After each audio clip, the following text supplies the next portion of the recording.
After saying that, Long Yongjun suddenly concentrated her eyes and stared at Liao. The 4 crystal clusters were also rotating around her faster and faster, beaming out brilliance as dazzling as her eyes. She said one word after another, "This is about the background of everything. I've told you all that I know exactly as it is. Just now, you said that you had an ambiguous speculation about my identity. You weren't lying, were you?" "Of course not." Liao put on a fake smile. "However, my speculation is entirely premised on the details that you described. If you haven't been faithful about what you said, the final conclusion may be hilariously preposterous. Hehe.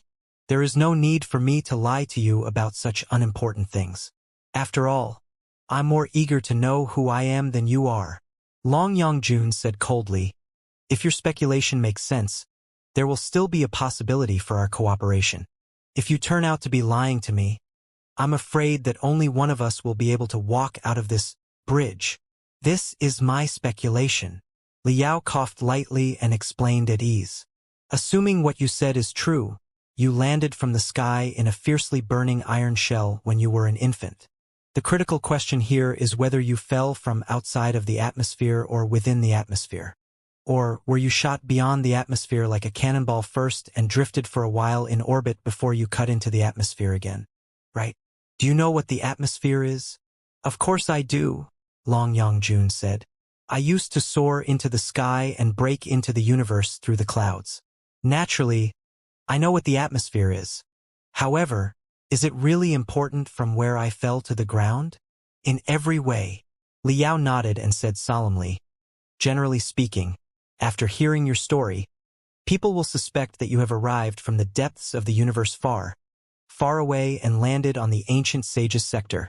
However, the ancient sage's sector is enshrouded in a thick, dark nebula, which is not easy for a super warship equipped with the best navigation magical equipment to pass through. Is an iron shell simple in structure and not large in volume really capable of passing through the entire dark nebula? I strongly doubt that." Long Yongjun was slightly dazed. She mumbled, "I have never seen the thing that carried me to this world with my own eyes.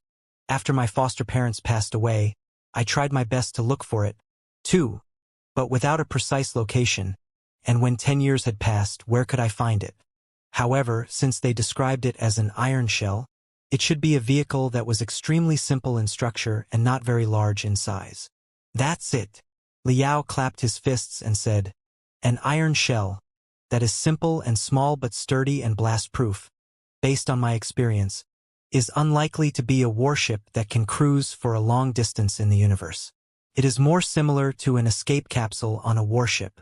It means that you did not fall from the sky. Instead, you were actually launched from a certain starship and flew for some time, presumably not very long, before you re-entered the atmosphere. Judging from the uncanny dreams in your head, you were probably one of the most important people on this Nuwa warship. You were launched from this place in an escape capsule." Long Yongjun's eyes suddenly glittered. She eyed Liao up and down carefully before she nodded. "Up to this point, your speculation is rather reasonable. However, the Nuwa warship crashed on the land of eternal night more than 100,000 years ago. Could anyone have slept in the escape capsule for such a long time?" Liao hesitated for a moment and said, "Theoretically, maybe, but I feel that your case is different." "Of course it is different," Long Yongjun replied. "If I were truly an important person on this Nuwa warship, why was I in the form of an infant with absolutely no memories of my past?" "Perhaps," Liao said, "it is not your past but your previous life." "Previous life?" Long Yongjun chuckled in amusement. "Are you referring to possession and reincarnation? I've thought of the possibility since a long time ago, but it doesn't make sense. There are many great irregularities with my body that can never be manifested by the local cultivators of the ancient sage's sector. If I had reincarnated, the best I could expect should be the mutation of my soul. Why would there be drastic changes in my body? Besides, you saw with your own eyes that I passed multiple identification tests successfully with this body of mine. It suggests that the relevant information about this body has indeed been stored in the... what did you call it? Right? in the mainframe crystal processor previously. How can you explain that? I have come up with two possibilities. Liao extended his two fingers and said, firstly, is it possible that the Nuwa clan boasted a certain mysterious technique that allowed someone to grow reversely from old to young, from an adult to a child, from a child to an infant, and even from an infant to a fetus or even a zygote? Long Yangjuan's eyes suddenly shone. What are the benefits of such a practice? The greatest benefit is that it allows a much longer hibernation, Liao said. For an adult, especially an unparalleled expert, their body of flesh and blood and their immense soul consume astronomical spiritual energy every second. It is barely possible for them to hibernate for 100,000 years. It was true that Liao had come across a member of the Pangu clan who came back to life after a hibernation of hundreds of thousands of years on Kunlun. But that was a very special case. Kunlun had been constructed based on a pulsar, which had been providing energy for it incessantly during the hundreds of thousands of years. That was why the member of the Pangu clan had been kept alive in the hibernation state. Under normal circumstances, barely any magical equipment or energy source could allow someone to hibernate for such a long time without damaging their body. I know of a special lotus, Liao said.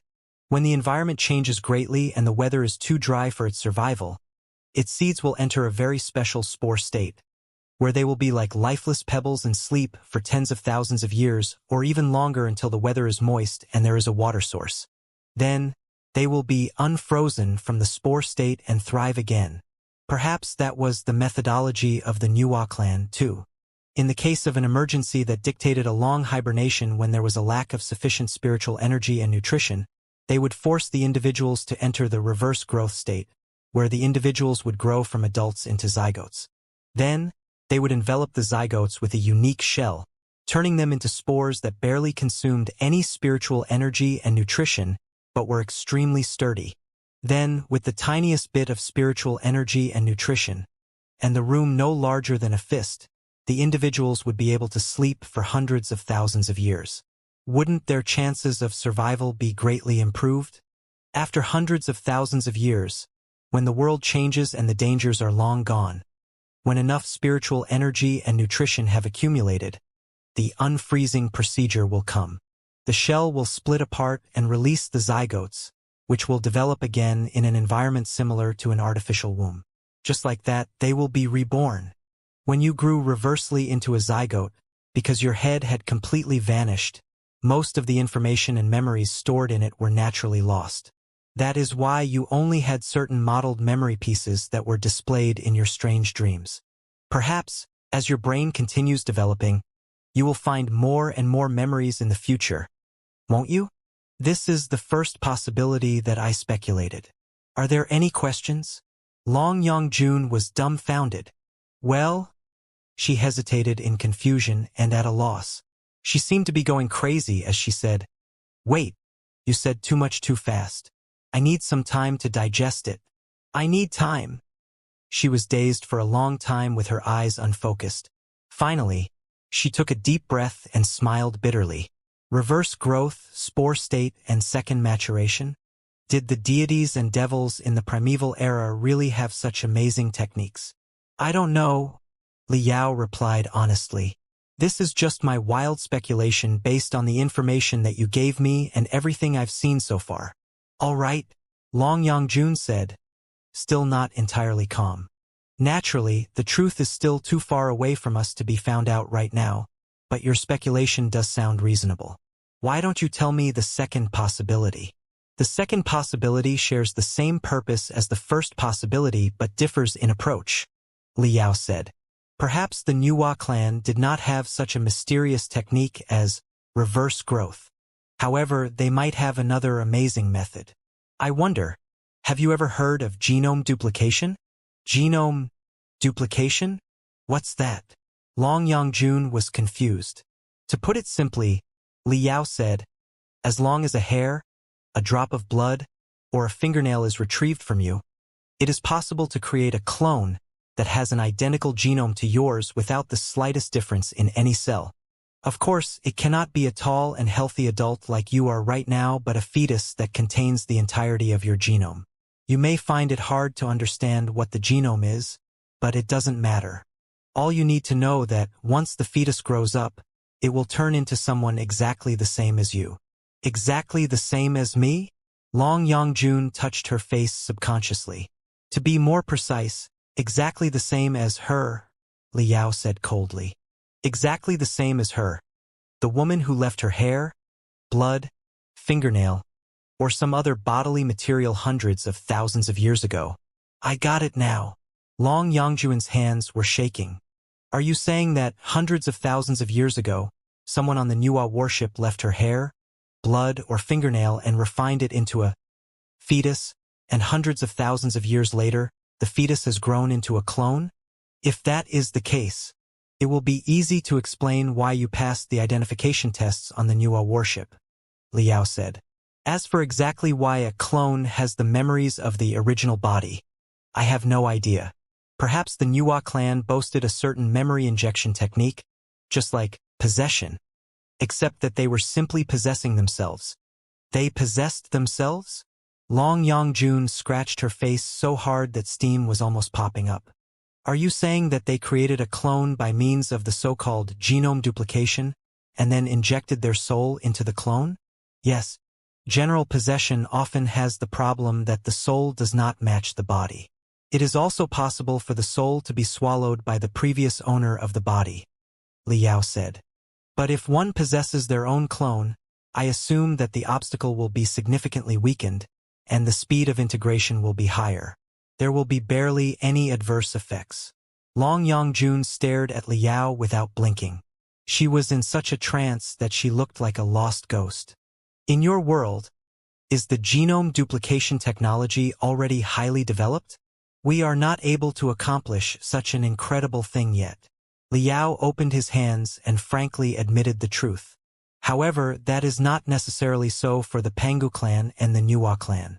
To ensure the continuity of their civilization, there is a good chance that they went through all the trouble to create many mysterious if not horrifying techniques. Long Yangjun paced back and forth anxiously. At a loss, she asked, why was I launched 100 years ago but not any other point?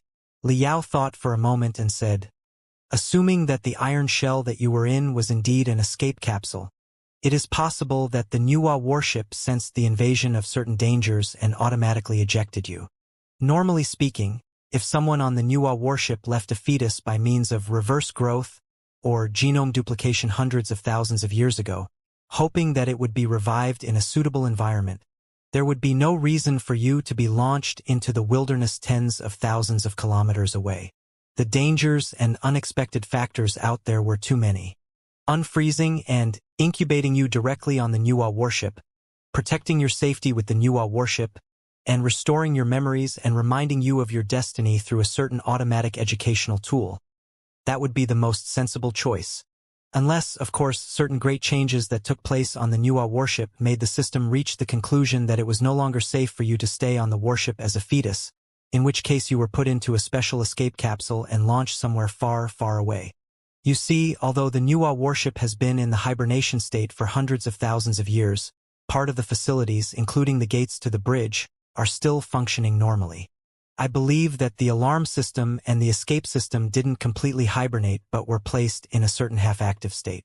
It would definitely have been possible for the warship to launch an escape capsule. Long Yangjun wanted to speak but hesitated. She was caught in a long silence. The brilliance inside her eyes seemed to be mixing with the spots of light that were shining on the crystal pillars around. It was as if she was being drowned in the bridge. Having finished the analysis, Liao contemplated on his own issues in silence, too. Are you considering our own origins? The mental devil surfaced inside his brain again, with the rarely seen graveness on its face. Yes.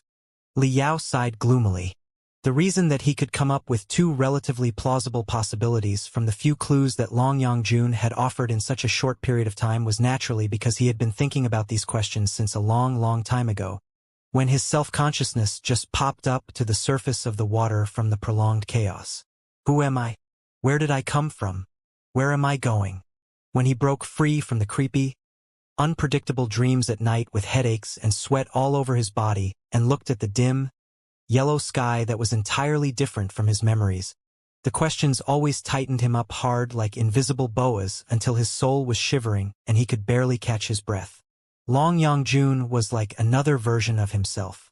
Or rather, she was like an abridged version of a certain being. The two of them were both lost outside of their real homes. They both recalled part of the experiences in a different time and space under the stimulation of uncanny dreams. They were both determined to find out who they were and what kind of destiny they shouldered at all costs. They were the same type of person, lost wanderers in the wilderness. However, Long Yangjun was more fortunate than him. She had only been thrown tens of thousands of meters away from her origin, which was still on the same planet as she was. Also, after 100 years of hard work, she had finally returned to the place of her origin and figured out what kind of being she was exactly. Either it was reverse growth or genome duplication, and despite the possible flaws in the details, Liao believed that his speculation was not too far off the truth. But what about himself? His origin was probably on the other side of the universe across billions of stars. The method that delivered him to the heaven's origin sector at the edge of the cosmos was definitely 100 times more sophisticated than reverse growth or genome duplication. When would he be able to find his origin and the real significance of his life like Long Yangjun? Liao took a deep breath and pinched his thigh hard, forcing himself to get away from the random thoughts that were of no help. Long Yangjun had figured out her origin, but there was no telling what her stance and attitude were yet. In the meantime, thousands of cultivators who had been corrupted by greed and might go out of control at any moment were still wandering outside. Emperor Phoenix Zhu Zhongyo, a mysterious person that was a headache even for Long Yangjun, and the immeasurable mysterious force behind him were also lurking somewhere in the darkness. Besides, it was not the time to play the thoughtful philosopher yet. He might as well focus his attention on figuring out the truth in front of his eyes. If his speculation was right and Long Yangjun had been tossed out by the Nuwa warship through an escape capsule because of the arrival of certain dangers, then Liao's body was suddenly stiff as if he had an electric shock. The blood all over his body was flowing into his head and raising a tsunami there. I have a brand new assumption about the mysterious signal that was launched to the heaven's origin sector and the flying star sector. Liao roared excitedly inside his head. Oh? Tell me about it. The mental devil grew interested, too, with its two small ears flapping. The whole time, we have believed that the mysterious signal was launched intentionally by an unknown force that could be either friendly or hostile. That is why we came to the ancient sage's sector after such a long journey in search of the force, right? But what if we have been wrong since the very beginning? The signal might not have been sent on purpose by someone or some force but was triggered in a passive state. Or rather, the signal was activated when the triggering conditions that were set a long time ago were met. Triggered in a passive state? The mental devil was confused. Triggered by what? I assumed that it was a distress signal or an alarm signal. The more Liao spoke, the faster his tongue became and the brighter his eyes were. If we accept that Long Yangjun was launched by the Nuwa warship when it decided that the inside of the warship was no longer safe because of certain new dangers, it is quite easy to understand the signal. It is a distress and alarm signal that the Nuwa warship sent to the Sea of Stars, partly to remind the allies nearby that there were enemies here, and partly to ask the allies to help search for and rescue Long Yangjun. The mental scratched its hair hard. Allies? Hundreds of thousands of years have passed, and both the Pangu civilization and the Nuwa civilization are gone. Where are the allies or enemies? Yes, we know that very clearly, but when the Nuwa warship crashed in the land of eternal night, the God-sealing war was still raging. Who could have expected that the two primeval civilizations that once dominated the entire universe would perish with each other? Even the creator and the pilot of the Nuwa warship wouldn't have been able to see that coming, would they? Look, Kunlun is not far away from the Heaven's Origin sector and the Flying Star sector. Traces of the Nuwa clan and human soldiers at the early phase of the war have already been detected there. In the meantime, the ancient sage's sector was well hidden in the depths of the dark nebula. It was possibly a war base with enormous firepower and a regional military center. Can you make a reasonable assumption that the Heaven's Origin sector and the Flying Star sector were already occupied by the Nuwa clan in the early years of the God-Sealing War and became the rear bases for the Nuwa clan, whereas the Ancient Sages sector was not attacked by the Nuwa clan until the last years of the war? The mental devil pondered for a moment and said, "It seems to be a justifiable assumption." Liao clapped his hands and said, "It is even possible that this very Nuwa warship took either the Heaven's Origin sector or the Flying Star sector as the mother port and the other world as a supply base. It took off from our hometown and flew all the way to the Ancient Sages sector for an assault. If such an assumption is true, it is not strange at all that the Nuwa warship boasted certain techniques allowing it to communicate with the mother port and the supply base instantly. I don't know what exactly happened when the Nuwa warship crashed, but it had probably stored a distress and alarm signal inside the mainframe crystal processor and set the signal to be sent to the mother port, the supply base, and the possible allies in the entire universe on certain conditions. Or maybe the Nuwa warship meant to send the signal at that time, but because of the exhaustion of spiritual energy or the chaotic magnetic field caused by the battle, it went into its hibernation state before the signal was launched successfully. About 100 years ago, the Nuwa warship finally collected enough spiritual energy after the hibernation of hundreds of thousands of years, which allowed it to recover the most fundamental functions. At that time, something that made the Nuwa warship believe that it was no longer safe to keep a fetus, such as Long Yongjun, inside the warship occurred. When it launched Long Yongjun out through an escape capsule, it dutifully carried out another mission, which was to send a distress or an alarm signal that contained tremendous encrypted information to the places that it believed to be the mother port or allies in the vast universe.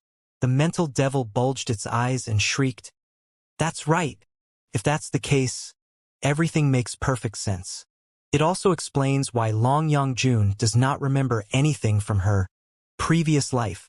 Perhaps, according to the standard procedure, after the fetus is developed, a lot of memories will be injected into her head to form a clear self-consciousness and sophisticated knowledge system of the Nuwa clan. However, because of the unexpected crisis, she was launched in a hurry. Therefore, the work was only half done, and she was just implanted with certain fuzzy memory pieces. Then, our target now is very clear. Deep in thought, Liao said, "Now that the first puzzle has been solved, we only need to figure out what exactly happened on the Nuwa warship 100 years ago, which will also prove or disprove the veracity of our hypothesis. It was definitely not as simple as the invasion of 2 divinity transformation stage cultivators." The mental devil thought for a moment and said, "The tales about the Nuwa warship have been passed on in the Ancient Sages sector for tens of thousands of years. It is regarded by the locals of this world as the Divine Palace, who also created magical equipment such as the Thousand Stars Tray and the Map Core. It is evident enough that somebody entered the Nuwa warship a long time ago. Yet, none of the reactions were triggered at that time, which suggests that, by the Nuwa warship's criteria, it is not a big deal if some locals trespass on the Nuwa warship, and they will not be a threat to the safety of the warship itself and the fetus. Just like the round, silver ball, which must be part of the automatic defense system. Didn't it abort the attack after determining that you are a real human being? If the Nuwa warship did not wish to be infiltrated, it could have switched to a different grand illusionary land to test if you were one of the original crew members, and it would barrage and kill you instantly as long as you were not one of them." Liao was suddenly alarmed. The mental devil did have a point. It seemed that Emperor Phoenix was not the only target whom he should be wary of. There might be something seriously wrong with the Nuwa warship itself. What had happened 100 years ago was certainly much more complicated than the invasion of 2 divinity transformation stage cultivators. Then what should he do next? The mysteries about Long Yongjun's birth and her motivations of planning everything had basically been figured out. Although she must have kept something to herself, what she had confessed seemed rather trustworthy. Was there any chance for him to cooperate with Long Yongjun? "I still feel that something is wrong with her," the mental devil said worriedly. "It is quite odd. My intuition tells me that everything she said just now is probably true without much distortion, but my intuition also tells me that she is dangerous. Extremely dangerous. Why?" Liao thought hard for a moment. If Long Yongjun is truly a clone or a reversely grown version of a core crew member on the Nuwa warship hundreds of thousands of years ago, she should be standing on our side. Didn't the Nuwa clan help human beings against the tyranny of the Pangu clan? Also, I can tell that Long Yongjun's physique is greatly different from the tall, strong members of the Nuwa clan who had human heads but serpent bodies. She probably still falls into the category of human beings. Although she can secrete a weird crystal suit from inside her body and transform between sexes freely, it is probably because she belonged to a special unit that had received the genetic modification of the Nuwa clan, just like the Thunderstriker Legion that we found on Kunlun. All in all, she is still a human being, one of our own. The purpose of our journey is to look for allies to fight against the Imperium of true human beings together. If Long Yongjun is truly a reborn human soldier, who was modified and edified by the Nuwa clan personally hundreds of thousands of years ago, she will be a priceless treasure for the Federation. Also, the bridge of this Nuwa warship is too weird for us to activate and manipulate purely on our own. She is going to be the key to our current dilemma. How are we going to get the warship if we don't cooperate with her? Lastly, what can I do even if I refuse to cooperate with her? I can't kill her at all. Should we just confront each other here at an impasse until we die of old age? Li Yao's words were not entirely unreasonable. However, the mental devil ignored them and suddenly widened its eyes. I know why I felt ill at ease just now.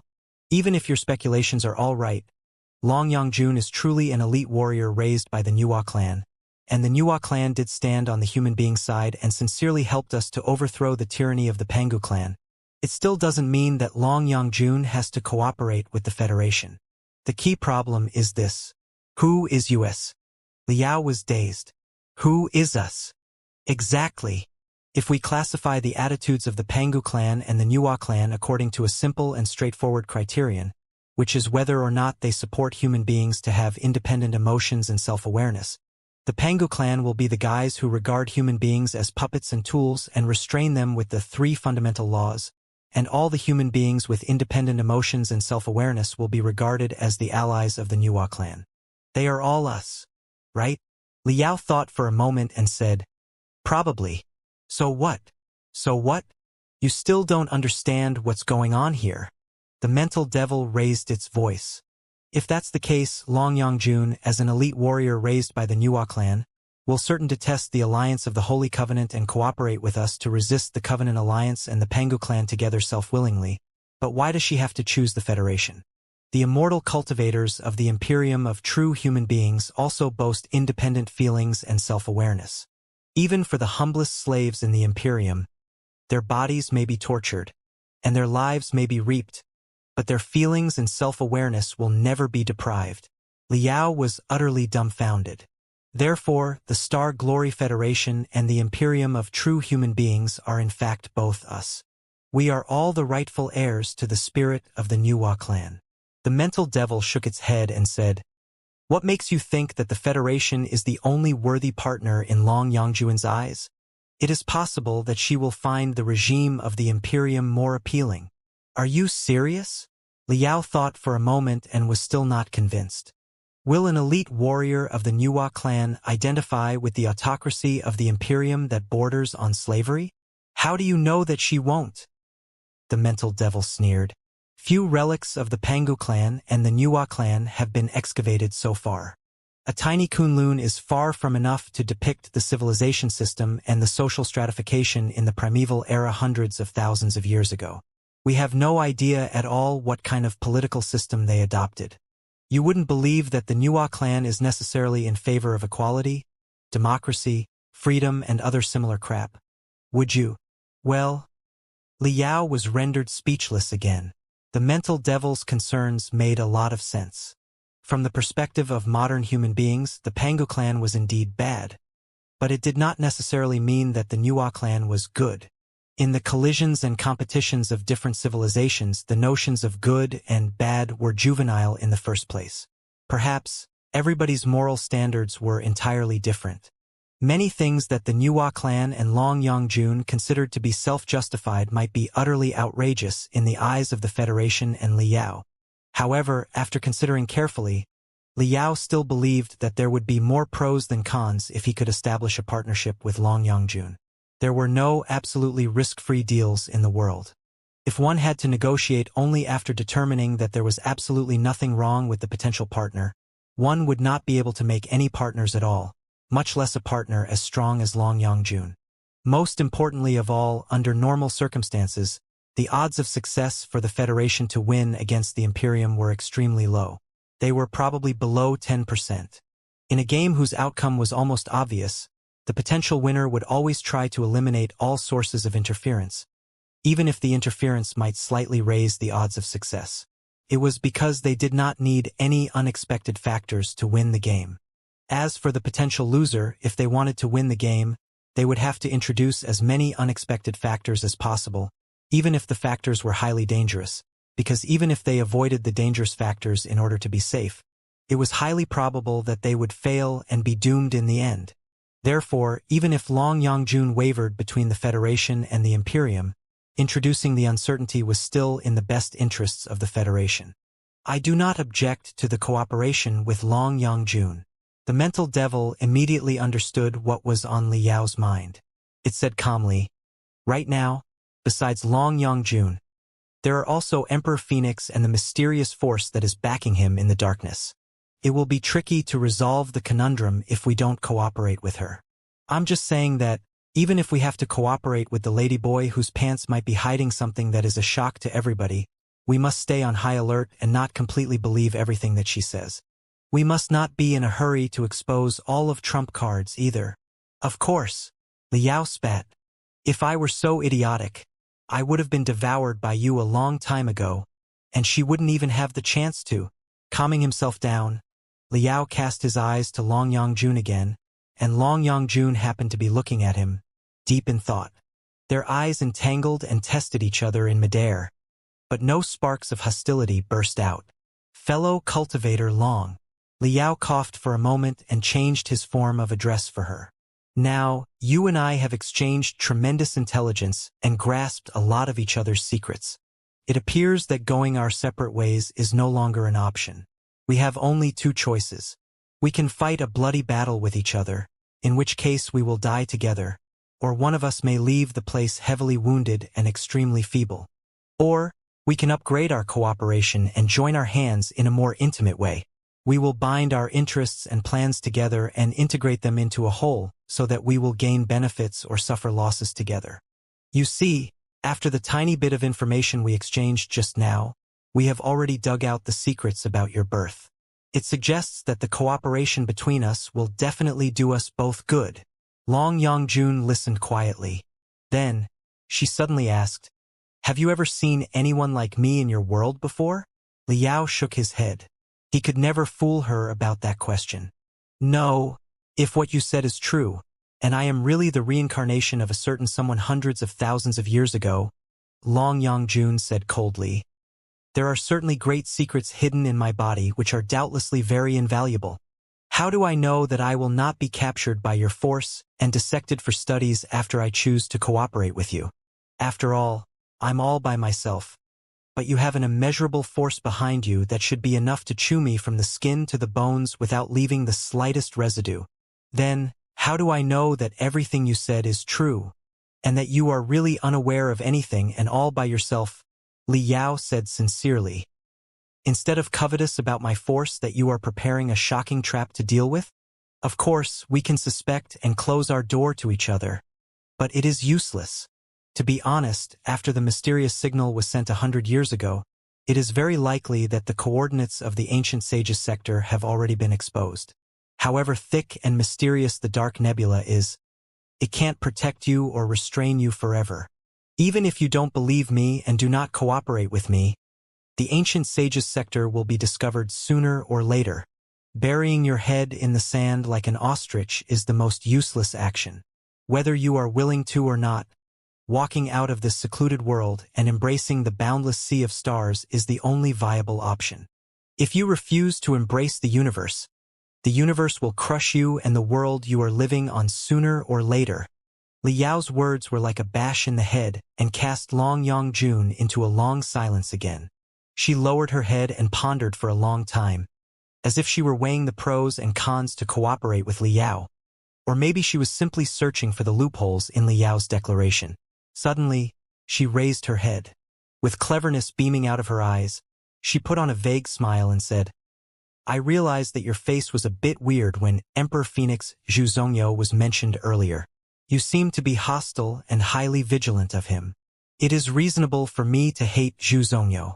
After all, he almost sabotaged my plan, which I have been toiling at for decades. But there should be no personal grudge between you and him. So, where were your hostility and vigilance from? Well, Liao was dazed for a moment. He did not realize that Long Yangjuan's eyes would be so keen, such that she had been observing his micro-expression in secret the whole time. Also, he was too dwelling in the secrets of Long Yangjuan's birth just now to be 100% mentally prepared. Besides, Long Yangjun said unhurriedly, I am curious about one other thing. If you did not end up in this place because of an accident but came here well prepared on purpose, you certainly have a certain technique that allows you to communicate with your hometown or return there conveniently. You should also be able to summon reinforcements from your hometown. Yet you didn't do any of that. Why not? The cold sweat behind Liao's neck was dripping down. I have come up with a possibility. Long Yangjun stared at Liao and said, the force that you belong to isn't the only force that has detected the ancient sage's sector. It is possible that some other forces that are hostile to you have discovered the ancient sage's sector too and sent out spies or scouts, if you will, just like you, to the ancient sage's sector. You fear that those people will discover who you are. That's why you have been acting so mysteriously and why you are so desperate to cooperate with me and drag me over to your side. As for the boy Zhu Zhongyo, he is the person that you are most suspicious of right now, and the force that is hostile to you may be hiding behind him, right? Liao was rendered speechless. He slapped himself hard in his heart. Long Yangjun was truly an extraordinary person. Just based on the few clues that he had accidentally exposed, she had almost completed the whole puzzle. One really could not be too careful when dealing with such a dangerous person. I'll take the lack of a response as acknowledgement. Long Yangjun smiled. She gradually recovered from the disturbance caused by the revelation of the secrets about her birth and regained her full computational and manipulation abilities. Your suspicion makes a lot of sense. Without the help of outsiders, how could Zhu Zhongyo, whom nobody had high hopes for or supported, and who was thrown into a wretched temple waiting to die, have risen miraculously after only a few years and even control a magnificent, mysterious armed force? On the other hand, if I were an extraterrestrial cultivator who intended the ancient sage's sector harm, and I were interested in raising a puppet, a member of the royal family such as Zhu Zhongyo, who is simple-minded, lacks social experience, and has more ambitions than his talents can afford, would certainly be the best target for me, especially when he is not involved with any other forces. So, it appears that Zhu Zhongyo is our common foe now? Exactly. Liao took the opportunity to make a suggestion. Whether or not we proceed with our cooperation, we should at least dig out the force behind Emperor Phoenix together right now. As you said, Emperor Phoenix might have known a thing or two about the Divine Palace a long time ago, and he had been planning for the quest for the Divine Palace earlier than he should have. So, his target is definitely much more than a few Cloud Qin gold statues. Chances are that he already knows something about your identity, and this is a special trap for you. Hee hee. Long Yangjun chuckled and glanced at Liao with a fake smile. Do not try to mislead me with your alarmism. I have my own judgments. It is absolutely impossible that Zhu Zhongyo knows my birth. However, you do have a good point. Keeping him and the force behind him active will do neither of us any good. If you want to cooperate with me, you will have to promise me a few things first. Liao's heart was racing. What are your conditions? Firstly, I want the secrets about my birth to stay in this room. Without my permission, I don't want them to be learned by anyone, including the force behind you. Long Yangjun said coldly. If our roles were swapped, you would have proposed the same terms, wouldn't you? That did make sense. The issue was Long Yangjuan's greatest secret. If everything learned of it, she would be mired in infinite trouble. Liao thought for a moment and nodded. All right, I promise you, But there will be nothing I can do if somebody else finds out by investigating themselves. We are both smart people, so I'll skip all the unimportant details, Long Yongjun said. Of course, you can try lying to me, but you'd better make sure that you can kill me once and for all. Otherwise you will bear my boundless wrath. Since you have been assigned to such a dangerous and critical mission, you must be one of the most distinguished warriors in your world, which means that the strongest warriors in your world will not be too high above the nascent soul stage. Then, the overall combat ability of this world can't be too high. If you infuriate me, I can and will certainly find a way to die together with such a world. Liao cursed in his heart secretly. Long Yongjun was indeed insane. She had inferred the overall capabilities of the Star Glory Federation just based on his cultivation.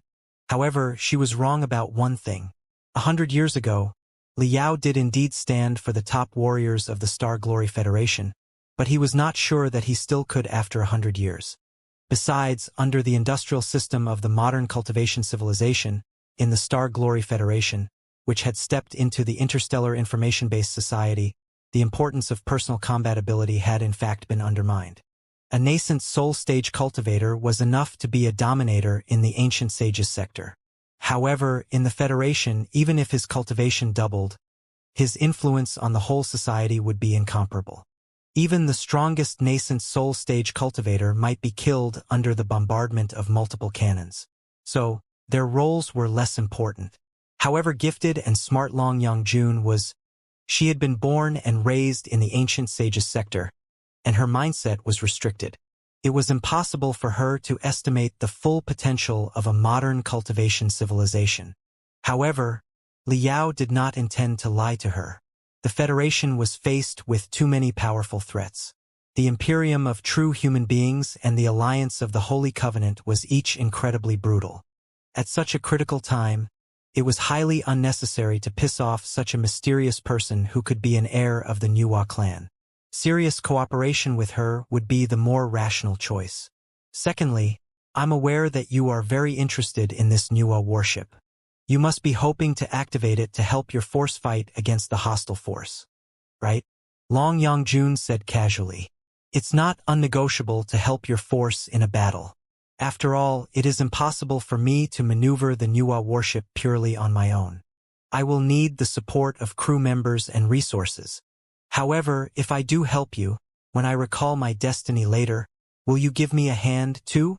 Liao pondered for a moment and said, as long as your destiny does not contradict with the national interests of my country, I will try my best to persuade our national leader to help you without reserve.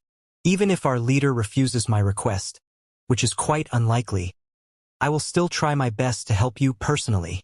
All right? Long Yongjun stared at Liao for a while. These are my only terms. I'll believe your replies for now. We'll talk later after we work together and get the problem of Emperor Phoenix Zhuzongyo taken care of. Liao was refreshed. How are we going to take care of it? Let me see if I can activate part of the techniques on the Nuwa warship. Long Yongjun smiled bitterly and said, it was supposed to be the first thing I did after I entered the bridge. I've been delayed by you for long enough. She paced slowly among the 100 enormous pillars that were almost 100 meters tall. While pacing, she touched the stripes on every pillar, and her back was completely exposed to Liao's eyes. Liao pondered for a moment but did not launch a sudden attack. Long Yongjun observed and groped on every pillar carefully for a long time. Her face fell into a trance every now and then, as if the zigzagging patterns on them reminded her of something that had been buried in the deepest depths of her soul.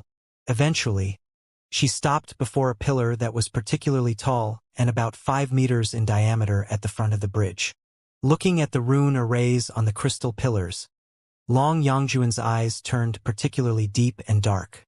The runes that were glittering raised blue stars inside her eyes, which gradually connected into tiny threads. The threads were bouncing like the strings of a piano, while Long Yongjun was cast into a dizzy, half-asleep state. As if guided by a certain strange force, she was enchanting spells that Liao could not comprehend at all and sounded like the dozens of overlapping syllables. The spells were spreading out like ripples. Hum, hum, hum, hum, hum. As Long Yangjuan's speed grew higher and higher, the entire bridge was echoing in feeble, but clear spiritual waves like a forest that had just been awakened. An amazing thing happened. The pillar in front of Long Yangjun turned into what seemed to be a real tree. Flames of spiritual energy were flowing out of the gaps on the spiritual stripes before they condensed into synapses that looked like the branches of the tree. Countless translucent synapses of spiritual energy were spreading out, like a tall tree that was expanding and growing more branches. It was flourishing at a visible speed. Several synapses, like the hands of a human being, slowly rolled to the side of Long Yangjuan's head. Two light balls that looked like buds slowly blossomed at the ends of the synapses. Hundreds of extremely thin threads of light grew out of the pistil and pierced into Long Yangjuan's temples softly. Inside Long Yangjuan's eyes, the blue threads were immediately entangled by hundreds of golden, shining threads of light. The blue threads and the golden threads contacted, interweaved, and collided, unleashing brilliant sparks. Liao observed from nearby. He could not help but feel awed by the techniques of the Nuwa clan. No wonder the bridge was designed in a vastly different way from those on the warships of human beings. It was because the Nuwa warship actually served the joint combat force made of multiple species whose body sizes could vary significantly. Some of them, like the members of the Nuwa clan, were 8 to 10 meters tall with human heads and serpent bodies. Some of them ranged from 1.6 meters to 2 meters tall like human beings. Some other special species might have even more extreme heights. The tallest of them could be dozens of meters tall, and the shortest of them could only be half a meter. If the control interface was designed for the convenience of only one species, it would be quite awkward when other species were trying to control the warship. Through the 100 crystal pillars, the spiritual energy was transformed into the threads of light that transmitted the information between the mainframe crystal processor and the brain of the user. Such a problem could thus be resolved. Liao thought of something. Did such a control pattern on the warship suggest that other species on the Nuwa clan side also played an important role, and that the Nuwa clan treated the vassal species in a relatively equal way? Glamorous colors were beaming out of Long Yangjuan's eyes. She was engaged in a profound thought exchange with the Tree of Light to issue instructions. Suddenly, her eyeballs turned into almost ivory, like two powerful light bulbs, from which hundreds of electric arcs were unleashed. As her eyes were dazzling, the Tree of Light before her also emanated thousands of electric arcs that spread to the rest of the crystal pillars nearby, triggering a chain reaction immediately. The 20 or so crystal pillars nearby were immediately awakened. Countless branches were extending out, and every branch was teeming with clusters of light-like buds. A lot of light clusters were blossoming slowly, revealing the pistil that was shivering slightly in the middle. Liao felt that he was at the bottom of an ocean of light. The 20 or so crystal pillars around seemed to have turned into the glittering, colorful seaweed and actinia. The light clusters that were gradually expanding were spreading threads of light into the distance. They looked like some sort of glowing jellyfish. Liao estimated that every flower of light represented an operation post on the Nuwa warship. As long as one connected their brain to the threads of light, they would be able to operate with their telepathic thoughts. I am feeling a very strange. Long Yangjun was seemingly both mumbling and moaning. She appeared to be sighing in great comfort. I feel that I have melded with the warship. The warship is my body. I don't need to know the specific ways of control, nor do I need to activate any menu. Just like I can control my breath, heartbeat, and nerves, I can also manipulate it easily. Ouch! Her eyes suddenly shivered, and she put on a miserable expression. The warship is seriously damaged. Most of the cabins have problems. I feel that my bones have all been broken and my guts have been scorched, although my skin still looks intact. Long Yangjun gritted her teeth. Of all the 188 glittering pillars, only 24 of them are still usable at this point. Only 10 to 20% of the computational and control abilities of the warship can be restored. It hurts. It hurts a lot. I'll try to activate the warship with extreme spiritual energy and see if I can switch it from the hibernation state to some sort of self-recovery state. She bit her lip so hard that her teeth were deeply embedded into it. Her eyeballs trembled at a high speed. Even her plump body was slightly shivering. "Wait!" Liao's heart suddenly raced. He shouted to interject. Long Yongjun managed to free herself from the uncanny state where she and the warship were melded. She stopped her movement and asked, "What's wrong?" "You can't do that." Liao thought of something critical. Cold sweat was pouring from his temples as he said, "In case you have forgotten, something terrible happened 100 years ago here, which caused you to be launched out of the Nuwa warship and a mysterious signal to be sent to my world. Whoever or whatever did that thing, it is very possible that they are still lingering on the Nuwa warship, or they may be monitoring the status of the Nuwa warship in secret through one way or another. We have only just entered the bridge and awakened part of the pillar-shaped crystal processors. There shouldn't be much influence on the warship itself yet. Even if there is some, it must have been eclipsed by the chaotic battles of the thousands of middle-level and high-level cultivators outside. However, if you completely activate the Nuwa warship and somebody is indeed lurking in the darkness, they will certainly notice the anomaly on the bridge." Long Yongjun was dazed for a moment. Cold sweat was popping up on her face, too. Very reasonable. Existences that are more terrifying than Emperor Phoenix Zhu Zhongyo could be hiding on the Nuwa warship. If we act recklessly, we will essentially be feeding ourselves to them. Even if we are just fretting and there isn't such a force, Liao said. If the thousands of cultivators outside notice the weird behavior of the warship and trace it back to this place, we don't know if the gates that have been inactive for hundreds of thousands of years can really stop all of them. After all, there are dozens of nascent soul stage cultivators and hundreds of core formation stage cultivators outside. If they all go on a rampage, even the solidest warship could be torn apart. Even if they can't tear it apart, they can still guard the gates instead of going anywhere. It's not like we can hide inside the bridge for the rest of our lives, right?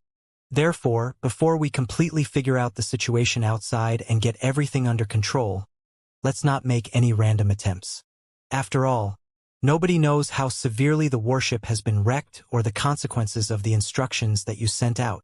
"It's very prudent of you," Long Yongjun said solemnly. "Then what should we do? Just sit here and wait?" Liao took a few deep breaths and rubbed his temples with his thumb and his middle finger. After pondering for a moment, he said, "How about this? I don't know whether or not the Nuwa warship boasts such techniques, but theoretically speaking, there should be. You can have a try first. Firstly, try and see if you can activate all the internal surveillance systems on the warship with the pillar-shaped crystal processors in the hibernation state so that we will know what is going on in the cabins through the cameras deployed everywhere on the warship. Secondly, check if there are any teleportation arrays directly leading to the central cabins and if they are still functional after sleeping for hundreds of thousands of years. The two techniques are the fundamental functions on every super-large starship. There's no reason that the Nuwa clan's warships would not be installed with them when their technology is apparently so developed. Long Yongjun pondered for a moment and nodded heavily. Fair enough. After the two techniques are activated, we will have countless eyes that are distributed in every corner on the warship and grow a pair of wings that allow us to go to every part of the warship. Shwa, shwa, shwa, shwa. The branches of light and flames on the 10 or so crystal pillars nearby were interweaving with each other. Quite a few flowers blossomed, delivering the pistol of light to Long Yongjuan's hands and entangling her fingers. Long Yongjuan's fingers grew ever faster, as if she was playing a musical instrument, until they became a cluster of hazy mist. Her breathing became more and more rapid, and her breasts were shivering. Even the sweat leaking out of her skin was translucent, like glittering pearls. Found them. Long Yongjuan's voice sounded as if it came from a deeper world far, far away. She suddenly clenched countless threads of light in her hands before she threw them away. Her telepathic thoughts were transmitted to 24 crystal pillars through almost 100 light threads like ripples. The glow from the pillar-shaped crystal processors waxed and waned, as if they were running intensive computations. The spiritual waves in the air were growing more and more intense. A moment later, almost 100 branches of spiritual energy dangled down from midair, with a shivering cluster that was blossoming like a flower at the end. They then turned into almost 100 3D light beams. Ivory flames were bouncing on the light beams first, but they gradually turned clear and manifested the surveillance footage on the Nuwa warship, both inside and outside in hundreds of different scenes. You're not wrong. Surveillance cameras are indeed scattered everywhere on the warship. Also, their activation clearance is very high. They can be turned on even if the warship is in the hibernation state. Long Yongjun exclaimed in a low voice. It's a pity that most of the surveillance cameras have been damaged or require a lot of computational ability from the glowing pillars to be activated. The pictures right now are the only things that we can see. Liao calmed down and observed carefully.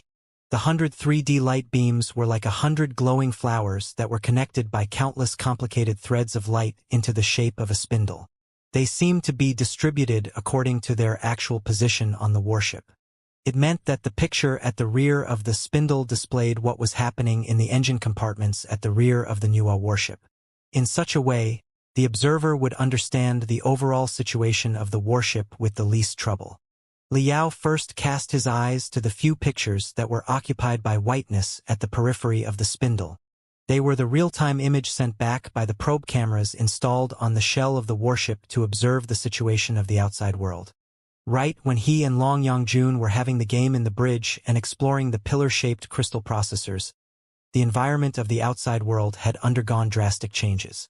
Perhaps because of the breaking ice shell, an enormous pit, dozens of kilometers in diameter and more than 10 kilometers deep, had appeared on the ground and affected the microclimate of the local area. An overwhelming snowstorm was raging, filling everything between the sky and the earth with whiteness. The howls of the wind were the only sound in the footage. The entire canyon had been covered in a layer of thick snow. The majority of the cultivators had escaped into the Nuwa warship. Those who were too heavily wounded to move were buried under the snow, unlikely to live through the disaster. The survivors had been sealed within the Nuwa warship, at least for now, until there was a result to their fighting. Liao thought of something and suddenly felt that those glowing flowers were somewhat weird. He tried extending his hand into them. Something weird happened. The 3D light beam blossomed violently like fireworks and constituted a translucent half-step grand illusionary land, making him feel that he was actually in the middle of the freezing canyon outside of the warship. Not only could Liao clearly feel the sting when the snowflakes smashed into his eyes and hear the broken rocks of ice cracking because of the heavy burden of the snow, he even sensed the utter iciness from the depths of his bones. Such surveillance cameras can completely simulate the environment of the outside world. Not just the visuals and the sound, even the smell, the touch, and the subtle spiritual waves of the outside world are being collected. This is amazing. Liao was quite astonished. He exited the half-step grand illusionary land and scanned forward step by step from the engine quarters at the rear of the warship. Most of the cultivators had escaped into the Nuwa warship in time. However, while they could get away from the terrible gales and blizzards on the land of eternal night, they could not get away from the internal fight caused by greed, mistrust, hatred, and fear. Not everyone could be as calm and rational as Liao and Long Yongjun. The inside of the Nuwa warship had already turned into a gory slaughterhouse. It could be seen clearly from the surveillance light beams that the bloodiest battles took place at the end of the dozens of interweaving jet tubes, where the fuel cabin and the engine cabin were located. The battles were particularly fierce in the fuel cabin because some of the fuel tubes that were stored hundreds of thousands of years ago had survived to that day. In the eyes of the locals of the ancient sages sector, the delicate cubes that contained tremendous spiritual energy were definitely priceless treasures. Liao glanced at the broken limbs scattered on the ground and the sweeping river of blood. He watched the blood-stained faces that were frightened, baffled, extremely twisted or filled with reluctance to leave the human world.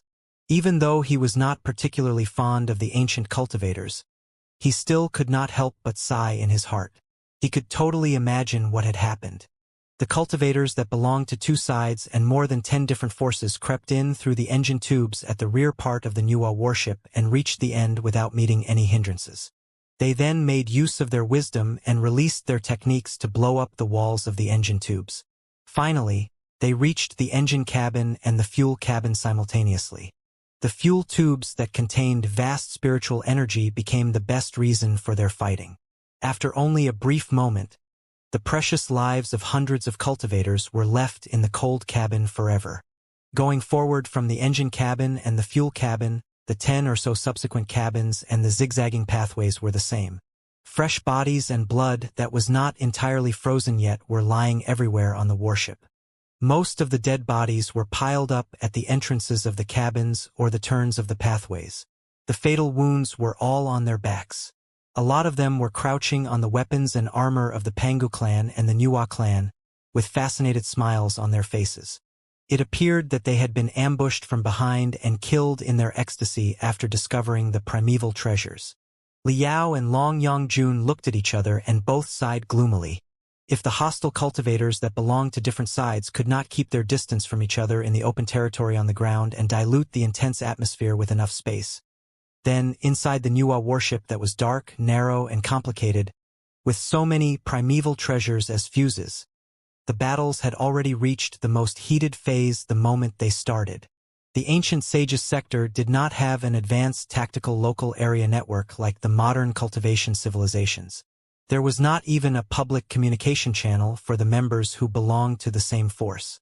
It meant that either Emperor Phoenix, Han Bailing, Qi Chongshang, and Wan Mingzhu, or the elders and leaders of the 6 major sects could only command the subordinates that were within their sight or the range of their telepathic thoughts. The problem was that they had been separated from most of their subordinates since the very second that they broke into the Nuwa warship. The members of the two parties had been completely mixed up in a mess. They were doing well if a nascent soul stage cultivator could gather 20 subordinates around them. Most of the people could only return to the most primitive state and fight all their way forward with their remarkable personal abilities. Traces of living people appeared from the 9th surveillance light beam that Liao observed. Perhaps it was because all the valiant and reckless cultivators had been killed earlier. The survivors were the calmest and most prudent guys. They tried their best to suppress every spiritual wave in their body while they lurked at the turns of the dark pathways or on the ceiling, or buried themselves deep under the primeval armor and bones. Even their eyes were not fully opened but only revealed a tiny gap. They stared at the darkness coldly, waiting for the arrival of the next rash prey. Even if somebody was moving, they would also choose to slowly crouch and wriggle over the floor, but those who made such a choice were often those who died fastest. Liao saw that 3 great Qian cultivators wearing the robes of the central plateaus were rushing forward in a pathway in streaks of brightness together, trying to pass an intersection as rapidly as possible, only to be minced into pieces by 5 corpses that jerked up in the darkness. Although they were probably high-level cultivators in the core formation stage, they ended up as broken body parts with a rain of blood before they even had the chance to scream. Under the illumination of another highly conspicuous camera, 2 ghost Qin cultivators were extending their hands to a glittering armor of the Pangu clan greedily. However, the moment that they touched the armor, more than 20 grenades attached by tiny threads to the back of the armor exploded abruptly. Before they came back to themselves from the shock of the serial blasts, almost 10 flying swords had already minced apart their hearts. Similar scenes were happening in dozens of pictures simultaneously. Therefore, when the last brave, reckless, and idiotic cultivator died miserably, the survivors made the most optimal and rational choice at the same time. Hide themselves. Hide themselves as much as possible. The inside of the Nuwa warship immediately turned into a tiny dark forest. In the depths of every dark pathway was hidden a dark hunter. They controlled their breath, heartbeat, and scent carefully so that they did not expose themselves in any way. They deployed as many traps around them as possible without caring about anything, regardless of whether or not it was necessary and who the victims might be. They activated all their remote magical equipment. Swords, locusts, nails, venomous smoke, mist. Everything was set. Other than the top players at the peak of the nascent soul stage, the personal strength of the other individuals was not the key to their life and death. However strong one was, it was very possible that existences who were stronger than one and hostile were lurking around one. Hiding. Hiding was everything. Their coordinates became the most important things in this cruel world. Once their coordinates were exposed, or so much as the very fact that they existed was exposed, they might suffer stormy blows from every direction. Therefore, after the screams and explosions lasted more than an hour, the Nuwa warship suddenly fell into a weird silence. But the silence was like a bow that had been stretched to the maximum, or an ice shell that was uttering the same noise as the exploding firecrackers. There was a dangerous, suffocating air everywhere. However, for Liao and Long Yongjun, two observers who had grasped higher clearances, such a dark forest was obviously non-existent. They could see the whereabouts of almost every dark hunter from the ubiquitous surveillance cameras. Liao even saw that two cultivators, one with the Great Qian dynasty and the other belonging to Ghost Qin, were hiding themselves with an armor of the Pangu clan and remains of the Nuwa clan respectively just one corner away from each other. At such a close distance, they waited attentively and nervously for the possible prey. Perhaps, for them, it was an ambush and a hunt that would decide whether or not they would live. Whoever ran out of patience and dashed around the corner first would embrace death first. However, from Liao's perspective, he only felt that the two cultivators that had only one wall between them were as hilarious as clowns. The more nervous and solemn they appeared, and the more anxious they were about the incoming enemy, the more hilarious they were. Despite the extreme tension on board, the small dark forest on the Nuwa warship made Liao think of a lot of things beyond his control. He recalled the dialogue that he had with pirate potentate Bai Xinghe on Spider Den in the past. Bai Xinghe had once systematically introduced the dark forest theory to Liao, which was proposed by the cosmologist Lu the Prior in the Star Ocean Imperium. The theory was based on the premise that the total resources in the universe was limited. Even if some of the resources were renewable, the speed of such renewal was still extremely low and could not meet the demand of various civilizations in different phases. For multiple civilizations, if they were caught in the state of chain of suspicion, because they lacked sufficient instruments of communication at the beginning and failed to figure out if the other civilizations were hostile, hiding themselves as much as possible and striking all the targets that exposed themselves was the most rational, optimal, and yet helpless choice. Under such a theory, the relation of the countless civilizations in the universe would be exactly like the Nuwa warship, where everybody was carefully lurking in the darkness without saying anything or moving. They tried their best to preserve themselves and waited for other people to attack one another so that they could swoop in at the end.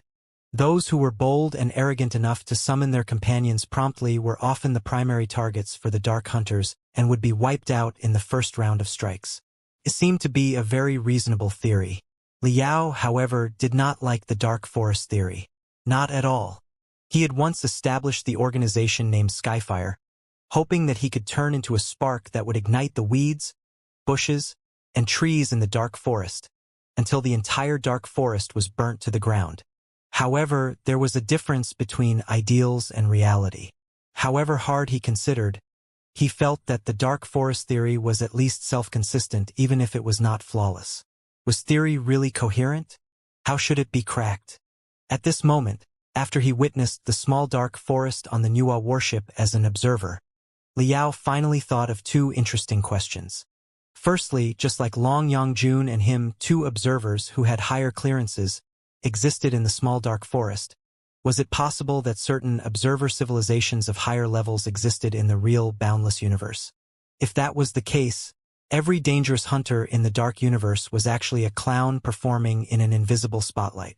They were hiding, ambushing, deceiving, misleading, attacking, and conducting all the other seemingly mysterious and unpredictable operations with all their wisdom and efforts. However, chances were that they were being scrutinized under the surveillance camera of a certain observer civilization and only raised a round of chuckles at some point in the deep universe. Then, closing the doors and fighting each other under the guidance of the dark forest theory would be a meaningless endeavor. It was the right path to be united and find the observer civilization. The level of the observer civilization was not necessarily higher than the civilizations being observed. It was very possible that the observer civilizations only gained access to certain clearances by accident, which allowed their observation. It was just like right now. Liao and Long Yongjun's combat ability was not higher than the overall combat ability of the thousands of cultivators outside. They were not stronger, smarter, or swifter than those outside.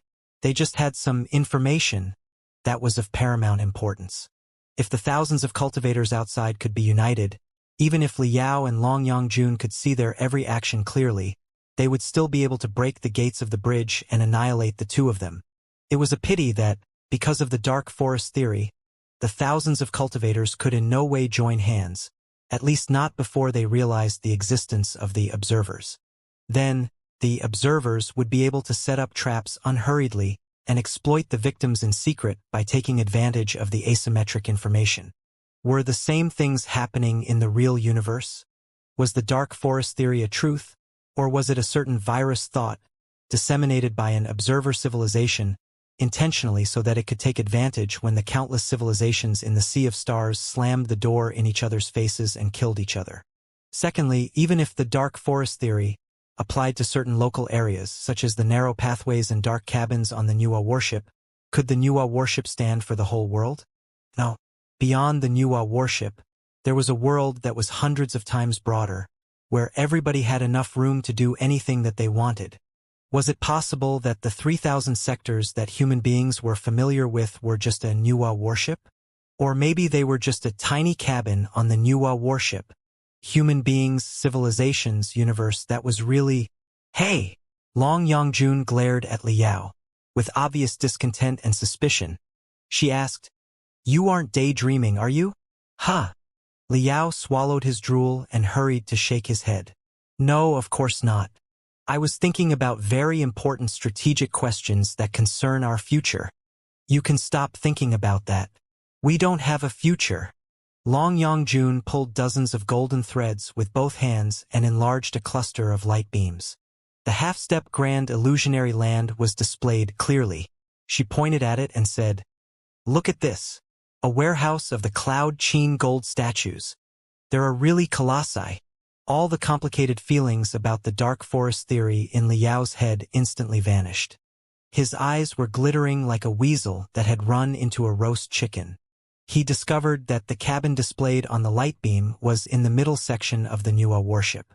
It was the largest, most spacious cabin on the warship, which was as magnificent as an arena for the giants. The entire cabin was covered in a bluish mist that was similar to the air in the bridge. It could vaguely be seen that human-shaped dents were collapsing inwardly on the wall around. The smaller dents were around 20 meters tall, and the largest of them were more than 60 meters tall. They should be the garages where the colossi were stored. At the center of the warehouse, many platforms that looked like enormous altars were lying.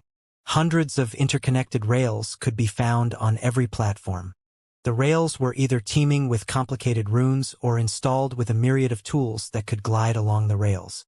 Some of the ragged colossi that were riddled with holes were placed on some of the platforms.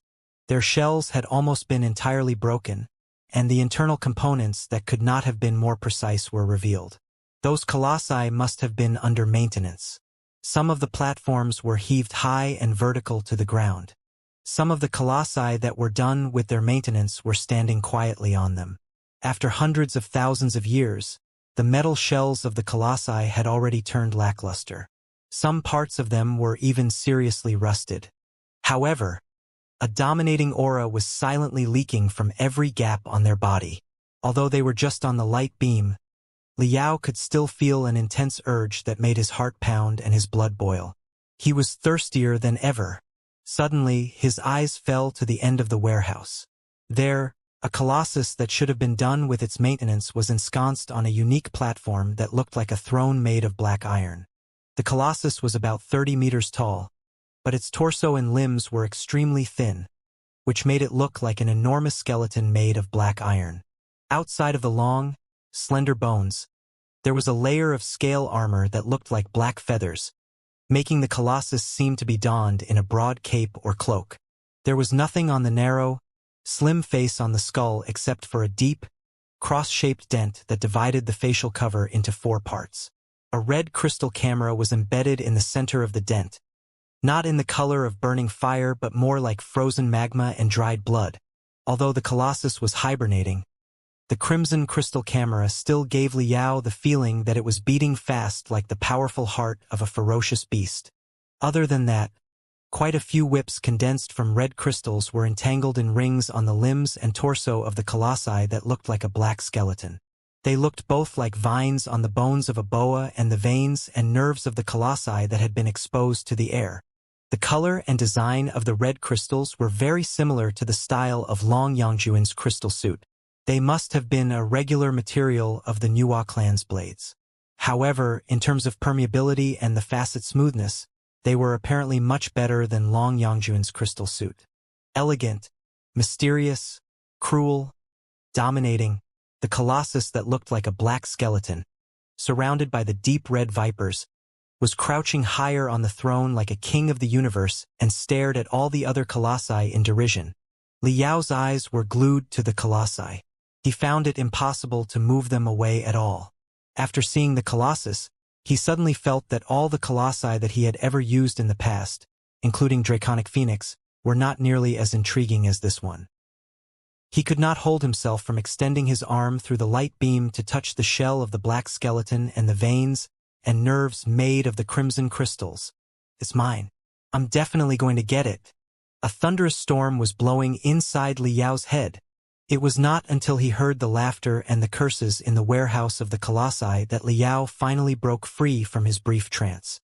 He enlarged the somewhat fuzzy details to get a clear look at the people who were hiding near the colossi, the remains of the Pangu clan and the Nuwa clan, and the corners of the maintenance platforms. The locals of the ancient sages sector had beaten them to the warehouse of the colossi. Li Yao was slightly dazed for a moment. Then he immediately realized that it had nothing to do with luck. The main reason was that the maintenance warehouse for the colossi took up too much room. Also, to make it easier for the colossi to enter and exit the warship, broad pathways to every corner of the warship had been established. It was barely possible to overlook such an enormous cabin. Qi Zhongdao, Yan Liren, Ba Xiaoyu, Master Bitter Cicada. All four great experts are here. Long Yangjun adjusted the angle and resolution of the surveillance picture carefully and locked onto the super experts one after another. Han Bailing, Qi Changsheng, and Wan Mingzhu have arrived, too. This is rather intense. A battle is going to break out at any time. Long Yangjun was wrong about one thing. The battle was not going to break out. The battle had already broken out in the fiercest way.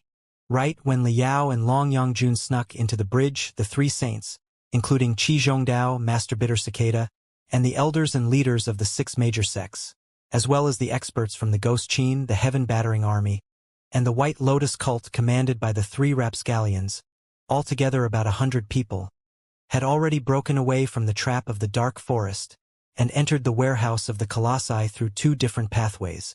Hardly had they recovered from the shock of discovering dozens of Cloud Qin gold statues when they noticed each other. The fiercest battle immediately broke out. Broken limbs and pieces of magical equipment covered the ground. The traces after serious explosions were clear, too. They were all indicative enough of the intensity of the battle. Even the super experts on the 2 sides, such as Qi Zhongdao and Han Bailing, were not unharmed following the previous confrontation. Qi Zhongdao's left shoulder had caved in. Weird black gas was slowly spreading out from his broken bones where his blood was also leaking out. The black gas condensed into a hideous images of snakes, bugs, rats, and other pests in midair. He had obviously been invaded by some sort of extremely eccentric fire that was corrupting his body. Of his 18 pearls, the size of fists, Master Bitter Cicada had only 13 left. The other 5 had turned gray and looked like rocks that were riddled with holes. There was not the slightest sign of spiritual waves anymore. Ba Xiaoyu, the beggar's face, had become so green that fluids threatened to drip off at any moment. It was cramping beyond his control every now and then. The greenness was also marching toward the depths of his eyes. It appeared to be an extremely weird, lethal poison. The nascent soul stage cultivators of the 6 major sects were all wounded, too. Some suffered colorful poisons, some were struggling with fiendish fires or mists, and some were riddled with holes that were deep to the bones. They could not have looked more devastated. As for the 3 rapscallions, they were no better. Han Bailing's chest had deeply collapsed, as if he had been hit hard by a meteor that was rushing close. All his ribs had broken. There was also a long, narrow wound caused by a sword on his waist. Although the bleeding had stopped, half of his bare-hide robe was already soaked in blood. It was not hard to imagine how heavily he had been wounded back then. Wan Mingzhu was even more heavily wounded. Shattered was not nearly sufficient to describe her appearance. Her head had completely fallen down, her skull blown to smithereens. Her right arm was missing. There was also a deep hole the size of a bowl on her abdomen through which one could see what was on her back from her front. She was a spectral cultivator, and the body was nothing but a shell for her. So, the seemingly heavy wounds were not critical. However, the gloomy brilliance shooting out of her dry eyes was much more lackluster than before. It was shaking like a candle in a storm, as if she could not support the broken body any longer.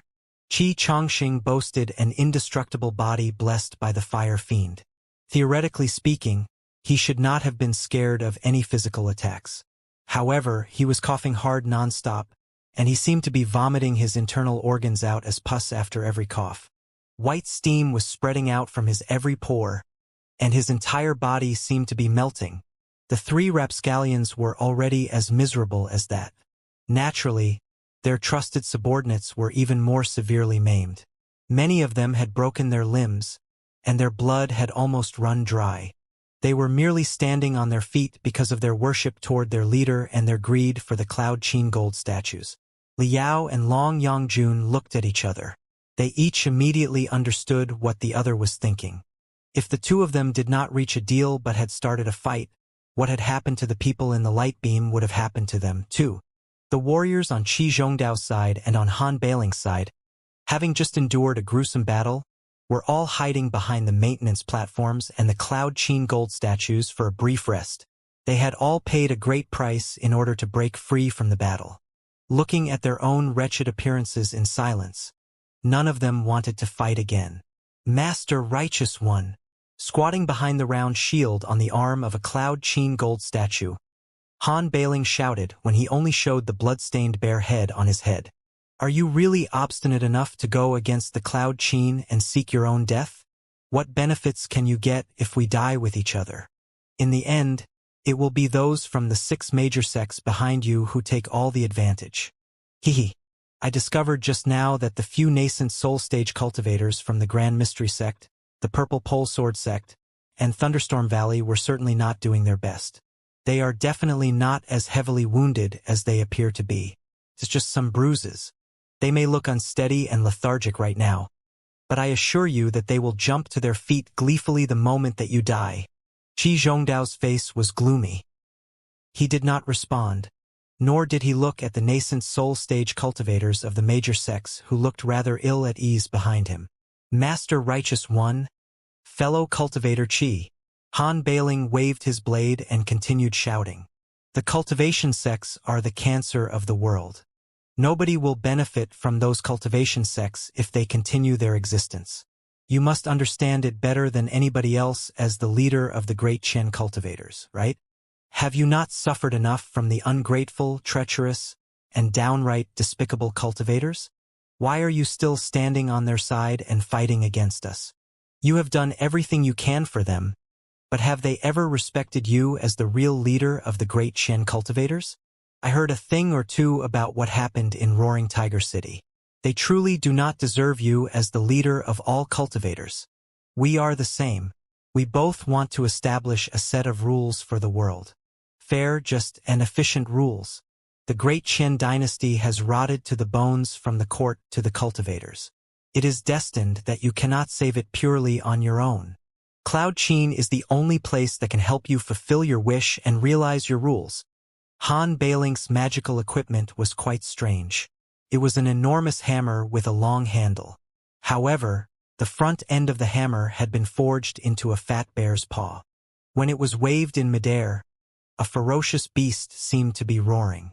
Hehe. Han Beiling, you are truly a great speaker. Before Qi Zhongdao could reply, Ba Xiaoyu, who was hiding behind the heel of a Cloud Qin gold statue, shrieked in a joyful tone. Stop stirring trouble, right? We are not united on our side, but are there no gaps on your side?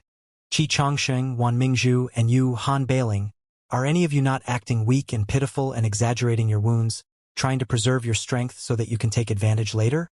This beggar suggests that you pay more attention to the two of them behind you. You are more or less a man on the dark cloud prairies. Han Bailing, but Qi Chongsheng and Wan Mingzhu are two rabid dogs. You must be careful in case they bite your butt later. Ba Xiaoyu. Qi Chongsheng gnashed his teeth. The heaven-battering army has no grudge with you whatsoever. We are homeless peasants and you are a beggar. As underprivileged people, we should look after each other and fight against the common foe. Why are you and Master Bitter Cicada involved in this mess? What benefits have Emperor Phoenix and the 6 major sects promised you? If you are here for the Cloud Qin gold statues, we can give one to each of you after we take over the Divine Palace. Ha ha! Ha ha ha ha! Holding his belly, Ba Xiaoyu burst into laughter. He laughed so hard that he was kicking, and tears were flowing from his eyes. Qi Chongsheng, you surrendered to the court and the main sects 7 times, only to rebel again 7 times later. You are a temperamental, utterly untrustworthy dog. I might as well believe that a pig can ride a flying sword before I believe your promise. Master Bitter Cicada was holding the pearls that had partly turned into stones. Despite the heavy wounds, he still spoke unhurriedly.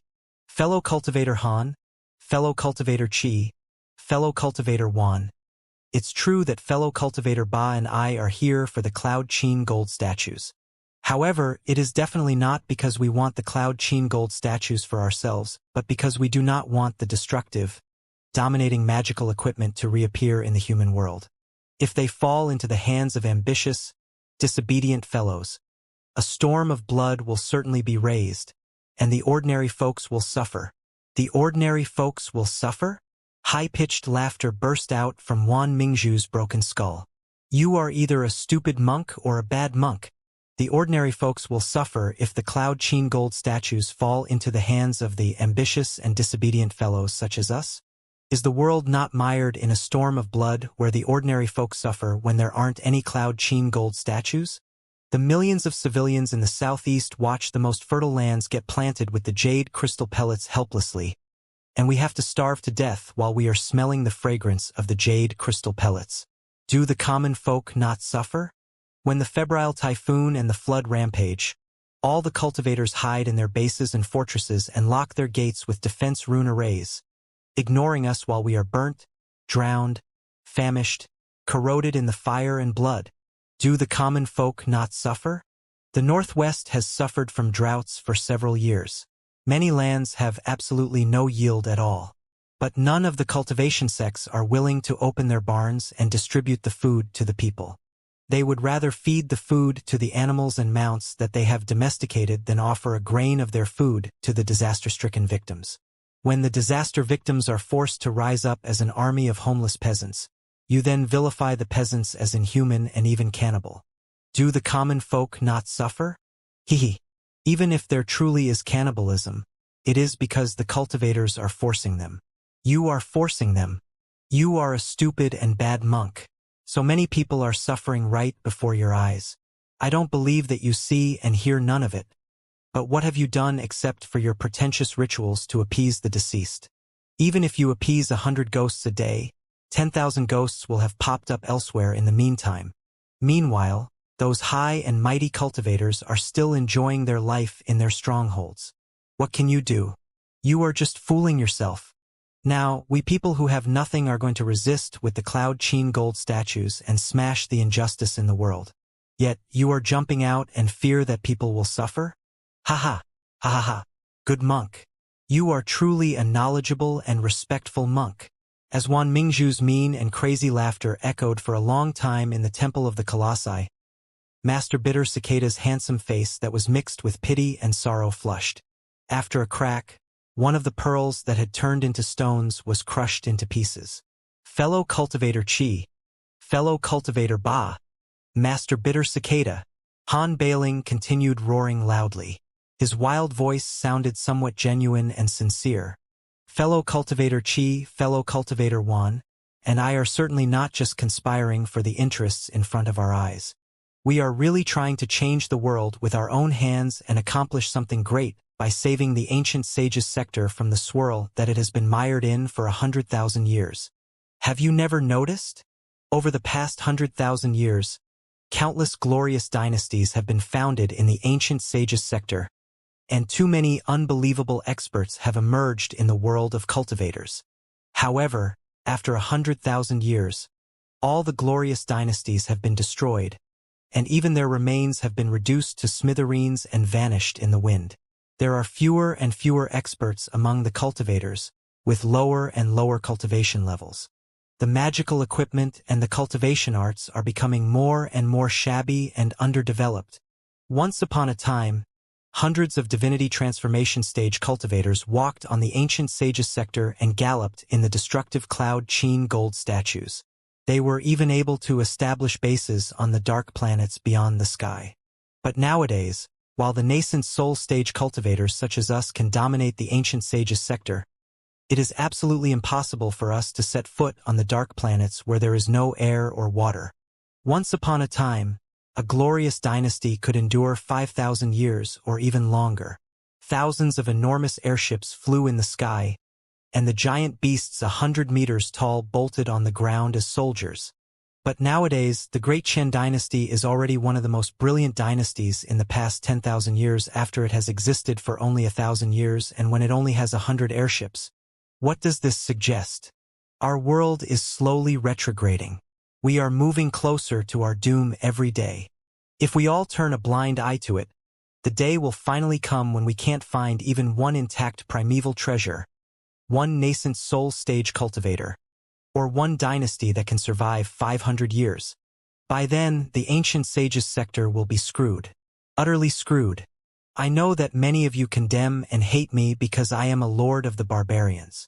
You think that I just want to whip the central plateaus and bog down your lands with your blood. Hehe. If that is what you are thinking, I have to say that you have terribly underestimated me. In the past 100,000 years, the lords of the barbarians once dominated the central plateaus too. But so what? Did their reign not collapse after several thousand years? I may choose not to do it, but when I choose to do something, I will certainly accomplish the greatest things that will radiate for thousands of years. I want to establish a perennial dynasty together with the fellow cultivators here, and the Cloud Qin gold statues will be our starting point. Fellow cultivator Qi, fellow cultivator Ba, Master Bitter Cicada, I know that you are different from the commonplace, selfish guys of the 6 major sections. You are the great heroes who have dreams and ambitions, and you are not satisfied with the current situation of the Great Qian dynasty. However, wolves are everywhere in today's world that is constructed from rotten wood. It is impossible for 1 or 2 people to stop the deterioration alone. Why don't you stand on my side? We can discuss what kind of future is in the best interests of the ancient sage's sector, and how we can remove the toxins deeply buried inside the ancient sage's sector so that the world will be revived. Han Bailing was talking so enthusiastically that even he seemed to be moved by his words. He could not help but slightly extend his neck out of the round shield of the Colossus. Shwa! The moment he craned his head, an arced light that was 100 times more aggressive than lightning rushed close from the opposite side. Without any fancy tricks or techniques, it just slashed right toward Han Bailing's head. Han Bailing's eyes widened so much that his eyeballs almost popped out of his face. Not even having the time to scream, he stomped on the round shield brutally and moved backward with the counterforce. The arced light brushed past the tip of his nose at a close distance, cutting away half of the bare head on his head. Crack! The arced light's momentum was not reduced at all after it chopped off the bare head on his head. It went forward and cut apart dozens of airborne rails for the maintenance of the colossi, until it was deeply embedded in the cabin wall made of super alloys, leaving a trace that was 1 finger deep. Smoke was popping up from the mark, and the inside of the mark was glowing bright orange, evidence of the immensity of the spiritual energy contained in the attack. Half of Han Bailing's hat had been chopped off, turning it into a sock made of bear hide. His gray scalp could vaguely be seen, and some of his hair was flying in midair.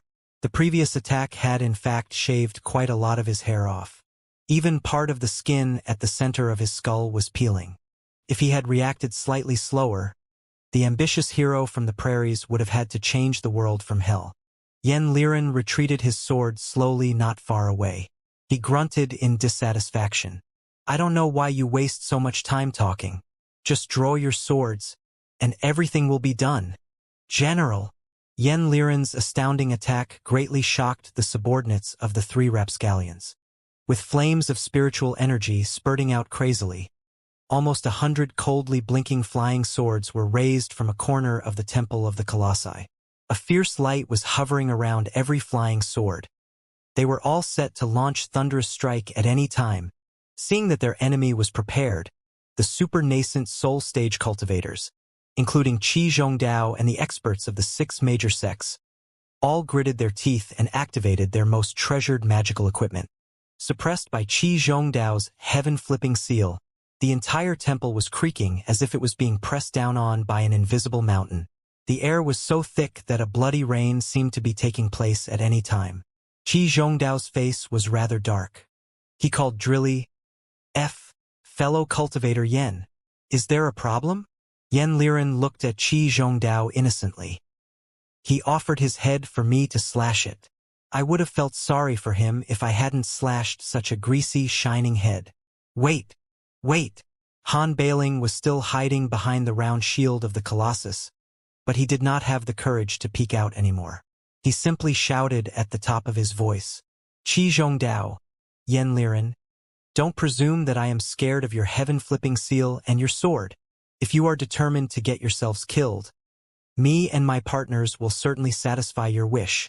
However, don't you find it weird that Wang Shi, Zhu Zhongyo, and Master Spiritual Vulture, 3 critical people who have the capability to change the balance of the battle, haven't shown up yet? Only the 7 of us and those from the 6 major sects are fighting blindly here. When a mantis is hunting a cicada, a sparrow might be lurking aside, coveting them both. You understand such simple logic, don't you? The more I think about it, the more I feel that something is off. If Wang Shi and Emperor Phoenix have prepared the trap together to force us to kill each other, won't your recklessness be exactly what they want? His cynicism cast Qi Zhongdao into deep thought. The high-level cultivators of the 6 major sects, who had been preserving their strength and observing the situation, rolled their eyes for a moment and then put on eureka expressions. Even Li Yao and Long Yongjun were somewhat dumbfounded. With such a fierce battle going on in the Temple of the Colossi, where had Emperor Phoenix Zhu Zhongyo, the greatest suspect so far, fled to? Emperor Phoenix was not in any of the surveillance pictures scanned all the way to this place. You do have a point, fellow cultivator Han. Qi Zhongdao deserved to have been the leader of all the cultivators for many years. His nerves were calm and tough enough despite the chaotic situation. After quickly thinking, he immediately changed his attitude. Before we find Wang Shi, Master Spiritual Vulture, and His Majesty, let's not act recklessly in case any unexpected changes take place. Then, get the Yen lunatic on your side under control. Next time it happens, we may fall into the trap of the Wang Shi and Zhu Zhongyo together. Han Bailing shouted rather helplessly. Qi Zhongdao glanced at Ba Xiaoyu and Master Bitter Cicada first. Then, the 3 of them stared at Yen Liren with thoughtful eyes together. Fellow cultivator Yen, Master Bitter Cicada said solemnly. As the saying goes, stop!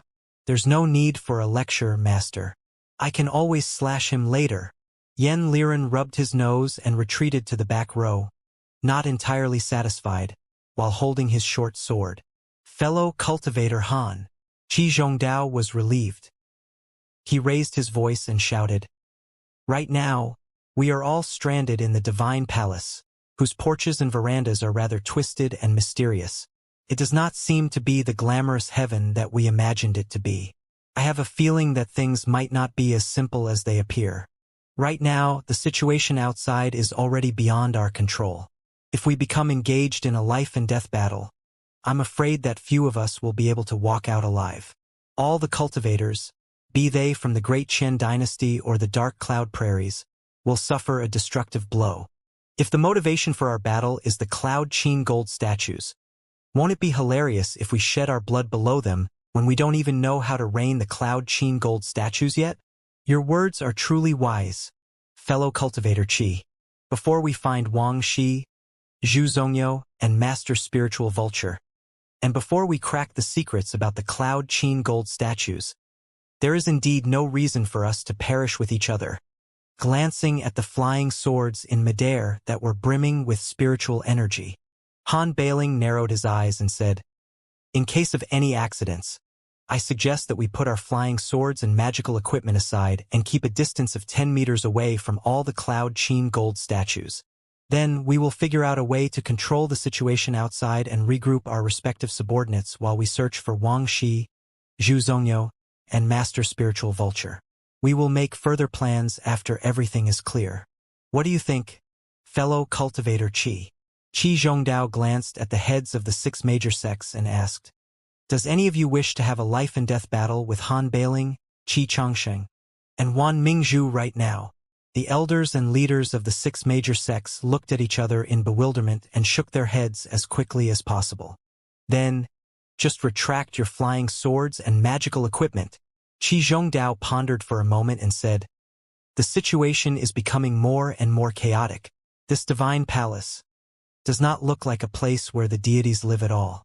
There is also the matter of Wang Shi, His Majesty, and Master Spiritual Vulture. Let's not act recklessly before we find them, right? Where has Zhu Zhongyo been?" On the bridge of the Nuwa warship, both Liao and Long Yongjun were a bit anxious. They examined every grand illusionary land with their bloodshot eyes, but they failed to find any trace of Emperor Phoenix anywhere. Even the 10 or so bodyguards from the Fiery Phoenix Legion that had always been close around Zhu Zhongyo had gone missing, although Liao had paid special attention to them before. How strange! Liao scratched his head hard. Have they hidden in a certain corner as dark hunters? It was a pity that most of the surveillance cameras had been damaged or rusted after such a long time. Some of the intact surveillance cameras could not be activated because of the insufficient computational ability. The 100 or so pictures were only enough to cover 1% of the space on the entire Nuwa warship. In the Temple of the Colossi, surveillance cameras had been deployed in the 4 corners and the middle of the dome. But at that moment, the only functioning one was the camera in the northeast corner. Observing the entire temple from that perspective, the picture near was of reasonable quality, but the picture far away was blurred as if it were covered in a mist. Long Yongjun pulled the threads of light to adjust the angle and resolution of the picture. She suddenly pointed at the dome in the depths of the half-step grand illusionary land and shouted, "Wait! What's that?" Liao narrowed his eyes. He shaped his spiritual energy into translucent membranes and covered them on his retina in different layers in order to strengthen his eyesight before he looked into the hazy mist. For the convenience of maintaining the colossi, almost 1,000 mobile rails had been installed on the dome of the Temple of the Colossi so that the large-scale tools and facilities could be moved more easily. A lot of bizarre-looking maintenance magical equipment was also dangling down from the rails, like the vines falling down from the branches in a murky forest. The rails on the dome that were almost hidden in darkness did not have anything that called for attention at first glance. Only if one observed in the most careful way would they notice feeble airwaves spreading out slowly, like the ripples in a pond caused by a gentle breeze. "It's dust," Liao mumbled, his eyelids bouncing. A tiny bit of dust was blown softly and spreading in the air from quite a few rails. "It's almost like something invisible is crouching on the rails and crawling forward slowly." As for their target, Liao marked the few rails that were spraying dust and looked at the intersection of their extensions. His eyes went straight downward, but his heart instantly froze. Below the intersection of the rails was the colossus that looked like a black skeleton with red nerves. "What's that? What's that exactly?" Liao suddenly grew anxious. He was certain that some weird, invisible beings were approaching the black skeleton-like colossus, which seemed to have finished its maintenance and been fully charged with spiritual energy with the dozens of thick tubes connected. They were moving stealthily above, while the cultivators on the Great Qian Dynasty's side and on Ghost Qin's side were fiercely arguing with each other. Liao and Long Yongjun looked at each other and noticed the anxiety in each other's eyes. "Is there any way that we can see who they are?" Liao gnashed his teeth. "It's very difficult. If we activate the automatic defense rune array inside the warehouse of the Colossi, it is very possible that somebody will notice our existence. Long Yongjun thought quickly and bit her lips softly. She put on a vague smile and said, "However, there's a way that is worth a try. This Nuwa warship hasn't been maintained for a long time. A lot of magical equipment has aged and deteriorated. They can be functional for a while and non-functional a moment later. For example, some of the fire-extinguishing magical equipment and the recovery magical equipment. Despite her plain face, she had a pair of stunningly beautiful hands. When her fingers were bouncing, it was like a gorgeous dance on the threads of light. As the small finger on her left hand curled, a light ball no larger than the size of millet rushed out of the tip of her finger and entered the pillar-shaped crystal processor like bioelectricity. On the surveillance picture, from one of the rails where feeble ripples were spreading out, a cluster of thick, blue gas spurted out. The gas was designed to extinguish fire and should have surged out incessantly. However, as a piece of unmaintained, aged magical equipment, under the stimulation of the spiritual waves of the outside world, the device was only able to produce one cluster of inert gas, which seemed acceptable enough. When the cultivators on the two sides were staying at the highest alert, such a noise that sounded almost like a fart was as shocking as thunder. Qi Zhongdao, Han Bailing, Yen Liren, Qi Changsheng, Ba Xiaoyu, Master Bitter Cicada, Wan Mingzhu, all the super-nascent soul-stage cultivators darted their keen eyes toward the rail instantly. The being behind the invisible ripples crouching on the rail never expected even in his wildest dreams that a cluster of bluish gas would suddenly spurt out right above him. Although he reacted promptly enough and retreated immediately, part of his body was still outlined by the blue gas.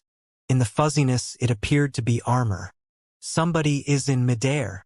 Although the target was exposed for only 0.1 seconds, Qi Zhongdao, Han Bailing, and the other super-nascent soul-stage cultivators were too extraordinary to let go of him again now that his traces had been seen.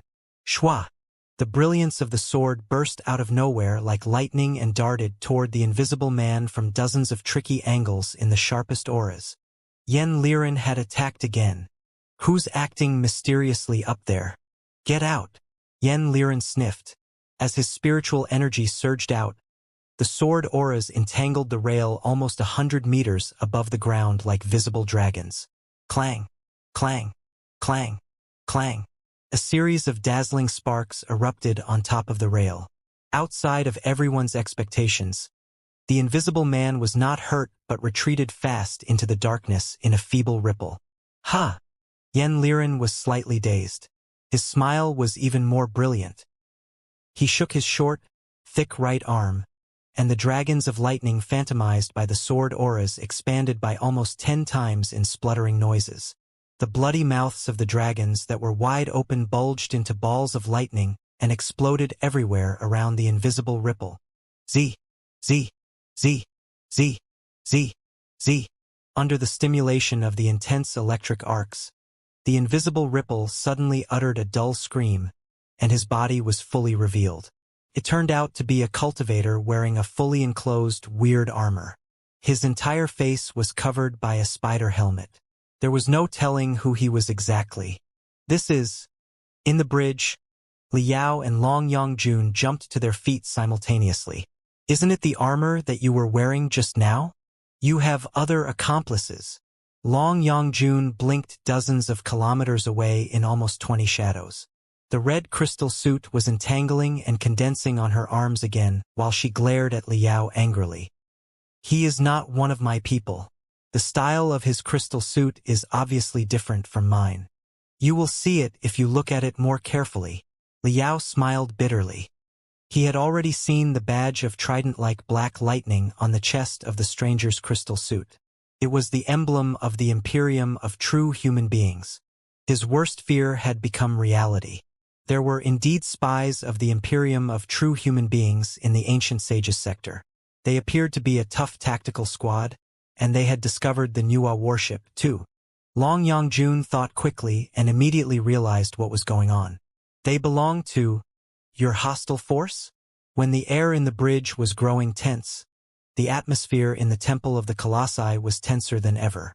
While all the cultivators were confronting the mysterious person in the crystal suit anxiously, Mother White Lotus Wan Mingzhu shrieked, There are other rats on the ceiling. Pooh! She raised her broken arm and shot out a section of broken bone from her body, which exploded into overwhelming smoke in midair and covered the rails like raging ferocious beasts. The smoke seemed to contain weird waves. Wherever the white smoke reached, the stealth techniques were instantly cracked. With a series of cracking noises, the 10 or so people wearing crystal suits on the rails were all exposed. The exos looked at each other in bewilderment. Realizing that they had already been uncovered, they simply leapt down and formed a well-trained battle formation around their first companion, who had already been shocked unconscious. Although Qi Zhongdao, Han Bailing, and the other super-nascent soul-stage cultivators were knowledgeable and broad-minded, they were stunned briefly when they saw the crystal suits, built in the industrial system of the modern cultivation civilization, for the first time like Long Yangjun earlier. The joints of the fully enclosed armor, the streamlined design to reduce the windage to the minimum, the shimmers beaming out of the gaps when they were moving, and the external rune arrays that were extremely strict in structure and could be carved within 1 square inch. Everything made the locals of the ancient sages sector uncomfortable. Who are you people exactly? Qi Zhongdao demanded, raising the heaven-flipping seal into midair. The silver balls and the rails were rotating at the highest speed, all set to go. Faced with the mysterious strangers, the cultivators from the Great Qian dynasty and the Ghost Qin were equally baffled. The chasm between them was somehow shortened. Master Righteous One, do not attack. They are my imperial guards. At the center of the 10 or so exos, one of the strangers wearing a phoenix helmet with crimson, fiery stripes on it suddenly smiled. Then he touched his temples slightly. The helmet of the crystal suit immediately dissected into hundreds of pieces and folded back to his neck, revealing Emperor Phoenix Zhu Zhongyo's young and immature face. However, the young emperor had a mysterious smile. Your Majesty! Qi Zhongdao and the rest of them were greatly surprised. Looking at Emperor Phoenix and his imperial guard's fancy attire, they were lost for words. This, Master Righteous One, Master Bitter Cicada, elders and leaders, there's no need to worry, Emperor Phoenix Zhu Zhongyo said in a crisp voice. They are all the fiery Phoenix bodyguards that I have trained. They have not been revealed before because they were trained exactly for the battle today. Han Bailing, Qi Changsheng, Wan Mingzhu. All the greatest headaches of the court are here. Fantastic. Masters, elders, and leaders, fight with me and eliminate the evils here, and the world will be at peace. Your Majesty, Qi Zhongdao was too old and shrewd to be convinced by Emperor Phoenix's ingenuine persuasion, and the heaven-flipping seal, the ultimate treasure of the ancient sage's sector, was still rotating rapidly in the air. He asked suspiciously, if you have been planning to annihilate Han Bailing, Qi Changsheng, and Wan Mingzhu, why were you lurking far away? Also, the armor of the Imperial Guards here are such a weird style. Not only do they greatly differ from the traditions of the armor of the Great Qian dynasty, they have nothing similar to the primeval treasures on the ground here. Where did you find them, Your Majesty? Well, Emperor Phoenix's eyes were shuddering fast. His cheeks were reddened because of his embarrassment, and he was lost for words for a moment. Your emperor is lying. There is definitely something wrong with him. Han Bailing chuckled coldly. If he was truly of a mind to besiege and annihilate us, he should have moved to our rear along the rails.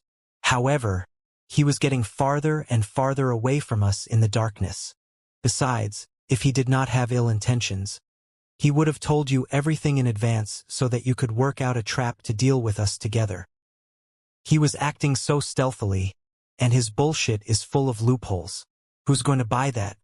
Also, the weird-looking armor does not look like something that the Great Qian dynasty can produce. I have never seen such an eccentric model in the collection of armors from the previous dynasties from the past 100,000 years, either. This little emperor did not ascend to the throne properly in the first place. Who knows what exactly happened in the Forbidden City in the divine capital last spring? You all claim that the previous emperor died because he was too angry about me, but I say that he was poisoned by this little emperor. Had he not foreseen that the old emperor was about to die, How could he have made thorough arrangements in the divine capital and bought over the few imperial troops and the experts in the palace? How could the other princes, even including the crown prince, have been suppressed when they did not know what was going on? Also, he was just a lone ghost who was exiled to guard the ancestors' temple. Where did he find the support to help him control everything? Have you ever considered such things, fellow cultivators from the central plateaus? The forces behind the little emperor are much more powerful than we can imagine. Today, he has finally decided to reveal them. Fellow cultivator Chi, fellow cultivator Ba, Master Bitter Cicada, a word of advice. You must watch your backs carefully. The weapons in my hands are obvious, but the weapons in your little emperor's hands are invisible and odorless. Chances are that you will not be able to feel it until it is plunged into your stomach. Elders and leaders of the 6 major sects, it is not the time for you to gloat. It's true that your little emperor hates our guts. But does he not hate you? Does he not want to mince you apart and burn you to ashes? The 6 major sects and even the entire world of cultivators are as much trouble for the court as me and my companions are. It is especially so in light of your clandestine business during the natural disasters in the southeast. Do you think that any emperor would not be infuriated after he learned that? Your little emperor is smiling at you right now. But who knows what he is thinking in his heart? It will soon be your turn after he eliminates us. And you are still laughing and watching like idiots. All the cultivators began sweating hard after hearing what he said. It was a publicly known secret that Emperor Phoenix did not claim the crown properly. The contradiction between the court and the cultivators was apparent even to the blind. This time, everybody had only teamed up because of the pressure of the 4 rapscallions and the temptation of the divine palace. They each had their own plans. Right now, Han Bailing had ripped apart their last disguise, which had made everything feel harmonious. Also, Emperor Phoenix's actions were indeed sneaky. The elders and the leaders of the 6 major sects were all the most astute people in the world. Now that questions of the past and present had surfaced together, how could they fight for Emperor Phoenix blindly? Sensing everybody's reluctance, Emperor Phoenix grew anxious. Red blood spots were bursting out on his face as he roared furiously. Elders and leaders, do not listen to his aspersions. Go up together and kill them. Kill them all. I will share all the Cloud Cheen gold statues here with everybody evenly. Evenly. The Cloud Cheen gold statues are the most important weapons for a country and an army. Han Bailing raised his voice too. 1 Cloud Cheen gold statue is enough to trample on a city. How can you really mean to divide them with everybody evenly? The better your promise sounds, the more schemes you have planned. Masters, elders, and leaders, we did not have any grudges in the past. Many of you have even had very pleasant deals with Cloud Cheen. Are we really going to fight each other while letting the little emperor who hates our guts take all the benefits? Do not be swallowed by your greed, or none of us will be able to walk out of this terrible divine palace. Kill them. Kill them now. Whoever executes Xianxia and Wan Mingzhu will be rewarded with 1 Cloud Cheen gold statue. 2 If you kill the barbarian chief Han Bailing. Emperor Phoenix bulged his eyes. The Cloud Cheen gold statues are unowned, and whoever is qualified can claim them freely. Han Bailing wasted no time castigating the enemy. They are not yours to reward. Moreover, where did you get your armor? How did you bring the Imperial Guards under your control last year? If you don't explain that, I will start to wonder which of us is the actual evil. All the high-level cultivators, regardless of their side, were all highly anxious, not knowing what to do in such a situation. Right then, it was Yen Liren who had been silent the whole time that reacted first. His short sword shook violently, but his attack was aimed at neither Emperor Phoenix nor Han Bailing, but a certain point in midair. The sword auras surged out into dozens of raging dragons again, covering the 100 square meters nearby once more. Z, Z, Z, Z, Z, Z, Z. Nothing could be hidden under the illumination of the intense auras and light. A member of the tactical squad of the Imperium, who had run away from the main force in secret and snuck above the black skeleton-like colossus, popped up from nowhere and landed on the shoulder of the Colossus precisely. There's still someone out there, including Li Yao and Long Yongjun, who were observing from the bridge. Everybody was suddenly alarmed. It was not until then that they realized that Emperor Phoenix was not easy to deal with at all despite his young and juvenile appearance. The reason that Emperor Phoenix had chit-chat and dawdled for so long with Han Bailing and Qi Zhongdao, even pretending that he had a weak case, was to buy more time for the last person so that he could jump onto the Colossus. The guy's skills were rather impressive, too. Wan Mingzhu's overwhelming smoke had covered hundreds of square meters nearby. Yet the guy had slipped away without a sound and without releasing any spiritual waves. He must be the core of Emperor Phoenix's whole plan. Get down here. A second sword appeared in Yen Liren's left hand. The body of the sword was only 1.5 feet long. Yet the soaring aura from the sword was like a waterfall sprinting from the heavens. This time, Emperor Phoenix cut in between Yen Liren and the mysterious Exo. A long sword that seemed to be condensed of fire was unsheathed and spraying out waterfall-like auras. A waterfall against a waterfall. Boom! Deafening noises were echoing in everybody's ears. It should have been a crisp noise when two swords crashed. However, when the edges of the swords collided thousands of times in a moment, the sounds were as terrifying as a raging flood that had broken through a dam. Yen Liren grunted. He leapt backward and rolled hundreds of times like a meatball before he finally got rid of Emperor Phoenix's sword auras that were haunting him like parasites. There was not any suspicion, hesitation, fear, or frustration on his face. Only excitement. It seemed that, for him, failure was not a problem, and the identity of the enemy was even less of a problem. Anything would be fine as long as he could fully unleash his sword arts. Emperor Phoenix's crystal suit, on the other hand, was rippling with light, as if a thin membrane of light had covered the surface of the crystal suit. A string-light suit, Li Yao thought to himself. Emperor Phoenix's crystal suit adopted the same technology as the 3 immortal cultivators on the Kunlun relics did. The string theory and the membrane theory had been applied. They could be called the upgraded version of the regular crystal suits and qualified to be known as light suits. Their performance was a significant improvement compared to that of the regular crystal suits. The fact that Emperor Phoenix had access to a light suit implied the immeasurable combat ability of the tactical squad of the Imperium. Yen Liren's cultivation, on the other hand, was even more horrifying. He was not wearing any armor and just carrying 2 short swords, yet he could have a head-on clash with a nascent soul stage expert in the crystal suit. Insane. It was pure insanity. Li Yao, for one, would never crash into an enemy of the same level as himself and enhanced by a crystal suit when he was naked. Shwa! Shwa! Shwa! Shwa! The moment that Emperor Phoenix took action, the exos around him moved, too, and cut in between the locals of the ancient sages sector and the black skeleton-like colossus. Dangerous brilliance was beaming out of the gaps of their crystal suits. The attack units hidden below the shoulder armor and the breastplate were shrieking ear-splittingly without disguising their hostility at all. "What do you want, Your Majesty?" Qi Zhongdao's face looked extremely awful.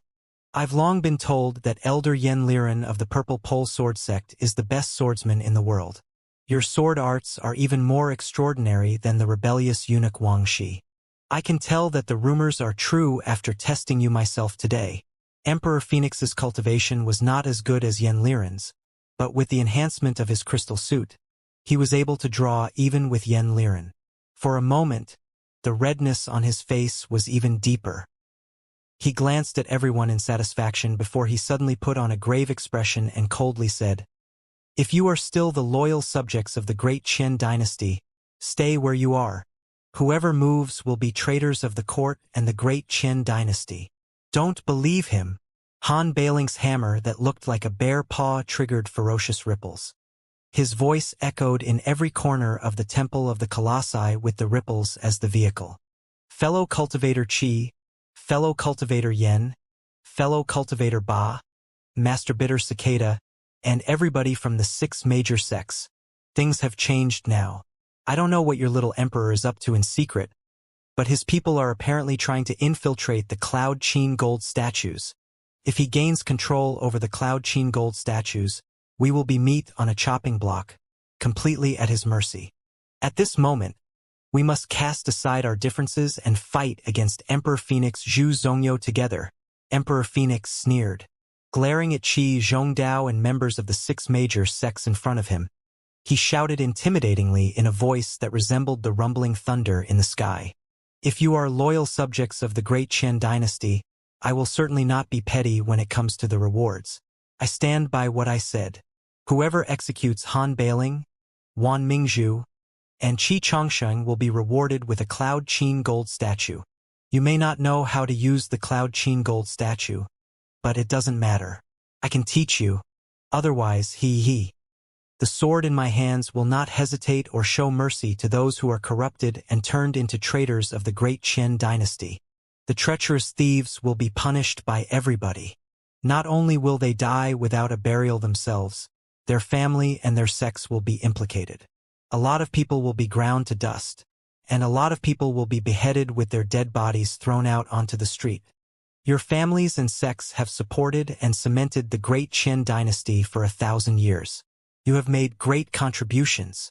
The court has never wronged you either. You are allowed to live as local magnates in the world of cultivators. Right now, the torrents of changes are upon us again. Your family and your sect may thrive because of your decision, and they may be destroyed because of the same thing. Do not hurt yourselves and those related to you with your own imprudence. Don't listen to his crap. Attack together now. Han Bailing was sweating hard in anxiety. Qi Zhongdao, cultivators from the 6 major sects, what are you waiting for? Do you think that your emperor will talk so nicely to you after the Cloud Qin gold statues are activated? Just think about the 4 princes who have died of acute diseases in the past year. They all mocked your emperor in the past. You should know Zhu Zhongyo's pettiness more than anybody else. It will all be too late after he gains control over the Cloud Qin gold statue. Too late. Your Majesty. Taking a long breath, Qi Zhongdao finally made the decision. He glanced at Yan Liren, Ba Xiaoyu, and the members of the 6 major sects who were next to him before gnashing his teeth. Right now, the situation is unclear, and everybody is anxious. Please ask your Imperial Guards to retreat from the Cloud Qin gold statues for now, and we will talk more slowly. Master Righteous One. Emperor Phoenix was slightly dazed. Every tiny blood spot on his face grew more vivid than before, as if somebody had thrown red beans all over his face. He was laughing in anger and demanded, "Are you going to betray me? Betray the court? Betray the great Qian dynasty? And mess around with the barbarians and rebellions as an immoral, unethical, and disloyal thief? I dare not." Holding back the pressure, Qi Zhongdao stared at the Imperial Guard who was still working on the shoulder of the Colossus far away. He replied, "I only have a question that I would like you to answer. Why are your people wearing such peculiar armor, and why do they know how to use the Cloud Qin gold statues?" In the great Qian dynasty, the emperor was on relatively equal terms with the high-level cultivators. During times of peace, when they were showing respect to the emperor, the nascent soul stage cultivators would also degrade themselves by saying, "Your Majesty." However, at that moment, Qi Zhongdao had dropped the "Your Majesty," so the hostility was quite apparent. Also, the question that he threw out was quite tricky, like a critical blow from a viper. All the high-level cultivators from the 6 major sects grew alert. That did make sense. Judging from Emperor Phoenix's behavior, he was obviously confident that his subordinates could activate the Cloud Qin gold statues. But how was that possible? The Cloud Qin gold statues had not been seen for 10,000 years. Where exactly did he find the method to pilot the Cloud Qin gold statues? In the legends, the Cloud Qin gold statues boasted the power to destroy the sky and the earth. Even if it was an overstatement, dealing with 100 or so nascent soul stage cultivators would still be a piece of cake for them. If Emperor Phoenix truly gained control over the Cloud Qin gold statues, all the cultivators would be caught in a passive situation. The 3 saints, the 3 rapscallions, the cultivators from the 6 major sects, and Master Bitter Cicada were vaguely shifting away from Emperor Phoenix Zhu Zhongyo's side. Emperor Phoenix, however, was not in the least scared. There was even a hint of derision on his face. He glanced at the Imperial Guard on the shoulder of the black skeleton-like colossus. The Imperial Guard was on one knee. His crystal suit was different from other people's in the first place in that its head was particularly huge and packed with all kinds of interconnected tubes and wires. The guy was connecting all the wires to the back of the Colossus head. All the wires were straightened. There was no telling what he was doing. He is cracking the Colossus. On the bridge, Liao was the only one who could tell that the mysterious person who seemed to be a special agent of the Imperium was cracking the control permissions of the Colossus from outside with a crystal suit that was dedicated to infiltration and decryption. The guy was also examining the status of the Colossus and making the final preparations to activate it. Liao's mouth was suddenly dry because of anxiety, and his sweat was dripping from his back. He looked at Long Yongjun and nervously said, "We cannot stay here and watch anymore. If Emperor Phoenix truly gains control of the Colossus, there will be dire consequences. He must be stopped. There must be teleportation arrays in the bridge. Is there any way that you can activate them and teleport us into the Temple of the Colossi directly? What do you think I've been doing so far?" Long Yongjun said coldly. There was bright golden bead of sweat on her forehead, too. "I have been searching for a way to turn on the teleportation arrays, but they are much more difficult to activate than the surveillance picture. I need time." Pausing for a moment, she bit her lip and narrowed her eyes before she mumbled, one word after another. "This warship is mine. Nobody messes around on my warship. There's no time. He's activated the Colossus." Liao's voice was full of desperation, as was clearly visible in the grand illusionary land, cracked by the special agent of the Imperium unstoppably. The head of the black skeleton-like Colossus slowly leaned backward. The bones and black feathers at the throat split apart like petals, revealing the deep, dark entrance for the user. The special agent of the Imperium was agile enough to leap down into the Colossus. "He's already in. Don't you see? The guy has truly activated the Cloud Qin gold statue." Han Bailing's voice was filled with intense regret and frustration. "Qi Zhongdao, 6 major sects, if you don't work together to pluck the guy right now, let's just die together." Die together. Hardly had he concluded his sentence when a sharp sword aura, raising a storm of coldness, dashed right toward Emperor Phoenix. It was Yen Liren again. Qi Zhongdao was still considering the big picture. The nascent soul stage cultivators of the 6 major sects were all hesitant and calculating what they might gain and lose. Some people were intimidated by Emperor Phoenix's warning about the consequences of their decision. Some people were gradually grasped by greed and really thinking about whether or not they could have the Cloud Qin gold statues and the arts to use the weapons if they pledged loyalty to the court. All in all, they had their reasons for their reluctance. Yen Liren, on the other hand, was the only complete lunatic who would not hesitate to dissect the deities in the sky when he was determined to kill someone. He would not bother whether they were the chief of the prairies or the emperor of the great Chen dynasty. Neither Emperor Phoenix's speech nor Han Bailing's affected his belief in the slightest. The only thing that decided whether or not he was to attack was the loophole on the target. At that moment, Emperor Phoenix finally showed the most fatal loophole in Yen Liren's eyes. Therefore, the world-shaking fourth sword was unsheathed, blinked, and blossomed. Ah! Emperor Phoenix did not expect that Yen Liren would be so crazy that he dared to attack actively when he clearly did not win the head-on clash a moment earlier. This time, he was truly caught unprepared. He could even sense the coldness leaking into his crystal suit that was about to freeze his bones. Yen Liren's sword auras were so extraordinary that they could even pierce through the crystal suit and the light membrane. Thankfully, a few fiery Phoenix Imperial Guards reacted in time. They raised quite a few enormous light shields in front of Emperor Phoenix for protection. After a few explosions, 2 light shields were shattered into smithereens by Yen Liren's sword auras. They ended up as brilliant fireworks and vanished into nothingness after flickering for a moment. The might of his sword was that intimidating. The attack broke the tension and the impasse between the two parties immediately. "Do it!" Qi Zhongdao glanced at Ba Xiaoyu and Master Bitter Cicada. He knew that the hesitant guys from the 6 major sects were not dependable and that he could only count on the 2 super nascent soul stage cultivators there. The heaven-flipping seal rotated in midair, releasing dark golden brightness instead of silver. The air immediately began cracking amid spluttering noises. The Imperial Guard's movements were slowed down, as if they had been mired in invisible swamps. They had obviously been weighed down by dozens of times the standard gravity. "Do it!" Han Bailing grinned hideously and roared to Xianxia and Wan Mingzhu, too. They were lawless, brutal people in the first place and had absolutely no concerns. Their most sordid and lethal magical equipment was launched and aimed at Emperor Phoenix and the Imperial Guards, darting toward the targets in mysterious streaks of brightness. Wan Mingzhu also dashed toward the black skeleton-like colossus under the cover of a few zombies. "Crap!" Liao sighed gloomily on the bridge. The locals of the ancient sages sector did not know the first thing about strength. They had no idea about the formidability of the crystal suits.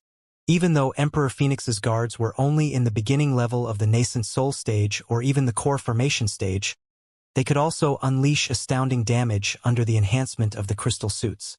As he expected, all the crystal suits were releasing weird light ripples, allowing them to break free of the super high gravity. Then, while glittering soundlessly, the attack units on the shoulders of the crystal suits and the two sides of the thighs were all activated. Almost every crystal suit was holding two powerful storm bolters in their hands. "You are asking to be killed. Since you are suspicious of my announcement, you might as well be taught a good lesson about the awesomeness of the deity's attacks." Emperor Phoenix burst into laughter, and the helmet was folded into a sharp bird head again. He pulled the trigger brutally. The more than 10 crystal suits had all been switched to the heavy firepower form. The bullets and the arced light were sweeping across the entire room like a storm. The surveillance light beams were immediately occupied by the colorful brilliance, as if 100 volcanoes were erupting inside the warehouse of the colossi at the same time, with the scorching magma flowing everywhere. The powerful magical equipment of the modern cultivation civilization from the Imperium of true human beings was not something that the locals of the ancient sages sector could imagine or resist.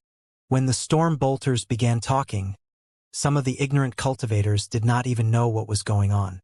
It was not until the whips of light slapped the weaker cultivators among them in half, and smoke popped up from the fractures that were as smooth as mirrors, that the rest of the cultivators were grasped by utter horror. "Not good. Get out of the way. What magical equipment is this? Why is it so quiet and powerful?" The 100 locals of the ancient sages sector, suppressed by the crazy firepower of more than 10 crystal suits, were fleeing in a flurry and hiding behind the colossi as covers. The more sluggish ones among them were often ripped into shreds by the crossfire of the storm bolters and the honeycomb-based tiny flying swords. The armor and magical equipment that they had refined themselves boasted absolutely no defense. They were as vulnerable as if they were made of paper. Only some of the primeval treasures that they had picked up from the ancient battlefield were capable of resisting the roars of the storm bolters, the crystal cannons, and the other modern weapons. The insignificant counterattacks launched by the locals of the ancient sages sector, on the other hand, were all blocked by the enemy's crystal suits. Except for the feeble ripples of light that they raised on the surface of the crystal suits, there was no deeper effect. Both Qi Zhongdao, Ba Xiaoyu, Yan Liren, and Master Bitter Cicada's side and Han Bailing, Qi Changsheng, and Wan Mingzhu's side were caught unprepared. They did not expect that the enemy's quirky armor would be so powerful. Mother White Lotus Wan Mingzhu had only just dashed into the air when 2 Imperial guards lunged at her and blocked her way with a saber of light that they triggered from their armor's arms. Wan Mingzhu sniffed and opened her twisted mouth, spurting out a gray tornado that seemed to be made of mosquitoes. But the gray tornado was burnt up by the fire of spiritual energy the moment that it reached the target's body. From deep inside the breastplate of the 2 Imperial guards, a few sharp, high-pitched sound waves were unleashed. They attacked together and pushed Wan Mingzhu's soul out of the puppet. Dozens of whips of light immediately slapped toward Wan Mingzhu's real body from all directions. Wan Mingzhu shrieked and retreated in a hurry. However, the few gold zombies that had always been with her and almost refined into clones were minced into pieces by the whips before they had a chance to counterattack. Mother White Lotus's face was gloomy. She was shaking so violently that white smoke was popping up above her head, forming shivering lotus flowers, as if mushrooms were growing on her head. Qi Zhongdao and Han Beiling looked at each other. The leaders of the two sides finally came to understand how sordid Emperor Phoenix was and how terrifying the forces behind him were. Qi Zhongdao did not hesitate anymore. He roared toward the high-level cultivators of the 6 major sects behind him that were at a loss. What are you waiting for? Do you really think that the Emperor will let you go? The Emperor will only dismember the 6 major sects and reward his new subordinates who serve him well. The 3 saints, 3 rapscallions, and Master Bitter Cicada, 7 super nascent soul stage cultivators that represented the peak of the ancient sages sector, suddenly dispersed and attacked Emperor Phoenix's imperial guards from all directions. Under their lead, the high-level cultivators of the 6 major sects also recalled their contradiction with Emperor Phoenix in the past. Some of them had even communicated with the Dark Cloud Prairies in the past in secret, and Han Beiling apparently had evidence of their betrayal. So, their outcome would not be too good either way. They simply followed the 7 experts and charged at the Imperial Guards. Although the Imperial Guards were equipped with crystal suits, their own cultivation did not seem to be too high, at least no higher than the beginning level of the nascent soul stage. Also, they were not perfectly adept at the usage of their crystal suits.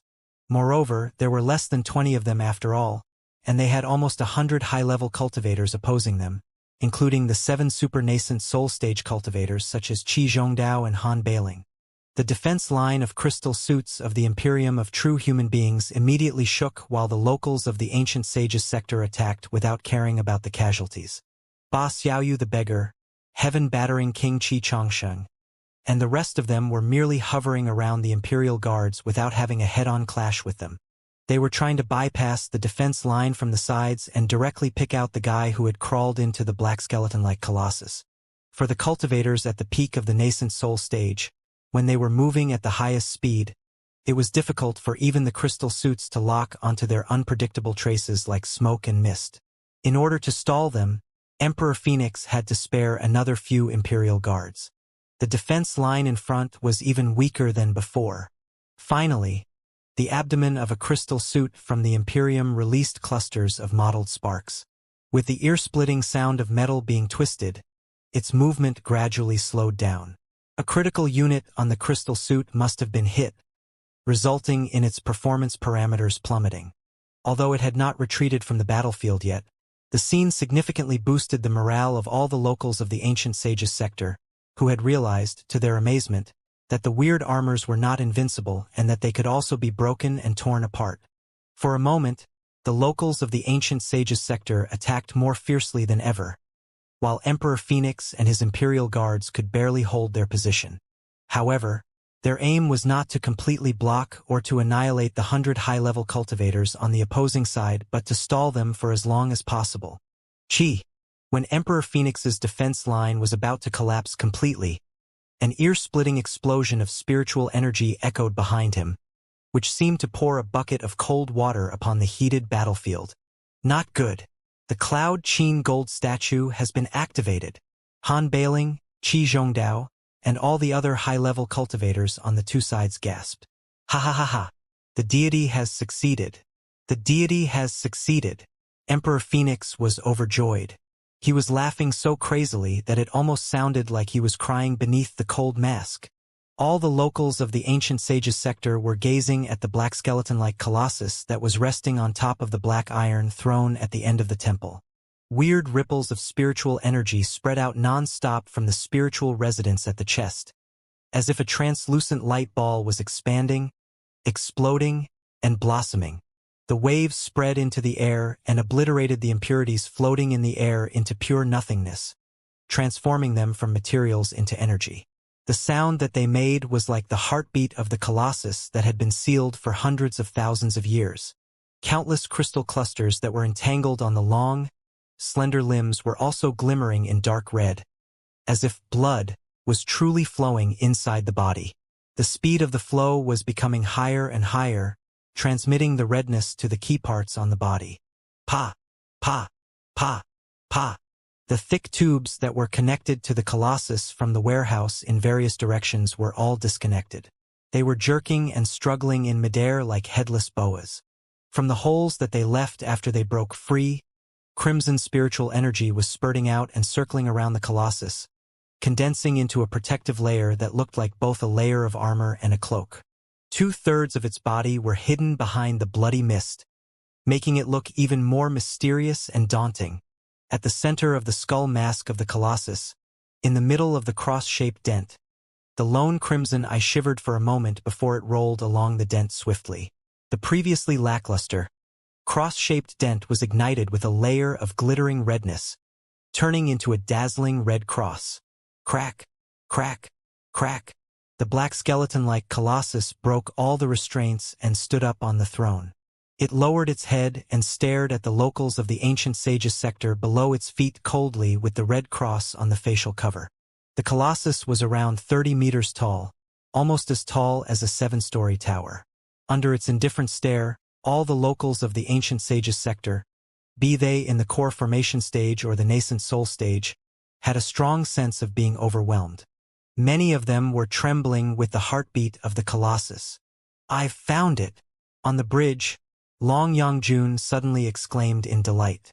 "I have found a teleportation array in a crystal compression room near the warehouse of the Colossi. It can be activated at any time." Near the warehouse of the Colossi? Watching the guy who could be a special agent of the Imperium claim the Colossus that he had called dibs on, Liao could not have been more anxious and infuriated. He almost hated that he could not rush into the warehouse of the Colossi, kick the guy out, and take his place immediately. Of course. Long Yangjun glanced at him. "We cannot show up in the warehouse of the Colossi directly. Otherwise, everybody else will grow suspicious of us. This crystal compression room is empty, and the door is locked. But there's an energy transmission tube that is connected to the warehouse of the Colossi. We will be able to sneak into the warehouse of the Colossi through the tube without alerting anyone. However, what are we going to do even if we do sneak in successfully? I don't think that they will be able to compete with this Colossus even with the two of us. I have a solution." Liao stared at the 20 or so colossi that were lying on the maintenance platforms in the Grand Illusionary Land. Some of them appeared to be mostly done in repairing. He had been the top colossi expert in the Star Glory Federation 100 years ago. As long as he was even some time, he would be able to activate one of the colossi. But he had to be fast. If the special agent of the Imperium of True Human Beings suppressed all the locals of the ancient sage's sector, it would matter little even if he showed up. With every passing second, the black skeleton-like Colossus was getting stronger. The crystal veins and nerves around its body were glittering, as if infinite spiritual energy was running inside unstoppably, giving everybody a weird feeling that he was something between a living creature and a metal being. Along with the pace of its heartbeat, the red mist flowing around the Colossus was pulsating. It was mysterious, elegant, cruel, and magnificent. Who is inside exactly? Why can he manipulate a Cloud Qin gold statue? Qi Zhongdao demanded gravely on behalf of the locals of the ancient sage's sector. Ha ha. Ha ha ha ha ha. Seeing that the Colossus had completely been controlled by one of his people, Emperor Phoenix could not have been more satisfied. He retreated to the feet of the Colossus together with the Imperial guards who were wearing the crystal suits of the Imperium. Raising his hand, he shouted loudly, "Now that the Cloud Qin gold statue has been activated, it doesn't matter if I tell you now. This is Deity Raincloud, an ancestor of the Zhu family of the Thunderous Qian sect who has been training in the deity's realm since he embarked on the path of ascension 1,000 years ago. The deity knew that the ancient sage's sector was in chaos and that the foundation of the great Qian dynasty was falling apart. So, he specifically visited the mortal world again to help me rebuild the great Qian dynasty and save the people of the world." "What?" Qi Zhongdao, Han Bailing, and the other locals of the ancient sage's sector were all greatly surprised by Emperor Phoenix's absurd tale. They looked at each other in bewilderment, not having the slightest idea what was going on. Many of them were bulging their eyes and mumbling. Is it really a predecessor from the Thunderous Qian sect who has ascended to the deity's realm? So to speak, is there really a deity's realm? A deity, a legendary deity. No wonder he can manipulate a Cloud Qin gold statue. It's impossible. It's fake. Fake. I think it's true. Had it not been for the enlightenment of the deities, how could Emperor Phoenix have risen miraculously after only several years? And where did they find so many powerful treasures? That armor must have been brought from the deity's realm. It's the deity's armor. Qi Zhongdao and Han Bailing looked at each other and noticed the intense suspicion in each other's eyes. Gloatingly, Emperor Phoenix grew more and more excited until he was almost roaring in the end. Why are you mortals not kneeling down before deity Raincloud, who has arrived at the earthly world? The deity is almighty, and the Cloud Qin gold statue is even more magnificent. You will easily be crushed if he wills it. However, deity Raincloud is too benevolent and merciful to go on a killing spree. As long as you pledge loyalty to the great Qian dynasty as obedient subjects and listen to the commands of me and the deity dutifully, except for the flagitious leaders of the rebellions including Han Bailing, Qi Changsheng, and Wan Mingzhu, you will all be pardoned, with rewards that are beyond your expectations. Those who follow Raincloud shall live. Those who don't shall die. Kneel. Kneel now. Kneel. Kneel. Kneel. All the imperial guards around Emperor Phoenix stepped forward at the same time and roared loudly. Their voices, enhanced by special broadcasting rune arrays, exploded among everybody like 10,000 bombs. Everybody's head was dizzy, and their mind was disturbed. Some of the core formation stage cultivators who were less capable and the nascent soul stage cultivators who were too heavily wounded to maintain their level were truly frightened. Their faces were pale, and they felt the strong urge to kneel down and pledge loyalty to the inviolable. Liao almost choked in fury after seeing that on the bridge. The so-called deity's realm and deity Raincloud were obviously bullshit. It was clearly fictitious drivel that a special agent of the Imperium of true human beings had fabricated. Liao gnashed his teeth and asked, "Is the teleportation array ready to be activated?" "Soon. It is now being charged with spiritual energy. I'll have to check if it can function normally, considering that it has been left unused for hundreds of thousands of years." Long Yangjun said very calmly. She narrowed her eyes and continued swimming in the ocean of light. Teleportation arrays were highly dangerous magical equipment that did not allow any negligence.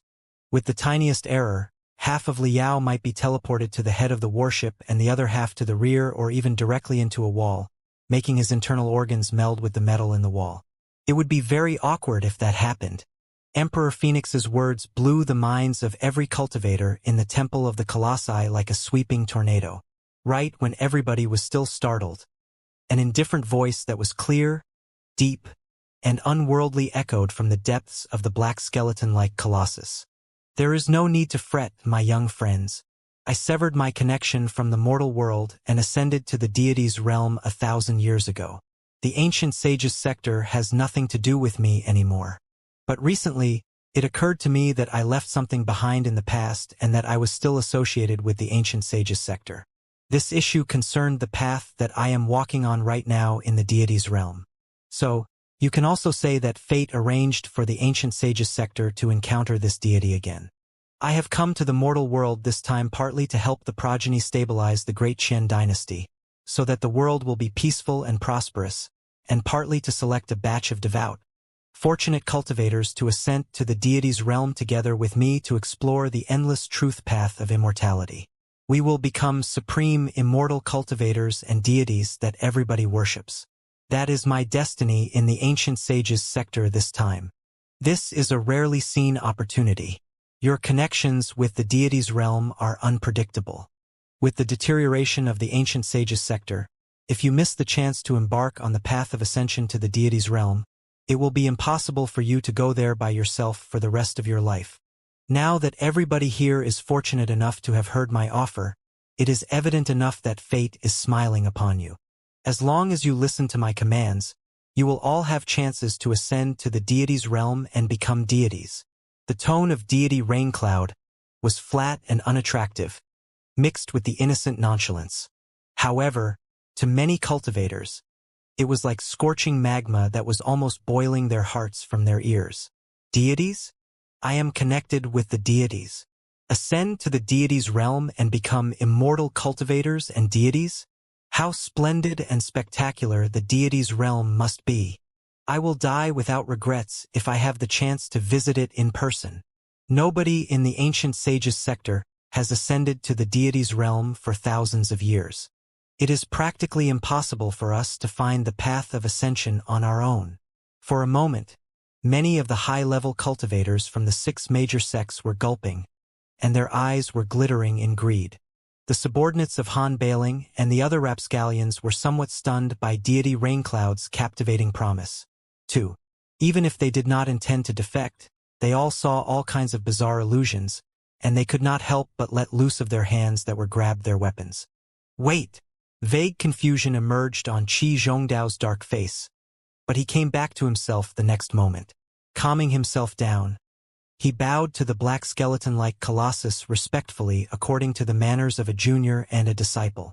Then he stood straight, craned his neck, and looked at the skull head of the colossus in midair. You must forgive us for not greeting you properly, deity Raincloud, as we were not informed of your arrival.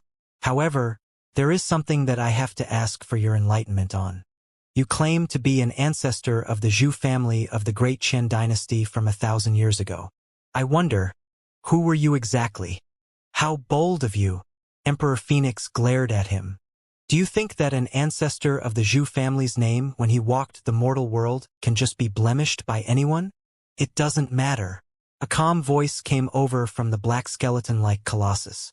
Before I ascended to the deity's realm, my name in the world of mortals was Zhu Xianxia.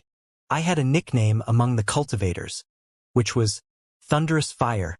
However, that's all from 1,000 years ago. I have been freed from all that. It barely has anything to do with the deity Raincloud that is standing here right now. Thunderous Fire Zhu Xianxia? The cultivators furrowed their eyebrow and thought hard. The nascent soul stage cultivators all boasted astonishing memories, and few super experts from the thunderous Qian Hall had been capable of ascending to the deity's realm over the past 2,000 years.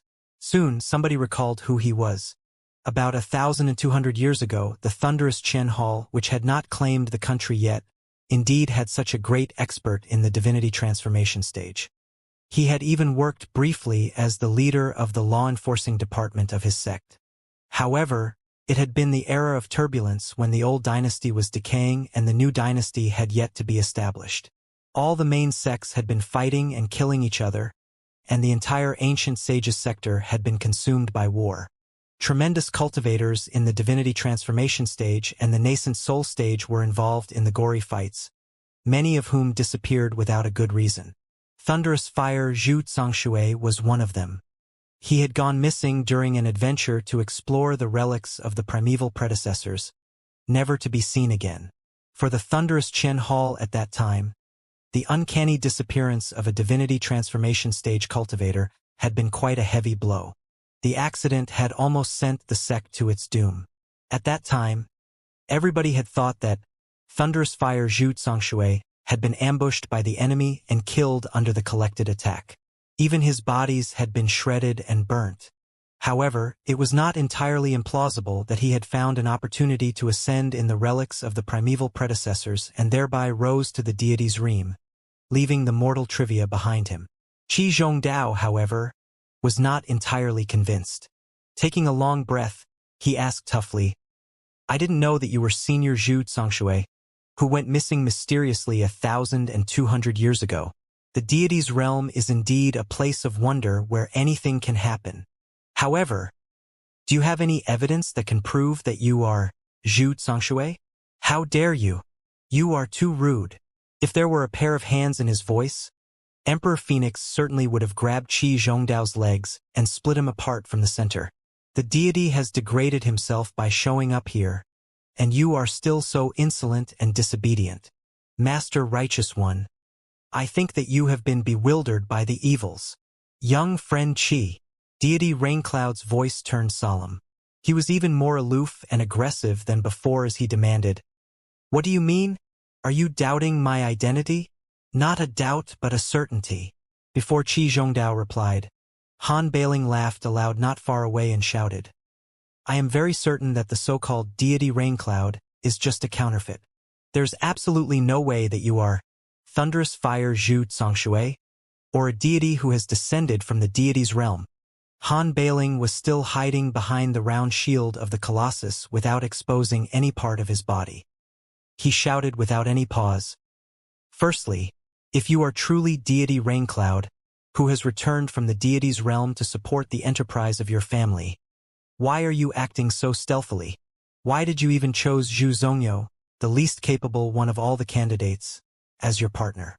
The old emperor of the great Qin dynasty only died last year. He was your offspring, too. There was also the legitimate crown prince as well as many other royal princes in the palace. You selected none of them but an unsupported prince who was assigned to watch over the ancestors' temple.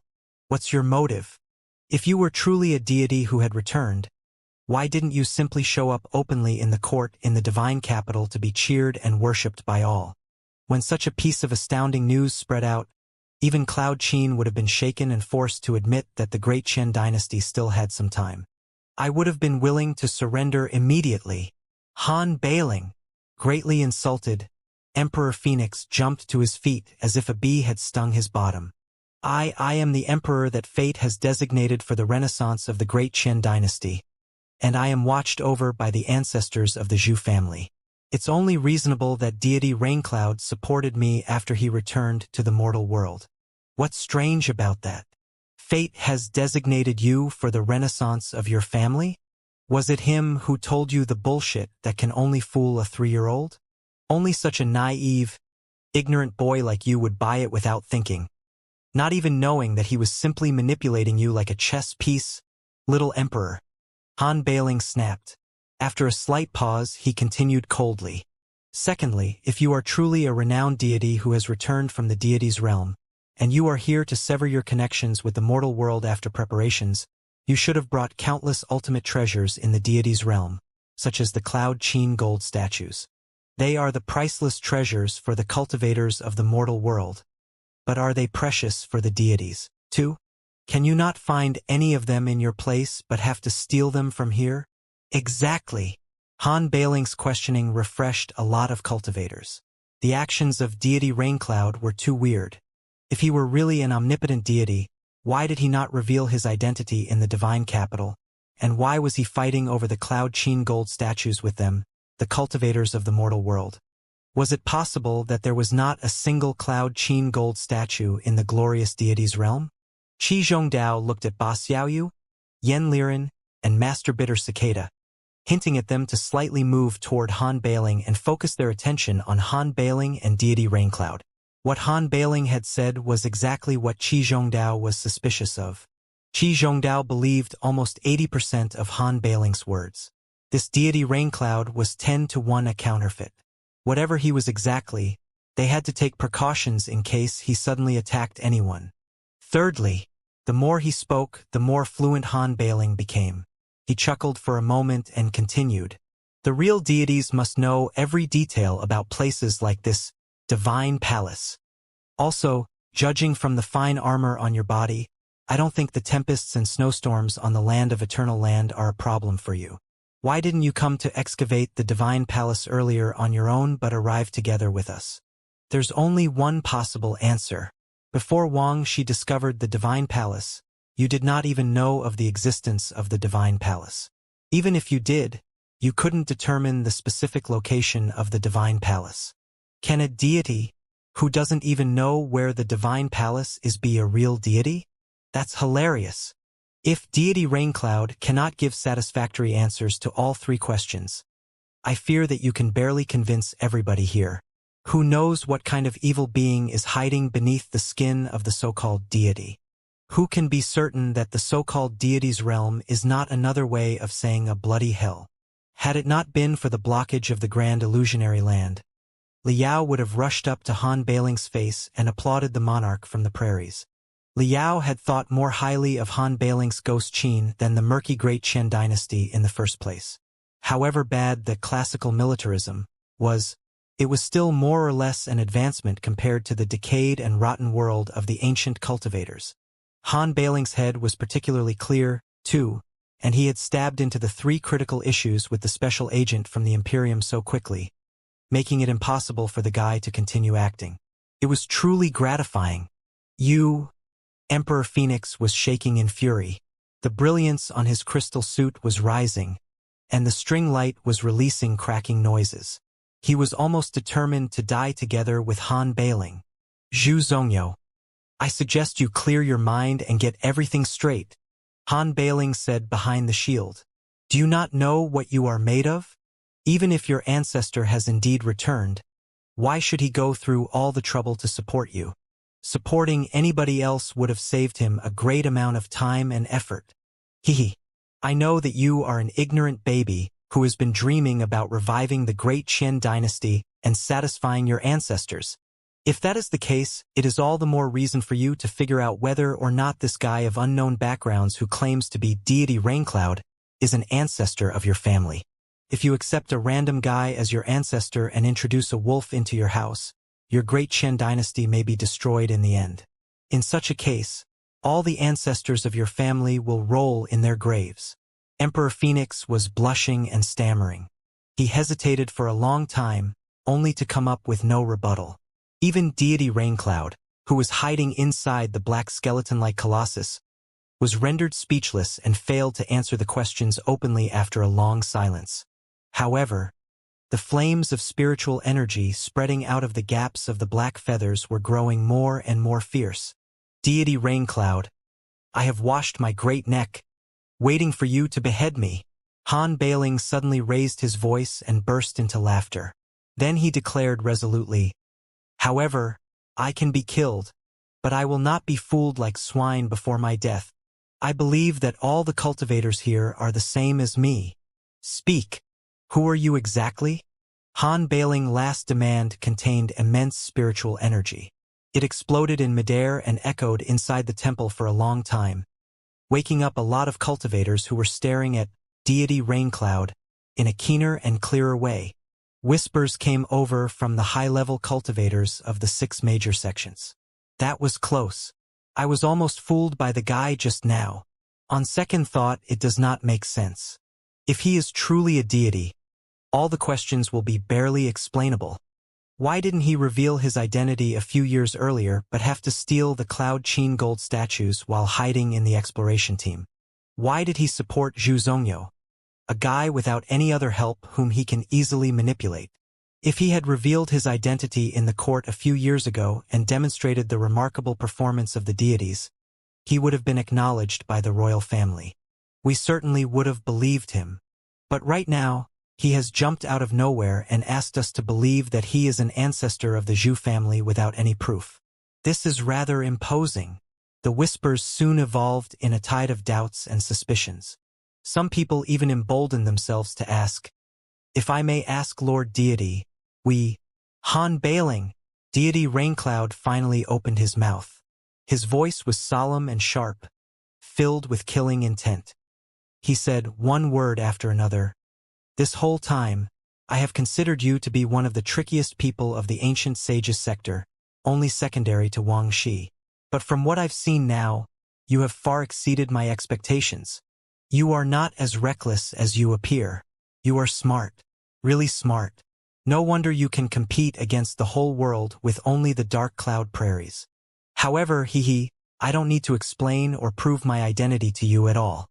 Had it not been for the benevolence of the heavens and my own lenience, I would have activated the Cloud Qin gold statue and killed all of you. I don't believe in the benevolence of the heavens or that you are a man of lenience. Han Bailing was truly a tough man who was fearless of death. He was bold enough to sneer before a colossus more than 30 meters tall. You haven't killed us either because you can't or because you are trying to exploit us more. There was another moment of silence in the colossus. Deity Raincloud seemed to have been choked by Han Bailing. It was not until a long time later that he finally said, Han Bailing, if you choose not to go against me, it is not necessary for me to kill you. You, Qi Changsheng and Wan Mingzhu are the same. You are all deeply connected with the deity's realm, too. If you can pass my test, I can also consider taking you to the deity's realm, where you will enjoy infinite benefits and opportunities. Han Bailing was dazed for a moment after hearing the reply. He did not expect that deity Raincloud would be so friendly. Before he figured out how he should respond, Emperor Phoenix had already jumped up and shouted in utmost astonishment. Elder Master, What did you say? Are you planning to pardon Han Bailing, Qi Changsheng, Wan Mingzhu, and Wang Shi? That's not what we agreed upon in the beginning. Didn't you promise me that you would hand over the 4 rapscallions to me, and I would be free to mince them into pieces and crush them into powder? The young emperor hated the 4 rapscallions who had savaged the great Qian dynasty so much that he completely lost his calmness. Deity Raincloud was silent for a moment before he casually said, "After you ascend to the deity's realm one day in the future, you will understand that everything in the mortal world is just a hallucination. If you are obsessed with meaningless hatred, your heart will be corrupted, and your level will stagnate forever. Why don't you just let it go?" I can't let it go." Emperor Phoenix was almost crazy.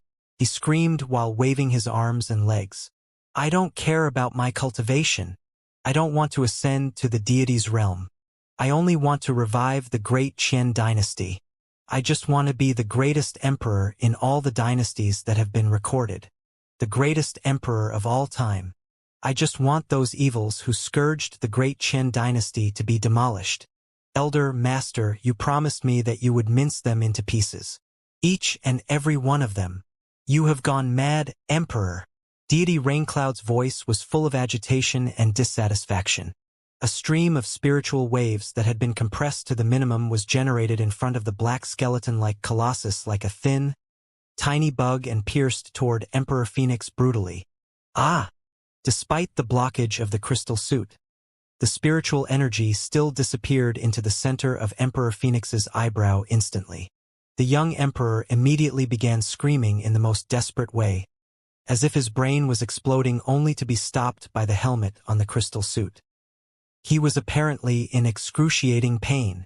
Holding his head, he bent his body like a shrimp and was almost writhing on the ground because of the suffering. The screams, each higher than the last, made all the locals of the ancient sage's sector in the area feel their heads were dizzy regardless of their stance. Although Emperor Phoenix was the youngest one of the top 10 experts of the ancient sage's sector, he had demonstrated unbelievable capabilities during the struggle for the throne in the divine capital the previous year. His cultivation might not have been as high as Yan Liren's or Qi Zhongdao's, but the gap was not huge. They were approximately at the same level. Even such an expert had failed to defend against Deity Raincloud's casual attack.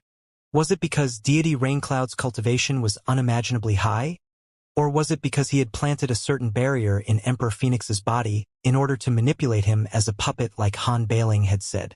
The latter appeared to be the more plausible possibility, because when Emperor Phoenix was cramping hard in excruciating pain, the Imperial guards around him who should have been loyal to him were merely watching coldly. None of them gave him a hand. Such a fact made Emperor Phoenix even more devastated.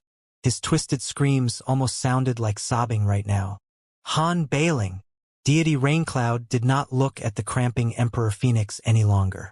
He shifted the enormous skull of the skeleton to Han Bailing and the other rapscallions.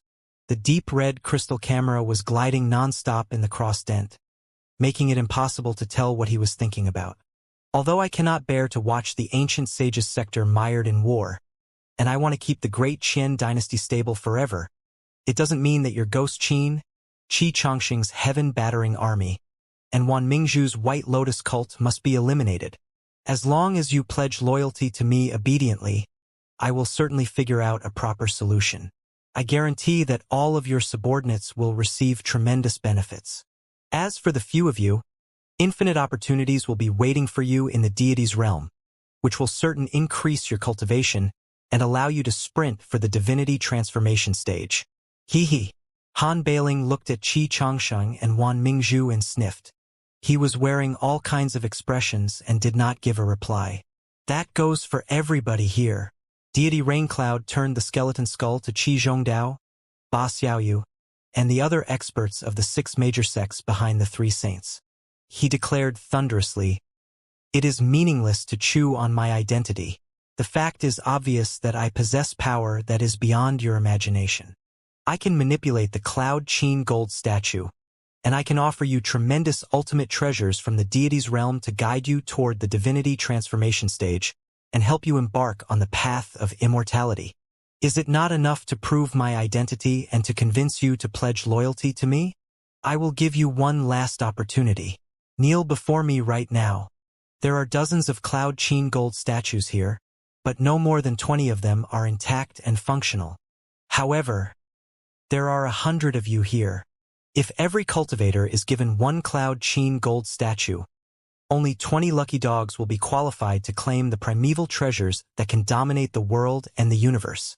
Whoever kneels down first and pledges loyalty to me sincerely will be rewarded with a Cloud Qin gold statue. I will also teach you the corresponding usage, and even the way to break into the divinity transformation stage. Deity Raincloud's words were as shocking as thunder. Fewer than 20 Cloud Qin gold statues. Great secret arts to break into the divinity transformation stage. For the locals of the ancient sages sector who were struggling and groping in darkness, the temptations were too alluring to resist. With everything progressing so far, the shrewd elders and leaders of the 6 major sects had mostly realized that the mysterious person inside the black Cloud Qin gold statue was most likely not the senior expert Xianxia of the thunderous Qin Hall. Otherwise, his answer would not have been so obscure and ambiguous. But so what? Deity Raincloud was not wrong. His identity was not important. What was important was that he had in his possession the powerful treasures from the deity's realm, and that he was aware of the methods to manipulate the Cloud Qin gold statues. Most importantly of all, there were only 20 Cloud Qin gold statues at most that could be allotted.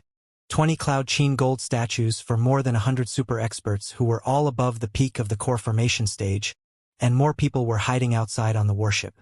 Right? There were also the tricky people such as Wang Shi and Master Spiritual Vulture who had not shown up yet. Chances were that they had already been bought by Deity Raincloud and were lurking in the darkness, ready to launch a critical strike at any time. It was a very simple arithmetic question, but it was also the most complicated conundrum. Don't be tricked. Sensing the disinclination behind him, Qi Zhongdao grew anxious. He is trying to divide us. Don't be fooled. United. We must remain united. Exactly. Han Bailing also gnashed his teeth. He is definitely not as powerful as he appears to be on the surface. If he would have gone on a killing spree and suppressed everybody with brute force. Why would he bother wasting so much time talking to us? As long as we stick together, more than 100 experts above the core formation stage will certainly be enough to defeat a single Cloud Qin gold statue. The two of them echoed with each other, but the elders and leaders of the 6 major sects were not moved much. Stick together? It's not so easy. Yes, if more than 100 experts above the core formation stage are united and charge forward without considering the sacrifices, there might be a slim chance that we can crush Deity Raincloud. But who will lead the charge and be sacrificed first? Besides, just because I don't surrender doesn't mean other people won't. As long as some 20 of the 100 people choose to surrender and cause trouble behind us, there is absolutely no way that we can compete with Deity Raincloud. By then, those who choose to resist will be crushed into smithereens by Deity Raincloud, and those who surrender in advance will probably be rewarded with a Cloud Qin gold statue and the secret arts to break into the divinity transformation stage. Similar ideas were rolling over inside the eyes of almost every elder and leader of the 6 major sects. When they looked at each other, they felt that other people's eyes were filled with electricity and hooks. Shivering, they thought of a new problem. Even if I don't surrender and other people do not want to surrender in the beginning, how will they know what I am thinking, and how can they be certain that I will fight to the end? There are only 20 Cloud Qin gold statues. The earlier you surrender, the more benefits you will have. As long as the number of traitors reaches a certain threshold, the resistance will be meaningless.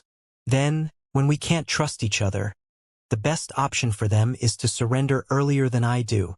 I don't know whether or not they will surrender, and they do not know whether or not I will surrender.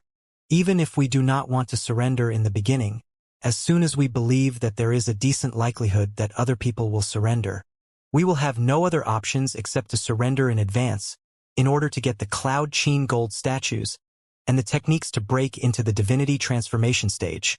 Such thoughts were popping up in the heads of the 100 high-level cultivators from 6 major sects at the same time. The locals of the ancient sages sector were caught in a classic prisoner's dilemma. 1. Their eyes were all glimmering. The ambience grew weirder than ever for a moment. The room looked like a vulnerable high tower that had just been burnt by fire and already reached the brink of collapse. The burnt wood was caught in a weird silence after creaking for a moment. One tiny breeze at this moment, or even nothing except a wait of 1 to 2 seconds, and the high tower would completely collapse. Boom! Qi Zhongdao knew the nature of the people of the 6 major sections. Any words would be useless. Without saying anything, he summoned his spiritual energy and boosted the heaven-flipping seal to smash the black skeleton-like colossus. Heaven-flipping seal? Ha ha ha ha! Deity Raincloud chuckled in amusement. Crimson tides of spiritual energy surged on the surface of the colossus, and dozens of tentacles extended out of the waves toward the heaven-flipping seal, showing absolutely no sign that they were under the influence of the heaven-flipping seal.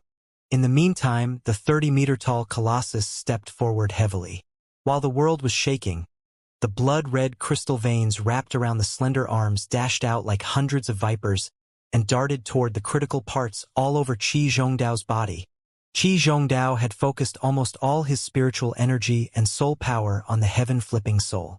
It was impossible for him to dodge in time. Yen Liren, however, blinked out from the back. His sword auras spread out into hundreds of electric arcs and slashed toward the blood-red crystal veins of the black skeleton-like colossus. After a series of crisp collisions, Yen Liren's sword exploded into the finest powder. Shwa! The moment when the secret sword exploded, something deep inside Yen Liren's pupils seemed to have exploded, too. As if his soul had been severely wounded, the sword maniac was still expressionless. But he was biting his lip harder and harder. And you, Han Bailing, come on together. Let's see if I can go on a killing spree today. Deity Raincloud grinned hideously. The crimson whips scattered in midair like 100 vipers, drawing dozens of weird curves and arcing behind the round shield where Han Bailing was hiding, interweaving into a fatal web instantly. Despite his enormous body size, Han Bailing was not slow at all. The moment that the whips connected with each other, he turned into a gray shadow and jumped out. The whips did not halt at all after missing the target during the first attack. They took a weird turn and continued darting toward his back. Watch out, my lord! Seeing that all the space around Han Bailing had been locked onto, a nascent soul stage cultivator from Ghost Qin was greatly shocked. He lunged forward without caring about anything and was stabbed precisely by the sharp thorns at the front ends of the whips. The spiritual shield of the nascent soul stage cultivator was as fragile as a piece of paper, and the cultivator from Ghost Qin was immediately riddled with almost 10 holes. Wu Lihan! Han Bailing's eyes were almost bulging out as he shouted desperately. Wu Lihan was a seasoned nascent soul stage cultivator who had been famous for 100 years on the Dark Cloud Prairies. He was also Han Bailing's subordinate who had followed Han Bailing since the beginning of his rise. The two of them were lifelong comrades. At this moment, the nascent soul stage cultivator from the prairies, best known for his toughness and cruelty, had been pierced through brutally by almost 10 blood-red whips, which tied him up and strangled him like a bunch of boas. Wu Lihan bulged his eyes. His spiritual energy surged out crazily as he tried to destroy the blood-red whips. However, from every cluster of sharp-edged, gnarled crystals, a weird power was released incessantly, suppressing his spiritual energy until there was nothing left. Crack, crack, crack. Exploding noises of bone fractures echoed inside Wu Lihan's body. As the blood-red whips tightened, his hands, feet, and head all gradually twisted into extremely unnatural postures. Wu Lihan's face became more and more twisted, but dazzling brilliance was still beaming out of his bull eyes as he stared at Han Bailing, apparently giving all his hope to the magnificent monarch on the prairies. My lord! Wu Lihan's throat moved with difficulty. After he had just squeezed out those 2 words, the blood-red whips that had long been buried in his flesh and blood suddenly constricted brutally. After a bam, he was crushed into a cluster of broken, bloody mist by the extreme force. The bloody mist spurted out and fell to the ground into the fuzzy pattern of an enormous human being. It seemed to be falling upon the heart of every local of the ancient sage's sector, too. casting a bloody shadow over their soul and their determination. A seasoned nascent soul stage cultivator who had been famous for a long time had been strangled by deity Raincloud as easily as if he were an ant. Ah! Han Bailing's eyes were bloodshot. He roared in the most painful and infuriated way. However, behind him, Qi Chongshang and Wan Mingzhu, a few experts from the Ghost Qin, the Heaven-Battering Army, and the White Lotus cult were slightly trembling after looking at each other in bewilderment for a while. The appalling techniques that deity Raincloud had demonstrated subdued many of the subordinates of the three rapscallions. The always ready to bend, selfish guys from the 6 major sects were even more wicked than them. The quick-minded and shameless ones among them had already coughed and kneeled down quickly. Please accept your junior's sincere respect, deity Raincloud. Inside the bridge, Liao smashed the picture in midair brutally, blowing the elder of the 6 major sects who kneeled first into broken ripples. Damn it! The guy has almost got everything under his control. When exactly can we take action? Liao felt so anxious that he was almost choking. Yet there was nothing that he could do except pace around the room. It's working! Long Yongjun exclaimed in a low voice, her eyes glittering. A new grand illusionary land was blossoming slowly next to the surveillance picture of the Temple of the Colossi like a translucent flower. This is the teleportation array on the Nuwa warship. Long Yongjun furrowed her eyebrows, as if she had picked up something from her memories. The Nuwa warship has adopted a very advanced teleportation paradigm. There are not fixed teleportation arrays. The surveillance picture, the grand illusionary land, and the teleportation arrays have been integrated into a whole. As long as the corresponding technique is activated, and you are completely enshrouded by the grand illusionary land, you will be teleported into the cabin displayed in the grand illusionary land. So advanced. Liao raised an eyebrow. After pondering for a moment, he took off one of his boots and threw it into the center of the grand illusionary land. Teleporting the body wasn't a joke. He certainly needed to run an experiment first. Long Yongjun played with part of the threads of light shot out from the crystal processors with her small finger. Then, after a flash of light, Liao's boot appeared to be unpredictable and illusionary, although it seemed to be on exactly the same spot. Liao extended his hand to snatch it, only to pass through the middle of his boot and catch nothing. The boot had indeed been teleported to the cabin, as displayed in the grand illusionary land. Fantastic! Liao waved his fist in excitement. He extended his hand to Long Yongjun. Let's go now. Long Yongjun looked at his hand carefully and frowned. What's the meaning of this? We're going together, of course, Liao said matter-of-factly. It's not like I'm going to fight a life-and-death battle in the warehouse of the Colossi, while you watch the fight enjoying a cup of tea here, right? I'm aware of that, Long Yongjun replied casually. What I'm asking is, why are you extending your hand to me? It means that I'm going to hold your hand so that we will pass through the teleportation array simultaneously, Liao said straightforwardly. You aren't so childish as to believe that I completely trust you, are you? If you and I are to be teleported separately, what if you are wicked enough to teleport yourself to an inconspicuous cabin next door while teleporting me directly in front of this black skeleton-like colossus? Wouldn't I be caught in a very awkward situation? But there won't be any problem if we are teleported hand in hand. If you have any ill intentions during the teleportation process and something goes wrong, our bodies might be melded, and we will simply die together. Long Yongjun stared at Liao coldly. Liao looked back at her without any guilt. Long Yongjun took a deep breath. Fine. Cracking noises were echoing inside her body again as it shivered slightly. Weird spiritual energy in a helical form spread out of her pores and danced around her. Liao blinked. What are you doing now? I do not like to show in public with my real look. It will be better if I transform myself into what I always looked like. All right then. As your wish. But can you change your body after we are teleported over? Why? Because I'm not comfortable holding the hand of a man. It feels weird. The clock was ticking. In the surveillance picture of the warehouse of the Colossi, except for the 3 saints, the 3 rapscallions, Emperor Phoenix, and Master Bitter Cicada, More and more locals of the ancient sage's sector were kneeling down before deity Raincloud as a gesture of obedience. Long Yongjun glared at Liao and, having no time to argue with him, set up the teleportation parameters without saying anything. She then adjusted all the crystal processors in the bridge to the hibernation state again. In the end, she grabbed Liao's hand and stood at the center of the grand illusionary land. Dull noises were echoing in Liao's eyes. The picture in front of his eyes blurred and became unpredictable. He felt like he was at the bottom of an ocean, with bubbles exploding right next to his ears nonstop. He was about to ask Long Yongjun when the teleportation would begin, when he blinked and suddenly felt that it was weird. He found himself in a dark, narrow cabin, and the glittering forest of pillar-shaped crystal processors had entirely vanished. He had truly walked into the picture and been teleported from the bridge to the room next to the warehouse of the colossi.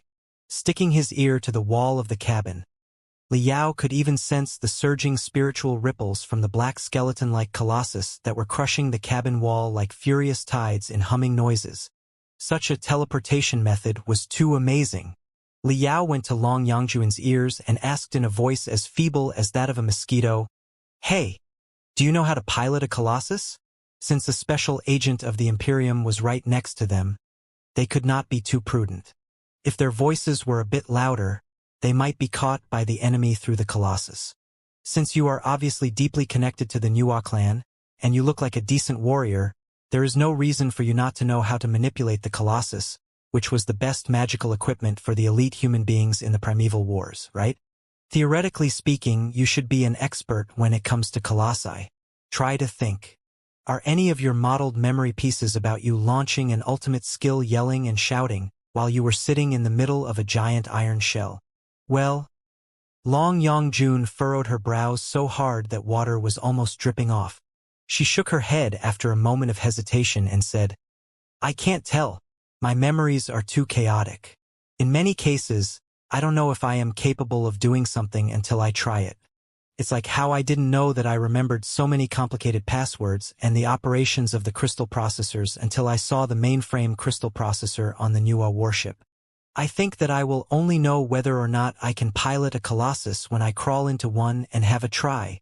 Then let's get one." Liao gnashed his teeth. "We will sneak into the warehouse of the colossi together and go our separate ways, each looking for one colossus. If one of us is unfortunately noticed by deity Raincloud, we will help distract the enemy for the other guy. Don't be intimidated by the guy. He may look awesome right now, but this must be the first time that he has ever used a colossus in such a form. It is impossible for him to parse the advanced techniques entailed in the colossus, and the best that he can do is unleash some fundamental skills.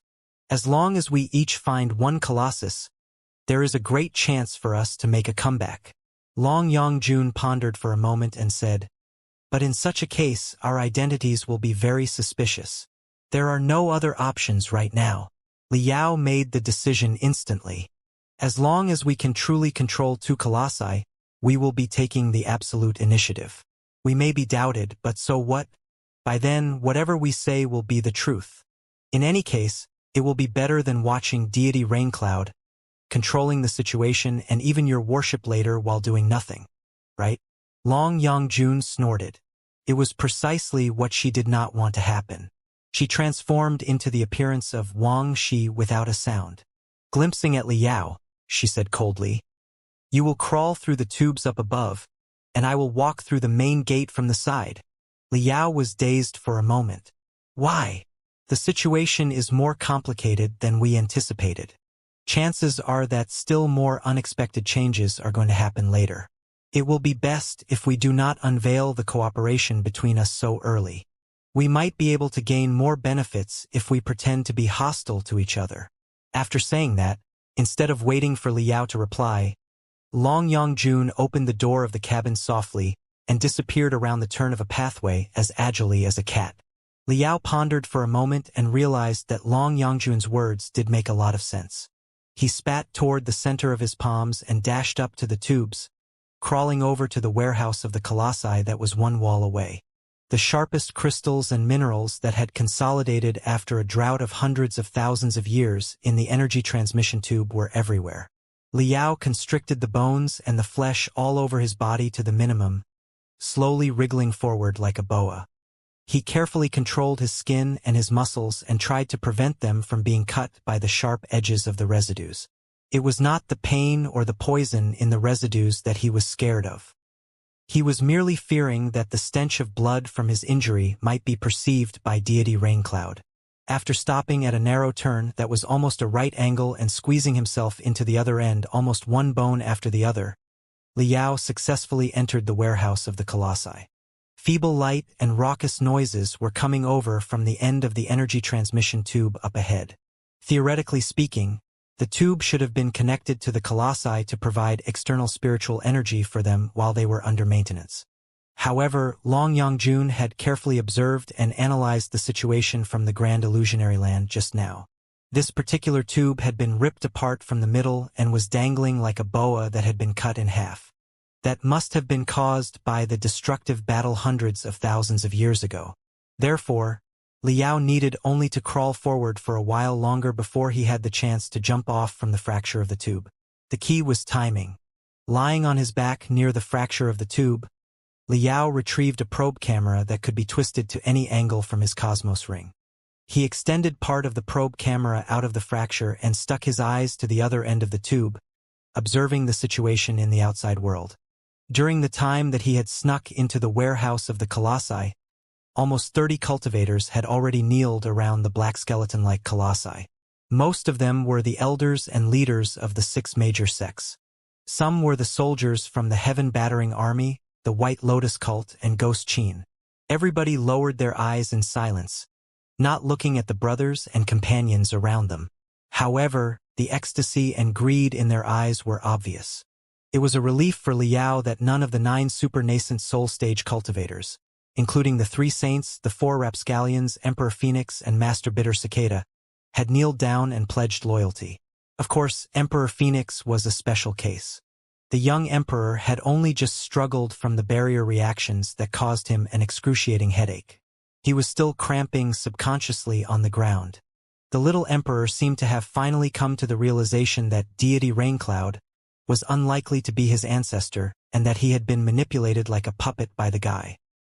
He was in a daze with a twisted and devastated face, as if the blow was too fierce for him to bear. This is not good. Almost 30 high-level cultivators have pledged loyalty to the special agent of the Imperium. There are also the fiery Phoenix Imperial Guards equipped with the string-light crystal suits from the Imperium, whom he has already controlled since the very beginning. The locals of the ancient sage's sector's advantage of numbers has been lost. Liao calculated the comparison of the enemy's abilities and felt that the battle was going to be perilous. To make matters worse, those guys who had not kneeled down and pledged loyalty to deity Raincloud yet were not necessarily reliable. Their decision was based on some very simple logic. The promise of deity Raincloud was that whoever kneeled and surrendered to him first would be rewarded with a Cloud Qin gold statue. However, 30 people had already kneeled down, and there were only 20 Cloud Qin gold statues in total. So, for the latecomers, they did not seem to be in a hurry to show their attitude, and they could negotiate more about the possible benefits. Gloomy chuckles came over from the black skeleton-like colossus. Deity Raincloud laughed and said, "Very good. The 28 of you have proved your connections with the deity's realm. As long as you are loyal to me and obey my commands dutifully, I will certain fulfill my promise and grant all the Cloud Qin gold statues here to you after they are repaired. As for those who haven't made a decision yet, the 28 cultivators here will be your example. The Cloud Qin gold statues here have been claimed. But it doesn't matter. The Divine Palace is a large place. Relics from the primeval battles are everywhere. Naturally, more remains of the Cloud Qin gold statues can be repaired and made use of. As long as you surrender to me, I will certainly repair more Cloud Qin gold statues and give them to you. Even without the Cloud Qin gold statues, the divine armor that I have brought from the deity's realm is also priceless. You have seen their power just now, but I only have a limited number, too.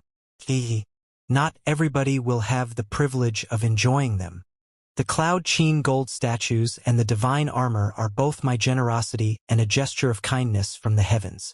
If you refuse the gifts from the deity's realm time and time again, don't blame me for launching thunderous attacks to discipline you. Ascend to the deity's realm together with me or go to hell together with the few ignorant fools here. Make your choice now, everybody. Both sweating hard, Qi Zhongdao and Han Bailing roared at almost the same time. Don't believe his bullshit. He who offers generosity without any reason certainly has other ill intentions, Qi Zhongdao shouted. The fact that he promises such abundant rewards when we have just met proves that he is certainly up to something else. A great plot must be hidden behind all this. Whoever believes his words will be entirely devoured from the body to the soul without leaving the slightest residue. Even your sect, your family, your hometown, and even the entire ancient sages sector may be doomed forever. Han Bailing, on the other hand, rolled his eyes and said, "Let's attack together. There are so many core formation stage cultivators and nascent soul stage cultivators here. If we work together to suppress him, we will still be able to elicit the secrets about the Cloud Qin gold statues and the deity's realm from him. The information will definitely be more trustworthy than what he deigns to tell us." Han Bailing truly deserved to be a rising hero on the prairies. His words were much more seditious than Qi Zhongdao's. Even if deity Raincloud was not a real deity, he still looked intimidating enough when he controlled the Colossus. However, Han Bailing was not in the least frightened. He was even trying to persuade everybody to defeat and interrogate the deity by taking advantage of the weakness of humanity. The situation was caught in an impasse again. Those who were qualified to appear in the warehouse of the Colossi were all high-level cultivators above the core formation stage. Naturally, none of them were easily tricked. Everybody knew that deity Raincloud's additional promise was too inflated. It was true that other Cloud Qin gold statues might exist in the corners of the Divine Palace. However, from what they had seen on their way there, most of the Cloud Qin gold statues had been shattered and were beyond repair. Some of the remains had even heavily rusted. Even if the Cloud Qin gold statues could truly be repaired, they would not be nearly as powerful as the 20 Cloud Qin gold statues there. That was the thing about humanity. They had all surrendered, except that some surrendered faster than others did. As a result, the rewards they would be given were of different qualities. Also, the rewards were super magical equipment that concerned a cultivator's life. Nobody would find such an outcome acceptable. Their minds that had lost balance needed time to recover. Many people began to carefully think about Han Bailing's proposal. Was it possible that they would get more valuable intelligence if they suppressed this deity Raincloud together and interrogated him? The things that deity Raincloud offered to say were highly untrustworthy. Perhaps only 1 out of 100 statements would be true. However, if he fell into the hands of the many cultivators there, they would have all the time in the world to dig out whatever information was inside his head. The air immediately grew intense. The cultivators standing and kneeling, even if they were next to each other, seemed to be divided by bottomless chasms. The brothers and life and death companions a moment ago were all releasing unmistakable killing intent. Liao looked for opportunities in the invisible forest of killing intent. He glanced at the other floor of the warehouse, only to discover that a corpse was slithering slowly and quietly toward the maintenance platforms. It was exactly Long Yangjun who had transformed into the form of Wang Shi. Time to work. Liao licked the black skeleton-like colossus with his eyes affectionately. He still could not quench his desire for this particular colossus. He secretly made up his mind that he would kick deity Raincloud brutally and occupy the dream colossus. Liao calmed himself down and adjusted the angle of the probe camera, scanning the few colossi on the maintenance platforms near the exit of the energy transmission tube. There was a small colossus around 15 meters tall on a maintenance platform to his left. Although the left arm had been shattered, the rest of the body was still intact. Also, Liao had used Draconic Phoenix with only 1 arm before. With his abundant experience in using a crippled colossus, he was 70% certain that he could activate it. There was also a super heavy colossus in the corner to his right, which was about 25 meters tall but more than 20 meters wide, making it look like an enormous tortoise that had stood up on its feet. The colossus was also very tempting, but it was too far away. Liao was not confident that he could sneak into the place safely without alerting anyone. As for their performance differences, it was not the most important factor. Based on Liao's abundant experience in dealing with colossi, it would take at least a year and a half to familiarize oneself with a brand new colossus. The special agent of the Imperium had only just accessed the black skeleton-like colossus. Chances were that he had not figured out the basic operation menus yet. It would be impressive if he could activate 10% of its combat ability. Shwa, shwa, shwa, shwa. Thousands of routes and 10 times more data entries popped up in front of Liao's eyes, congregating into 7 different operation plans. A battle was to break out soon. He had to take action immediately, taking a deep breath, while the black skeleton-like colossus was dealing with Qi Zhongdao and Han bailing with its back against him.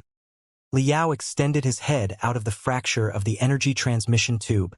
Right then, out of the blue, a cultivator standing on the ground accidentally raised his head and noticed Liao. There were more than 100 cultivators with the keenest senses below him. Liao could not wait until everybody was lowering their head before he crawled out. Liao was about to jump out when he perceived the stare. He immediately felt cold sweat coming on. He zipped his mouth at the cultivator, hinting for him not to talk. Speaking of which, he had once met the cultivator from the Thunderstorm Valley before and even helped the guy adjust his flying sword. The astonishment on the elder of the Thunderstorm Valley flashed and soon disappeared. He slightly nodded in acknowledgement before he took a deep breath, widened his eyes, and shouted at the top of his voice, "If I may inform the deity, somebody is up there. Damn you!" Liao roared and retreated quickly. The thorough and detailed plans in his head exploded before they reintegrated in fierce collisions and vibrations. Now that he had already been exposed, there was nothing to be scared of anymore.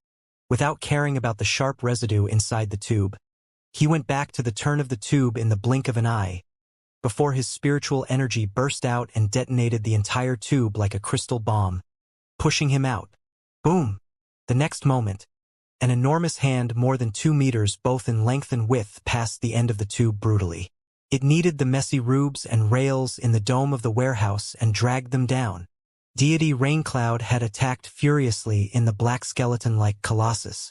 Had Liao not reacted promptly enough but dawdled for half a second longer, he might have been grabbed by the enormous hand of the colossus, with his flesh and blood pressed together with the steel residues. Liao had no time to curse the vile snitch. He was still drifting in midair and had not landed. The 30-meter-tall colossus was right next to him. Compared to the out-and-out black iron tower, he looked truly insignificant. It was like a battle between a mouse and an elephant. As it happened, the elephant was also entangled with countless extensible crimson vipers that could be long or short as it desired. After Deity Raincloud missed the first attack, the whips on the torso and the arms darted out in ear-splitting noises again, evolving into dozens of sharp spears that bit the critical parts all over Liao's body. Looking at the fang-like thorns on the crystal clusters, Liao felt that he had been terribly bitten by the vipers. Liao's body immediately turned into a cluster of gray mist as he activated his small-scale movement techniques to the maximum. Yet, quite a few crimson whips, with their hooks and thorns, ripped almost 80 bloody wounds on his body ruthlessly and took away many a piece of his flesh along the way. After the dozens of whips passed by, Liao was immediately soaked in blood. Liao and Deity Raincloud's confrontation only happened for one moment, but it was like a bucket of oil added toward the sparking ambience. Attack! Qi Zhongdao and Han Bailing roared at the same times. Their flames of spiritual energy soared dozens of meters high instantly and almost formed giants similar to the size of the black skeleton-like colossus. The heaven-flipping seal, the best magical equipment of the ancient sage's sector, was rotating at a super-high speed again. Silver, glittering brightness was spreading out between the silver balls and the round rails. The super-high gravity pressed down like an invisible mountain. The air around the black skeleton-like colossus almost entirely froze. Han Bailing shook his hammer that looked like a bear claw in the air, too, and a layer of translucent, golden light was dancing around the weapon. He clenched the rear end of the hammer with both hands and bashed it on the ground brutally with a bellow. Boom! Boom! Boom! Invisible spiritual waves moved toward the black skeleton-like colossus below the ground and did not burst out until they reached the target's legs. They erupted like invisible firecrackers and exploded at the knees of the colossus. The technique to consolidate spiritual energy, transmit it below the ground, and keep it condensed until it jumped out and exploded in midair in order to cause the greatest damage to the target, showed Han Beiling's most subtle control over his spiritual energy. Liao could not help but feel amazed while holding his head and running in a hurry. As the two super-nascent soul-stage cultivators attacked with their full might, the rest of the top experts launched their techniques. Despite the shortness of Yen Liren's sword, it was unleashing an overwhelming aura that was more than 10 meters long. This time, he was not pursuing agility but simply improved the damage to the maximum. It was almost like he was smashing a ferocious tornado toward the black skeleton-like colossus. There was no telling what deity Raincloud's concerns were, but it appeared that he did not want to have a head-on clash with Yen Liren's secret sword. However, Master Bitter Cicada's Pearls and heaven-battering King Qi Chongsheng, who had turned into burning flames, were attacking him, one from the left and the other from the right. As a result, he reacted more slowly than he should have. After an ear-splitting boom, a surging tide was raised on the red shield around the black skeleton-like colossus. It was almost like Yen Liren had slashed apart a bottomless ocean. Ah! Deep inside the breastplate of the black skeleton-like colossus, in the middle of the spiritual residence, deity Raincloud roared in anger and embarrassment. The attack might not necessarily have hurt him, but he was definitely shocked and humiliated. He shouted in the utmost fury, "Die! You will all die!" Ba Xiaoyu the beggar and Mother White Lotus Wan Mingzhu's fighting styles were both swift and unpredictable. The two of them were hovering around the black skeleton-like colossus in two streaks of brightness, one translucent and the other solid, like two buzzing flies. No matter how furiously deity Raincloud bellowed and how hard he shooed them away, he was not able to get rid of them. Instead, they were launching attacks toward the colossus' head to disrupt deity Raincloud's senses. The three saints, the four rapscallions, and Master Bitter Cicada should have been standing on two incompatible sides. However, under the daunting oppression of the mysterious deity Raincloud, they had to let go of their grudges and conflicts for the time being and fight against the common foe together. They were all nascent soul-stage cultivators whose fighting sense had reached the peak. Although it was the first time that they had cooperated, they seemed to have rehearsed their moves hundreds of times. Their attacks were incessant and flawless. Deity Raincloud was barely able to defend himself in the flurry. With the assistance of the many super-nascent soul-stage cultivators, Liao was finally able to get away from the weird bloody claws of the black skeleton-like colossus. He took a breath in relief before he suddenly had a weird feeling. Something was not right. If this deity Raincloud was truly a special agent of the Imperium of true human beings, his combat ability seemed too weak with a colossus. Liao's heart suddenly pounded. He immediately realized that the black skeleton-like colossus was likely extremely difficult to pilot and would put a heavy burden on the pilot's spiritual energy and soul. Or maybe it had certain hidden problems that were yet to be fixed. It was also possible that the colossus had been installed with mysterious barriers and locks. All in all, the special agent had not completely seized control of the colossus yet. He had not even brought out 5% of the colossus' combat ability. This was an opportunity. Liao had planned to crawl into another colossus nearby to join the battle. However, after noticing that the special agent's capabilities were not as high as he had imagined, and that the situation was so chaotic, he changed his mind. The colossi on the maintenance platforms nearby might not be functional. Now that he had been exposed, it would be practically impossible for him to get a few uninterrupted minutes to crack the operation system of a brand new colossus. Since the enemy's capabilities were not as high as he had imagined, and almost all the super-nascent soul-stage cultivators were united against the special agent of the Imperium, maybe he could crawl into the black skeleton-like colossus and launch attacks toward the special agent directly. Should he have a try? Liao observed the whole battlefield calmly from the dome like a black ape whose feet were clutching the gaps on the ceiling.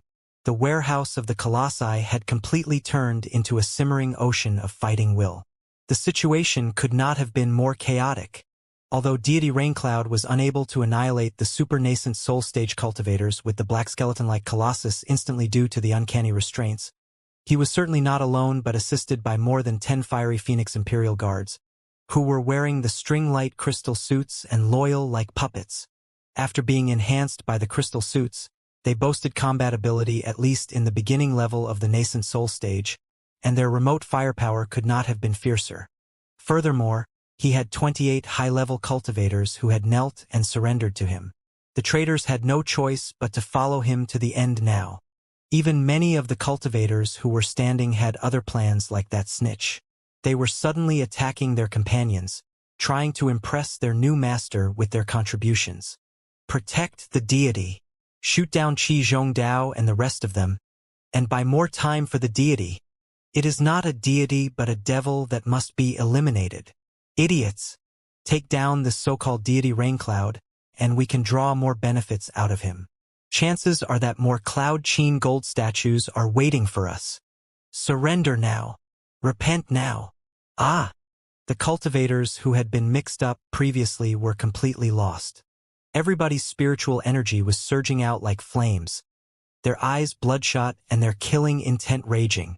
The 10 or so fiery Phoenix Imperial Guards marched toward Qi Zhongdao and the other super-nascent soul-stage cultivators without considering the cost, trying to stall the enemy even at the cost of their own lives so that deity Raincloud would have more time to catch his breath and organize a counterattack. The cultivators who were loyal to the court, Cloud Qin, the heaven-battering army, the White Lotus cult, or in general, the ancient sages sector, were marching toward those fiery Phoenix Imperial Guards. The pre-immortal cultivators who had just pledged loyalty to their new master and were obsessed with the idea of ascending to the deity's realm and embarking on the path of immortality, naturally, harassed those cultivators without letting go of them. They were like a bunch of vipers who were biting each other's tails. There was no telling who was going to be torn apart by the enemy. When everybody was mired in a hellish slaughterhouse, only 2 people remained calm as if they were not involved in the issue. Liao and Long Yongjun. Liao watched Long Yongjun approach a colossus stealthily and crawl into it without alarming anyone. He could not help but feel overjoyed. However, after only several seconds, Long Yongjun crawled out again and made a gesture of confusion toward Liao. She simply leapt out and joined Qi Zhongdao, Han Bailing, and the rest of them to attack deity Raincloud together. Are you serious? You don't know how to pilot a colossus? You are a shame for the elite warriors of the Nuwa clan's army. Liao gritted his teeth so hard that smoke was almost popping out from his mouth. Boom! Boom! Boom! As Long Yongjun joined the battle of the 10 top experts of the ancient sages sector who were close to or even beyond the peak of the nascent soul stage, Liao and Emperor Phoenix were the only 2 who had not launched attacks yet. Faced with such a luxury lineup, even deity Raincloud in the black skeleton-like colossus felt overwhelming pressure. As the blade auras and the primeval treasures exploded around him non-stop, the black skeleton-like colossus was drowned in a series of dazzling blasts. Liao had been lurking on the dome the whole time and moving weirdly both like an ape and a venomous spider while he searched for a fatal weakness of the black skeleton-like colossus. The sparks of the blasts and explosions blinked inside his eyes that were as dark as the night sky. When the black skeleton-like colossus extended both its arms and almost all the whips to attack the other super-nascent soul stage cultivators, Liao took action. He stomped on the dome so hard that it nearly broke. With the counterforce, he lunged out and avoided the jabs of 2 crystal clusters at a dangerously close distance. Finally, he landed on the back of the black skeleton-like colossus softly. Hiss! Liao's skin immediately burnt into a series of blisters because of the surging flames of spiritual energy on the colossus. Blackened, he seemed to have fallen into magma. It was because the anti-infiltration system of the colossus had been fully activated. The colossi were large magical equipment whose height varied from 10 meters to dozens of meters. Although they were suitable for the super-large targets such as starships, star fortresses, and planetary strongholds, They could be a bit clumsy when they were faced with crystal suits that were usually 2 to 3 meters tall, or even the cultivators without the crystal suits who were extremely nimble, especially when such small targets drew close. The anti-infiltration system was deployed to address such an issue. It could be compared to a layer of invisible thorns and strings made of spiritual energy that enveloped the colossi. Liao had dashed to the back of the black skeleton-like colossus without the protection of the mystic skeleton battlesuit and been pierced brutally by the thorns of spiritual energy. He immediately felt 10,000 arrows piercing through his heart, and he almost fell off the colossus involuntarily. He gritted his teeth and dealt with it, not planning to summon the mystic skeleton battlesuit. Furthermore, the situation was too chaotic. Qi Zhongdao and the other super-nascent soul stage cultivators were launching their most powerful magical equipment toward the black skeleton-like colossus without any reserve. His mystic skeleton battlesuit, like the crystal suits from the Imperium of true human beings worn by the fiery Phoenix Imperial Guards, was a product of the modern cultivation civilization. Although they were of apparently different styles, the locals of the ancient sages sector who had no knowledge of crystal suits might not be able to tell the difference at all. If he put on his crystal suit recklessly, and the super-nascent soul stage cultivators mistook him for another enemy and attack, it would be quite awkward. More importantly, Liao was still not sure about everything. He felt that there was still more to the Divine Palace. Right now, the issues with Long Yongjun and Emperor Phoenix had mostly been explained, and the special agent of the Imperium of true human beings had revealed his hideous face, too. However, Liao still felt that there was more to uncover. He did not have any proof. It was just his intuition. Although his intuition could prove to be quite unrealizable at times, it had also saved his life many times.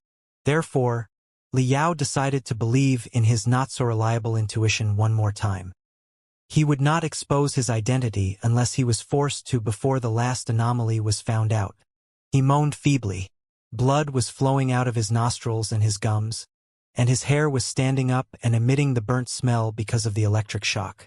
His fingernails were exploding before they darted out of the fingers. Liao gritted his teeth and competed with the thorns of spiritual energy of the black skeleton-like colossus with his own greenish spiritual energy. Grabbing the uneven plate armor on the surface of the colossus, he crawled into its neck one step after another. Shwa! Suddenly, a few whips rushed close, trying to blow away the little bug that had crawled onto the body of the colossus. Liao reacted quickly enough to dash to the side. The whips slapped the back of the black skeleton-like colossus brutally, raising a large cluster of black and red sparks. It was obvious that deity Raincloud had not gained full control over the black skeleton-like colossus yet. Otherwise, he would not have made such a clumsy mistake. However, the overall situation was not necessarily in Liao's favor, because the 10 or so fiery Phoenix Imperial Guards wearing crystal suits had lunged close. The cultivators loyal to the ancient sages sector, who were chasing after them, were stalled by the pre-immortal cultivators, who had surrendered to deity Raincloud. The cultivators and the pre-immortal cultivators had been the closest brothers and comrades a moment ago. They were most familiar with each other's attack patterns and the features of each other's magical equipment. Now that they were engaged in a fierce battle, it was impossible for the battle to end quickly. Nobody could break free from it. Therefore, Liao, Qi Zhongdao, and other super-nascent soul stage cultivators were faced with not just a powerful colossus, but also 10 or so fiery Phoenix Imperial Guards who were extremely tricky to deal with in their crystal suits. The monk and I will stop them. You go and dig open the iron shell quickly, Ba Xiaoyu shouted at the top of his voice. He and Master Bitter Cicada charged at the fiery Phoenix Imperial Guards, only to be caught in an interconnected net of fire that was almost like a boiling swamp. They were not able to break free from it at all. Qi Changsheng and Wan Mingzhu looked at each other. The heaven-battering king's body turned translucent again and looked like an iron statue that had been heated to thousands of degrees. Mother White Lotus was unleashing flames of spiritual energy that looked like blossoming lotus flowers. 2. The two of them charged at the fiery Phoenix Imperial Guards. The 4 super-nascent soul stage cultivators worked together and finally managed to block the charge of the fiery Phoenix Imperial Guards. As a result, Liao, Qi Zhongdao, Han Bailing, Yen Liren, and Long Yongjun were the only 5 top experts attacking the black skeleton-like colossus. The pressure on them immediately soared. Liao felt particularly overwhelmed. The invisible thorns seemed to have pierced deeply into his nerves and bones. With every step that he took, he would feel excruciating pain from every cell in his body. The 5 of them all felt that their spiritual energy was going to run out. Even though they were burning their life and soul to unleash their spiritual energy to the most brilliant maximum in order to compete with the Colossus, such a state certainly could not last long. After fighting for such a long time, deity Raincloud might not have consumed much of his spiritual energy and physical strength, but their breathing was becoming more and more haggard. Qi Zhongdao had to manipulate the heaven-flipping seal and dodge deity Raincloud's attacks at the same time. Finally, he was caught by the fiendish claws of the black skeleton-like colossus in his sluggishness and was blown away. Boom! Deity Raincloud seemed to be getting more and more experienced with the black skeleton-like colossus as the fight continued. Faced with only 4 super-nascent soul-stage cultivators, his agility was greatly improved. Having just blown away Qi Zhongdao, he had a head-on clash with Han Bailing. Naturally, Han Bailing was no match for the colossus that was more than 30 meters tall. He vomited blood and retreated quickly like a dry leaf in a storm. After deity Raincloud blew back 2 super-nascent soul-stage cultivators with 2 hands, the hole that looked like a mouth below the cross on the face suddenly opened. A pillar of light around 1 meter in diameter suddenly erupted out toward Long Yongjun. Although it did not hit Long Yongjun, it caught Long Yongjun in the turbulence of spiritual energy. She suddenly lost all her speed and fell to the ground as if she were being snatched by an invisible hand. Crack! Yen Liren was the only one who was still slashing his sword as calmly as ever. His every attack hit exactly the same spot on the black skeleton-like colossus breastplate, where deity Raincloud crawled in, without the slightest error. The seemingly indestructible plate armor of the colossus had been cut with a tiny crack by the terrifying sword maniac. It was a pity that, before he had the chance to further expand the crack, he did not have the support of any powerful companions around him except for Liao. He. Deity Raincloud's low laughter was echoing from the crack. Not even wearing divine armor and with just an ordinary sword, you can deal damage to the Coloss. Cloud Qin Gold Statue. Yen Liren.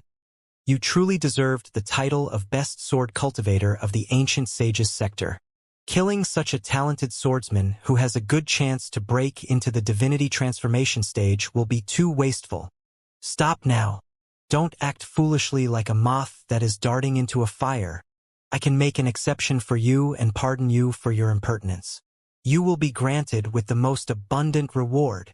Yen Liren was not moved at all. Even his eyebrows, should there have been any, would not have furrowed. He was still focused on shooting his sword auras at the crack on the breastplate of the black skeleton-like colossus. There was neither sadness nor delight on his face.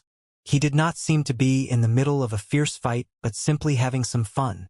And you! Having gradually assumed the advantage, deity Raincloud grew more and more at ease in his tone and his posture. He turned the enormous skull head toward Liao, who had just crawled to the colossus' shoulder. Master Spiritual Vulture, you are truly a pleasant surprise for me. I didn't know that you would be resolute enough to crawl on the surface of the Cloud Qin Gold statue for so long while holding back the excruciating pain. But it's useless.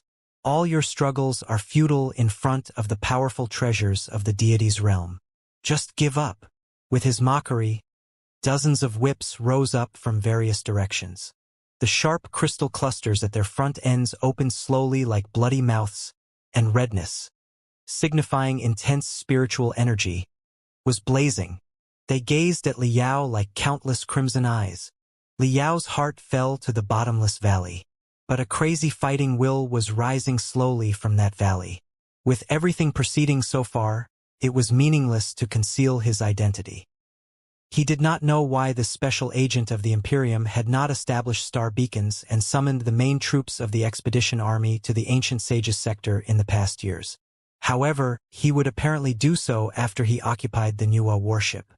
Once the Nuwa warship and the Ancient Sages sector fell to the expedition army of the Imperium, and the core formation stage cultivators and the nascent soul stage cultivators here ended up as the mercenaries of the Imperium, the Federation would be doomed to failure. Liao would rather die before he allowed such a thing to happen. Thus, he had only one option: summon the Mystic Skeleton battlesuit and have one last attempt to see if he could break through the crack caused by Yen Liren's sword, in order to have a head-on clash with Deity Raincloud. Come on. Let's see which of us is braver. This colossus is mine. Liao roared in his heart. His cosmos rings almost turned into exploding supernovas. His telepathic thoughts had already flooded into them and found the Mystic Skeleton battlesuit, ready to retrieve it. Yen Liren launched the last attack with perfect timing, piercing through the crack into the spiritual residence of the black skeleton-like colossus.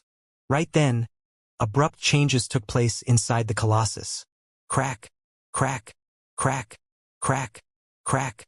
A series of weird fracturing sounds were echoing from the breastplate of the black skeleton-like colossus, whose arms and legs were suddenly uncoordinated, could barely keep its balance and shook like a drunk giant.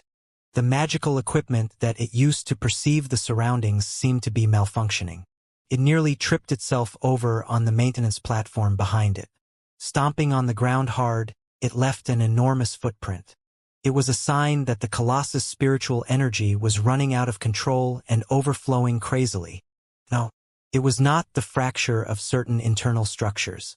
Some sort of being seemed to be struggling over the command of the black skeleton-like Colossus with Deity Raincloud. This is... Deity Raincloud's astonished moan echoed deep inside the spiritual residence of the black skeleton-like Colossus. The moan was soon replaced by a shriek. No! All the crimson veins around the Colossus were waving crazily like spellbound vipers. They were not attacking Liao and Yen Liren but aiming at the Colossus' own joints and critical parts. After dozens of explosions, they had truly cut into the Colossus' own joints. It had essentially tied itself up. That was rather weird. What's going on? Liao was greatly surprised, too. In light of the unexpected change, he contained the urge to summon his crystal suit. He sensed that the thorns of spiritual energy and the shield on the surface of the black skeleton-like Colossus had entirely vanished. Whatever had happened, this was their best opportunity. Liao and Yen Liren looked at each other. Over the past 3 months, the two of them had spent almost every day practicing and discussing sword arts. There was a tacit understanding between them. Without saying anything, Yen Liren jumped into the sky like a rotating meatball and opened his short, thick fingers. The 4 cosmos rings on his fingers shone brilliantly, and he retrieved almost 100 flying swords in a row. Although Yen Liren's favorite sword was the unique 4th sword, he certainly had access to a lot of other secret swords in various shapes and models as an elder of the Purple Pole Sword Sect and the strongest sword cultivator of the Ancient Sages sector. The 100 flying swords were all his collections, some of which had even been adjusted and polished by Liao. Long, short, and in a myriad of colors, they unleashed infinite brightness and glowed into a waterfall of light. The waterfall of light turned into a furious river and ran toward the crack in the breastplate of the black skeleton-like Colossus. The black skeleton-like Colossus movements were much more sluggish than before. It was even clumsier than when it was under the influence of the heaven-flipping seal and showed absolutely no sign of dodging. The defense arrays that could absorb spiritual energy and resist attacks had become lackluster. Yen Liren's sword auras simply passed through the defenses without meeting any resistance and hit the crack time and time again. The crack that had previously been as thin as a hair immediately expanded. It could clearly be seen that the dark metal layer on the sides of the gap had turned orange because they had been heated to thousands of degrees by the savaging sword auras. The black skeleton-like Colossus stepped back non-stop. It extended its hands, as if it were trying to slap Yen Liren. However, the hands moved for a long time in midair but could not land on the target. Even the magical equipment and techniques to lock onto the enemy seemed to be malfunctioning. The best chance to kill an enemy was when he was sick. Hardly had Yen Liren's storm of sword auras come to a brief halt when Liao jumped to the chest of the black skeleton-like Colossus from its shoulder. Dozens of grenades were thrown precisely through the gap made by Yen Liren into the spiritual residence where the user of the Colossus was staying. Then a dozen more grenades, and then another dozen, and then still another dozen. How many grenades has this guy brought with him? Qi Zhongdao, Han Bailing, and the other super nascent soul stage cultivators were all dumbfounded, wondering if Master Spiritual Vulture had filled all the space in his cosmos rings with grenades. Liao grinned hideously. After throwing 100 pieces of explosive magical equipment that were quite primitive in design, but had certainly adopted the crystals, marrow crystals, and beast cores of the highest purity into the Colossus, Liao closed his fingers and roared loudly, "Explode! Boom! Boom! Boom! Boom! Boom! Boom! Boom!" Deafening explosions were echoing from the spiritual residence of the black skeleton-like Colossus. Fire in tens of thousands of colors and shades dashed out of the narrow, long crack and flowed around the body of the Colossus. Voila! The entrance to the spiritual residence of the Colossus was opened. This is too crazy. Seeing Liao's tough and valiant performance, Qi Zhongdao, Han Bailing, Ba Xiaoyu, Qi Changsheng, and all the other super nascent soul stage cultivators were dumbfounded. Even heaven-battering King Qi Changsheng, who was best known for his valor and fearlessness, could not help but gasp after witnessing Liao cling to the Colossus despite the excruciating pain until he found a fatal opportunity to blow up the spiritual residence with hundreds of grenades.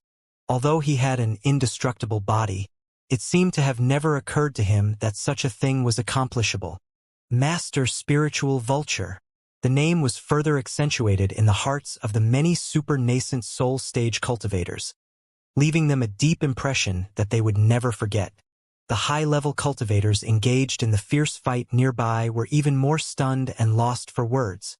There was nothing but silence in the temple of the Colossi for a moment. Everybody somehow stopped fighting and looked at Liao, who was quietly floating in midair. They found it hard to believe that the guy would be so insane and relentless that he had blown up the Cloud Qin gold statue that the deity was piloting. Deity. The pre-immortal cultivators who had made up their mind to surrender to deity Raincloud all wept in grief. Everybody could tell that deity Raincloud was not in his best shape. They seemed to have surrendered too early. In the middle of the soaring smoke, deity Raincloud staggered out of the spiritual residence of the black skeleton-like Colossus. Although his crystal suit had not been destroyed by the grenades, it was indeed blackened, and the rune arrays on the surface were fuzzy too. The spiritual energy was not circulating well. Liao sneered. His right arm had been wrapped in a bronze ghostly claw at some point, and he snatched at the enormous head of deity Raincloud.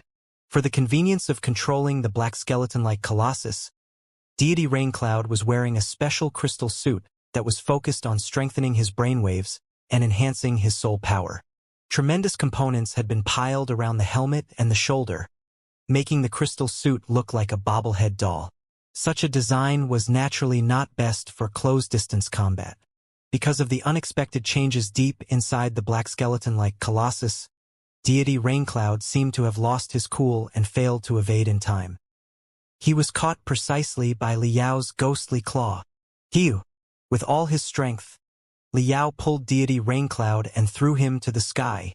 Yen Liren and Long Yangjuan's swords, Qi Zhongdao's heaven-flipping seal, Han Bailing's hammer, Ba Xiaoyu's tobacco tube, Master Bitter Cicada's pearls and staff, Qi Changsheng's long saber, Wan Mingzhu's devastating soul. The 8 super nascent soul stage cultivators attacked deity Raincloud collectively. Despite the protection of the crystal suit, the guy was still falling back non-stop without any ability to fight back.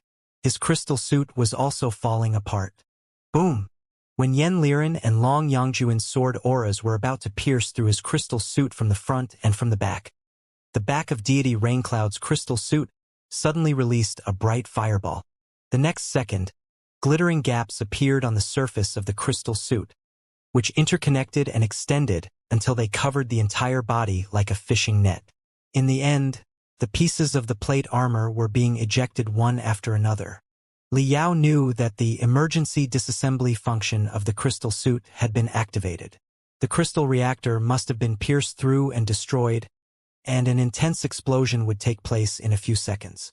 If the exo was not ejected, he would be blown up by his own crystal suit. As expected, a black unit erupted from the back of the broken crystal suit and had a world-shaking explosion in midair before its scorching components clattered to the ground. Deity Raincloud was already dying under the strikes of the many super-nascent soul-stage cultivators. Without the enhancement and the support of his crystal suit, and having been crushed by the blast of the exploding crystal reactor, he screamed miserably and fell down from the sky. "Don't kill him!" Qi Zhongdao and Han Beiling raised their voice and shouted at the same time. "The guy has a lot of secrets." The super-nascent soul-stage cultivator naturally knew that even if this deity Raincloud was not a real deity, there were still great mysteries surrounding him. Naturally, he could not be killed just like that. They merely stared at the fiery Phoenix Imperial Guards around coldly, in case those people acted recklessly and caused further trouble. Out of everyone's expectations, a streak of brightness darted toward deity Raincloud at the highest speed and grabbed him. The newcomer shook his body so violently as if he were savaging a ragged rice bag. "Who are you? Who are you exactly? You are not an ancestor of my family. You've been lying to me all these years. You were lying to me." The guy who was roaring desperately was naturally Emperor Phoenix Zhu Zongyo, who had been ambitious enough to revive the great Qian dynasty as the greatest emperor of all times, only to end up a joke in front of everybody. Emperor Phoenix had an unusual relationship with deity Raincloud. Several years ago, Zhu Zongyo had still been the prince with the worst prospects among all his siblings.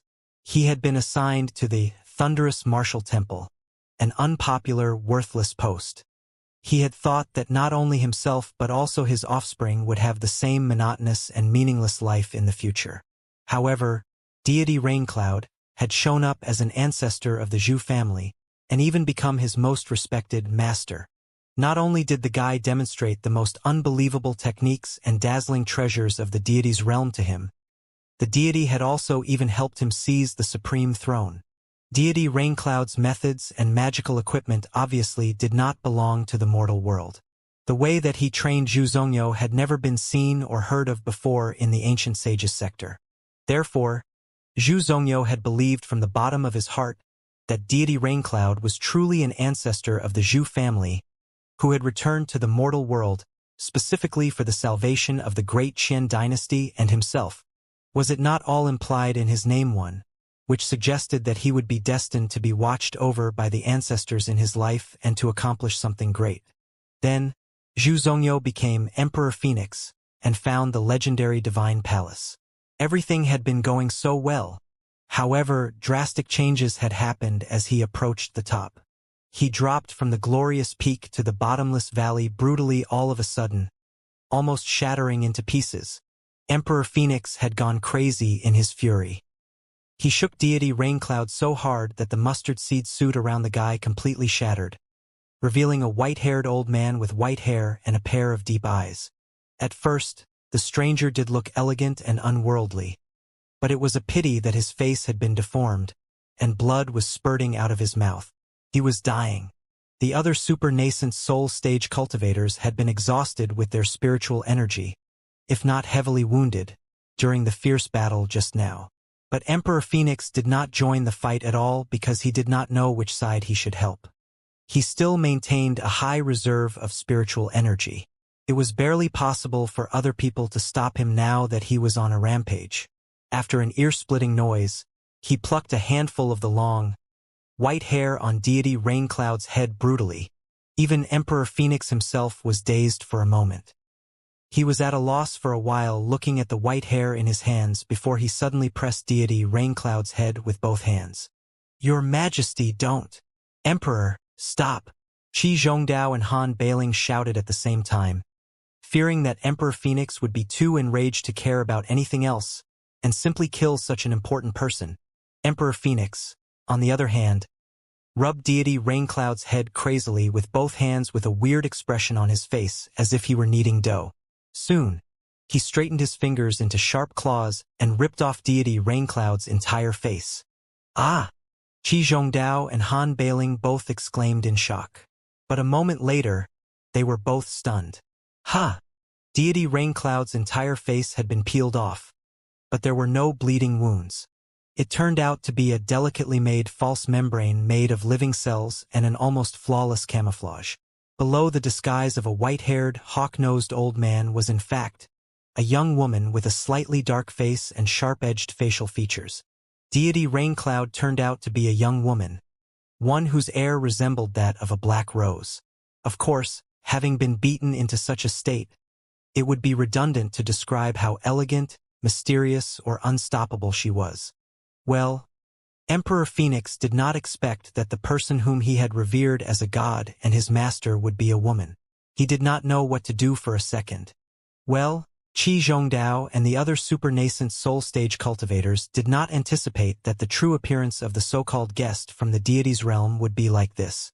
Looking at each other in bewilderment, they were greatly confused, too.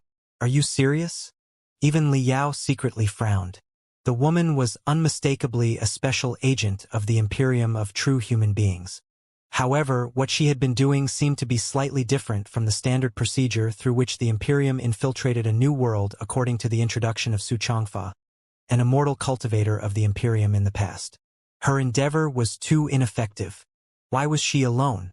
She seemed even weaker than Su Changfa and Ko Ruhua, and she was only slightly better than Tang Qianhe at best, obviously unqualified as a leader of an infiltration squad of the Imperium. The 10 or so fiery Phoenix Imperial Guards were even weaker than she was. Their combat ability was completely dependent on their crystal suits.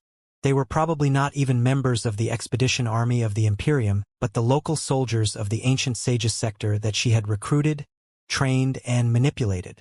Then here came the question. Did she have any other companions?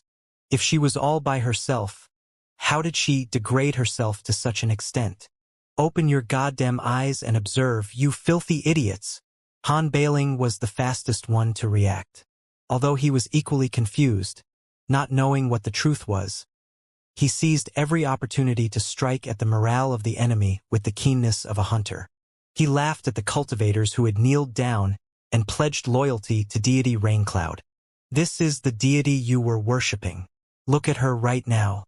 Does she deserve your loyalty? Will she grant you the ultimate treasures and techniques of the deities? How hilarious! The so-called deity Raincloud is just a clown who jumped out of nowhere and has completely failed. You have hit a dead end, too. Give up the meaningless resistance and surrender now. And you too. Take off your armor in 1 minute, or you will be killed without any mercy, and even your souls will be annihilated. Han Bailing demanded seriously. The object of his last command was the unit of fiery Phoenix Imperial Guards. The cultivators who had surrendered to deity Raincloud first, and then launched attacks against their brothers and companions in their delirium, did not need his reminder to know that their cause had been lost and their doom was approaching. Their faces were extremely pale. With one right decision, one could go to heaven, and with one wrong decision, one could end up in hell. That was quite right. Only half an hour ago, they had still been well-respected elders and even leaders in the world of cultivators. But at that moment, they were suffering in the contempt of other people. Their reputation would be blemished, and they would be cursed forever. The 10 or so fiery Phoenix Imperial Guards had been manipulated by deity Raincloud through secret techniques and barriers imposed on their souls. Since deity Raincloud was unconscious, their barriers were slightly loosened, and they were at a loss as to what to do, just like Emperor Phoenix. Li Yao, however, could not care less about whether or not those people would surrender. All his attention had been focused on the black skeleton-like colossus. Lum-dum, lum-dum, lum-dum, lum-dum. He vaguely perceived that, although deity Raincloud had been forced out of the spiritual residence of the colossus, a certain formidable existence was still lurking deep inside the colossus and unleashing an intimidating pressure that felt like the heartbeat of a fiend. The daunting aura was many times more horrible than when deity Raincloud had been using the black skeleton-like colossus. The continuous heartbeat was soon overheard by all the super-nascent soul-stage cultivators, too. Everybody besides Li Yao was greatly alarmed. They stared at the black skeleton-like colossus in utter bewilderment. while gloomy flames of spiritual energy were ignited all over its body, and it was enshrouded in the mysterious black fog again. The battle was not over yet, or rather, it had only just begun. The black skeleton-like colossus was moving again, although there was nobody controlling it. It raised its right arm, extending one of its narrow, slender fingers. A cluster of dazzling redness was swirling around the tip of the finger, including Qi Zhongdao, Han Bailing, and all the other super-nascent soul-stage cultivators. Everybody felt that their head was dizzy and their heart was exploding, and they were grasped by such fear and desperation that they did not know where to run to. Hiu! The black skeleton-like colossus snapped its finger. The red ball of light immediately turned into a flashing red line and disappeared into the forehead of an elder of the monster-taming pavilion quickly, passing through all the high-level cultivators along the way. The elder did not know what was going on. It was not until he realized that everybody was eyeing him in a weird way that he sensed that something was not good. His eyeballs were bulging like those of a dead fish. He extended his hands, trying to touch his forehead. However, when his hands were still on their way up, dozens of crimson threads of light already spread out from between his eyebrows and covered his entire body like a fishing net. They constricted brutally, cutting apart all his veins, nerves, and bones. Even his soul was directly minced apart. When the elder of the monster-taming pavilion fell, another 5 red balls of light were condensed on the fingertips of the black skeleton-like colossus and shot in 5 different directions. Although the routes of attack were obvious, it was still impossible to evade. Another 5 high-level cultivators who had once dominated in the past turned into dead bodies with empty brains before they had the chance to scream, and even before their devastation and fear surfaced on their faces. In the blink of an eye, the black skeleton-like colossus had blown up 6 high-level cultivators in a row. Yet it did not seem to be the slightest trouble. Such a performance was a drastic difference from the anxiety and flurry when deity Raincloud had been using the colossus. This was the true might of the colossus. This was what was expected of a piece of super, strategic magical equipment that could change the outcome of a battle. All the locals of the ancient sages sector were shocked. At that moment, they finally realized that those who had been killed by the black skeleton-like colossus' mysterious attacks were all the pre-immortal cultivators who had surrendered to deity Raincloud and attacked their own kind. Allow me to tell you the reason of your death. Your crime is unpardonable not because you surrendered to deity Raincloud, but because you attacked your own people. A deep female voice echoed from deep inside the black skeleton-like colossus. Rumors about the deity's realm can be traced back to ancient times. Ascending to the deity's realm is the dream of countless cultivators. Therefore, if you had just been enchanted by this deity Raincloud and decided to serve the deity's realm, that would have been quite understandable and would not deserve a death sentence. However, it is one thing to serve the deities and the deity's realm, but it is a whole different thing to attack your friends, brothers, and even the seniors of your sect whom you have lived together with through life and death because of your greed and the temptation of the divine artifacts. The ancient sages sector is already on the verge of doom. A catastrophe that is beyond your imagination is about to happen. We are now walking on a spider thread above a bottomless abyss. One step wrong, and we will be shattered and destroyed forever. Not just you, your sects, and your families, the great Qian dynasty and Cloud Qin, everybody, all the forces and the entire world will fall apart and perish. At such a time of peril, all cultivators must be united. The ancient sages sector must be integrated as a whole in order to find a slim chance of survival. Surrender to the deity's realm or not, all cultivators must be united. No shameless scoundrels who are disloyal to the ancient sages sector and their compatriots shall be tolerated. After every sentence that the deep female voice uttered, 10 cluster of redness would be condensed on the fingers of the black skeleton-like colossus and shot toward the crowd. Those who were executed were indeed the pre-immortal cultivators who had surrendered to deity Raincloud and attacked their own people particularly ferociously.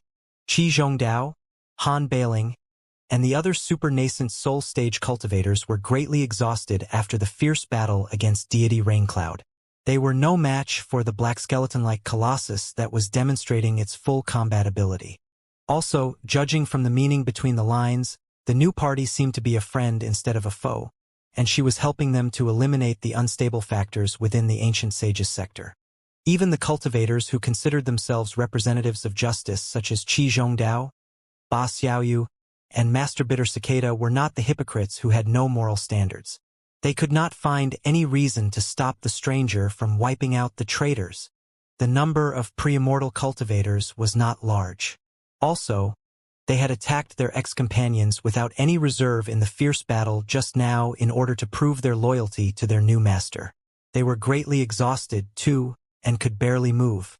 When the mysterious female voice made the black skeleton-like colossus massacre them, it was almost impossible for them to resist. After almost 10 pre-immortal cultivators had been killed by the crimson brilliance from the colossus in a row, the other pre-immortal cultivators finally realized what was going on and fled after a roar. "Where are you going?" Qi Zhongdao and the other righteous cultivators were still hesitating, but Han Bailing, Wan Mingzhu, Qi Changsheng, and the other lawless bandits had no such concerns. They lunged at their subordinates who had kneeled down before deity Raincloud and attacked their own people, clearing out the traitors while they laughed coldly. Coldness flashed in Liao's eyes, too. He turned into a streak of brightness and immediately appeared before the elder of the Thunderstorm Valley, who had reported his existence to deity Raincloud a moment ago. The elder of the Thunderstorm Valley was already trembling in fear. He was looking at Liao as if Liao were a fiend. His voice trembling, he begged, "Master Spiritual Vulture." After he had just called Liao's name and had yet to beg for mercy, Liao threw out green flames of spiritual energy from his right hand and enveloped him without leaving any gap. 100 tiny needles, dragging the molecular mica threads, darted into the critical parts all over the elder's body, including the internal organs, under the cover of the flames of spiritual energy. Liao shook his fingers crazily, and the elder of the Thunderstorm Valley cramped hard like a marionette whose strings were being pulled. His face was so twisted that his jaw was broken. Blood was spurting out of all the holes on his face. He was screaming in excruciating pain. Shua! Shua! Shua! Shua! Liao closed his hands. The needles and the molecular mica threads churned inside the body of the elder of the Thunderstorm Valley, cutting apart his internal organs, veins, nerves, bones, and everything else. The elder of the Thunderstorm Valley immediately collapsed to the ground like a pile of mud, killed on the spot. Bright purple, translucent threads of smoke were slowly escaping from his face where blood plasma was still springing. They interweaved helically in midair into a small person. It was the remaining soul of the elder of the Thunderstorm Valley. "Master Spiritual Vulture, spare my life. Spare my life. I know I was wrong. I know I was wrong." Kneeling, he desperately begged for mercy, with tears and sweat running down together. Liao frowned. After looking at the soul and pondering for a long time, Liao finally sighed and said, "Elder Ouyang, do you truly acknowledge your wrongdoing?" "I do. I do. I acknowledge my wrongdoing." The soul sensed that Liao was not as determined as before. Overjoyed, he nodded quickly and wailed in a voice as feeble as that of an infant. "I was enchanted and committed a true folly just now. Despite my regret, I cannot undo what I have done. It is my own fault that my body has been destroyed and my cultivation is gone. Right now, I only have part of this broken soul left. I fully acknowledge my wrongdoing. Please do spare me. The most difficult thing in the world is to acknowledge one's mistake." Liao sighed and said solemnly, "I am not a bloodthirsty person. Now that you have acknowledged your wrongdoing sincerely, I will not hold a grudge for your betrayal just now. You are forgiven. If you do have a next life, try to correct your mistakes and be a decent human being." The soul of Elder Ouyang had been rather happy when he heard the first half of Liao's words. He had even been ecstatic when he heard that Liao had forgiven him. Yet, outside his expectations, Liao suddenly changed the topic and began talking about his next life. Elder Ouyang's soul was completely dumbfounded. Before he realized what was happening, Liao had already snatched him with the ghostly claws that were wreathed in thousands of flames of spiritual energy. He grabbed the guy's soul in the hand and crushed it brutally. The soul immediately exploded and darted in all directions, only to be caught up by Li Yao's flames of spiritual energy and burnt until absolutely nothing was left. In the blink of an eye, the elder of the Thunderstorm Valley's soul had perished, and he was as dead as anyone could ever be. Li Yao sniffed, having no time to consider the horror on the faces of the locals of the ancient sages sector when they looked at him. He looked at the black skeleton-like colossus. After the cultivators began to attack, the black skeleton-like colossus had stopped attacking, as if it was observing how they would deal with the traitors. Very soon, the dozens of pre-immortal cultivators had been executed by the locals of the ancient sages sector led by the super-nascent soul stage cultivators.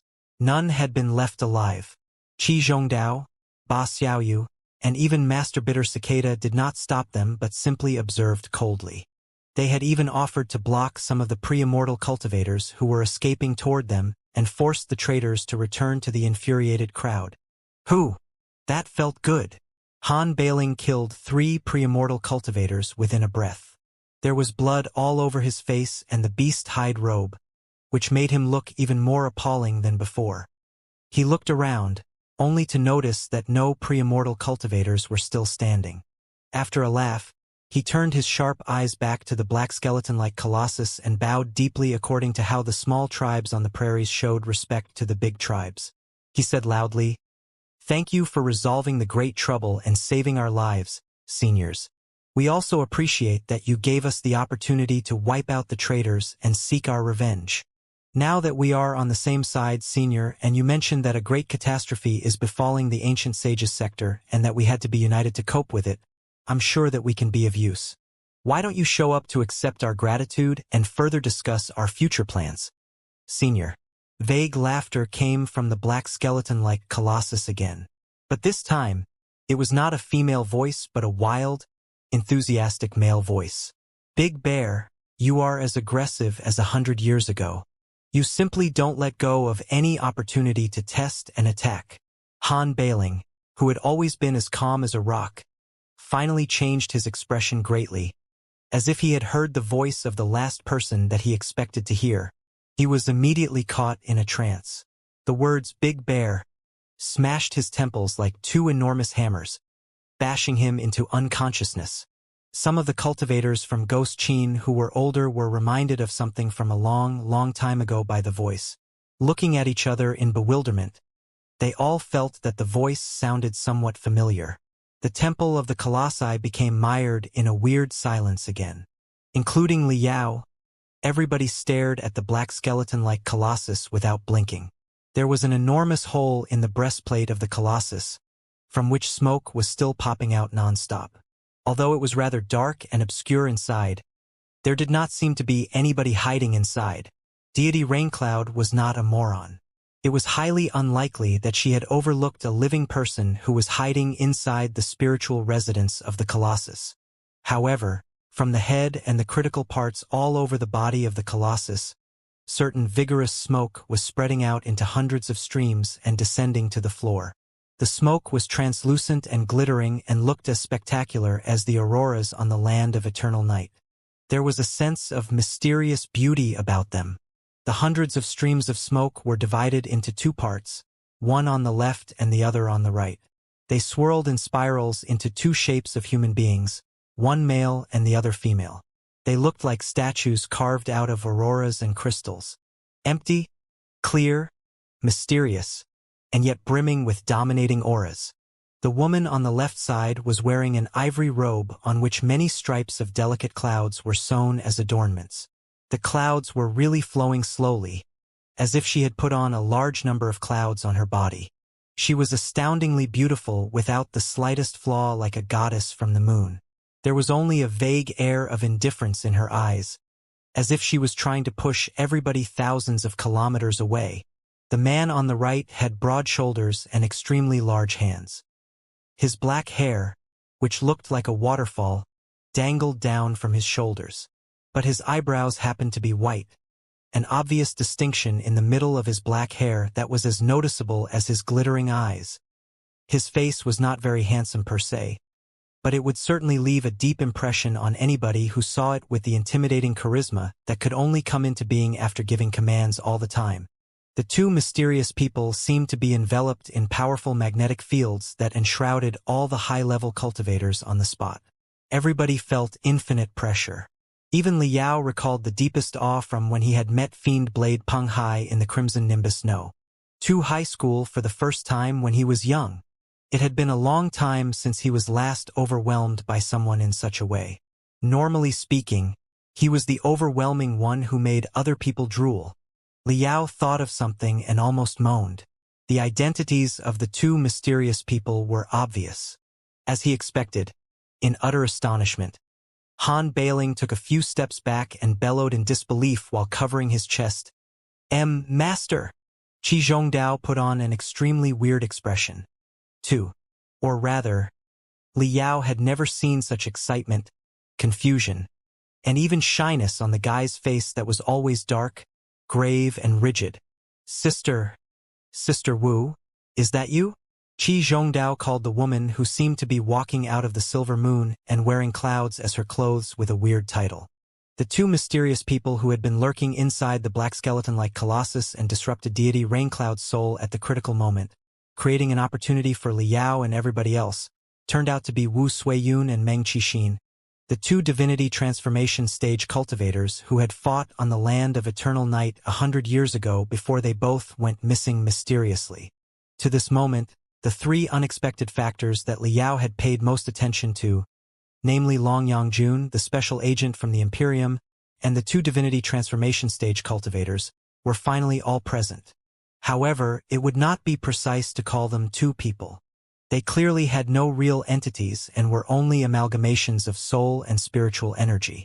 However, the spiritual energy that a divinity transformation stage cultivator could mobilize and manipulate precisely was too much, and they appeared to be in vivid bodies of flesh and blood. But essentially speaking, they were still spectral cultivators. The arrival of Meng Qixin and Wu Suiyun, two divinity transformation stage cultivators, was like a rock thrown into a pond. All the high-level cultivators gasped in astonishment. Ignoring the questions about why on earth the two divinity transformation stage cultivators would show up in the mysterious divine palace, and why they were hiding inside the Cloud Qin gold statue as spectral cultivators as if they had foreseen the appearance of deity Raincloud and prepared a trap for her, the high-level cultivators were still confused by one thing that was even more important. They had been sworn enemies in the past. Why were they standing side by side? What had happened exactly in the past 100 years? Were the two mysterious spectral cultivators really Wu Suiyun and Meng Qixin? Everybody had the same doubts. Meng Qixin had been the most distinguished prodigy from the Dark Cloud Prairies in thousands of years. A few hundred years ago, before Ghost Qin was established as a force, the Dark Cloud Prairies had been dominated by multiple tribes and sects that had their own turf. There had not been a unified army or political structure. Like the Southland of Sorcerers, it had been a vassal land of the Great Qin dynasty. Although the disobedient cultivators from the prairies were much more difficult to deal with than those from the southwest, the Great Qin dynasty had been incomparable, like the sun at noon. While they had sometimes launched small-scale raids or assaulted the merchant teams of the Great Qin dynasty, they had never dared to rebel in public. But Meng Qixin's abrupt rise had changed everything. It was said that he had once excavated many secret treasures left by a remote dynasty that had once marched onto the Central Plateaus thousands of years ago. He was a genius in training with amazing aptitudes blessed to him. After only 50 years, he had already grasped the plethora of cultivation arts and techniques that had been passed on in the prairies for tens of thousands of years. Then, he had kept the good parts and abandoned the false parts while improving the content. Later, he had become known as a master of 800 techniques. At that time, the Dark Cloud Prairies and the Great Qin dynasty had not completely ended on bad terms yet, and the cultivators from the two sides had still had frequent meetings. Matches and games between the two sides had been anything but unusual. Before, in most of the matches and games, the cultivators from the Great Qin dynasty had often secured victories more than easily, and the barbarian cultivators had suffered brutal failures. It was based on the invincibility of its cultivators that the Great Qin dynasty had managed to intimidate the minorities around the border with few troops at an extremely low cost. After defeating all the rivals on the prairies, Meng Qixin had gone all the way to the south to openly challenge the experts of the 6 major sections. He had crushed 18 super experts from the 6 major sects in a row on the arena. His name had shocked the entire world, and his popularity had been unparalleled at that time. It was also the first time that the barbarian cultivators from around had doubted the capabilities of the cultivators from the central plateaus. One might say that his victories were the seed for the rebellions around the country later. The winning streak on the arena had only been the beginning of Meng Qixin's rise to the zenith of his reputation. After he defeated 18 experts of the 6 major sects in a row and traveled to the south of the Great Qian dynasty, hoping to meet more experts, he had been attacked collectively by hundreds of mysterious cultivators. But in the end, even the hundreds of cultivators had failed to stop Meng Qixin, who marched along a bloody path into the 100,000 mountains in the south of the Great Qian dynasty. The hundreds of cultivators had chased after him into the dense forests, only to experience the most horrendous slaughter in their entire life. Taking advantage of the dense forests and the interconnected caves, Meng Qixin had fought the hundreds of cultivators for a few months and killed almost 100 of them before he broke out of the siege, shattered the obstacles in his way, and successfully returned to the dark cloud prairies. Everybody had been shocked after the news got out. Although no sect was willing to admit it, everybody knew that it had to be the treachery of the cultivators from the central plateaus led by the 6 major sects. Their incompetence in their cultivation was already shocking enough. Yet they had done such shameless things. Their shamelessness was shocking enough. Yet they had even failed to achieve their purpose. Hundreds of cultivators had besieged one individual, but the guy had gotten away after killing almost 100 enemies. The cultivators of the central plateaus had never been so humiliated. The battle had also been the turning point for the cultivators of the Great Qian dynasty.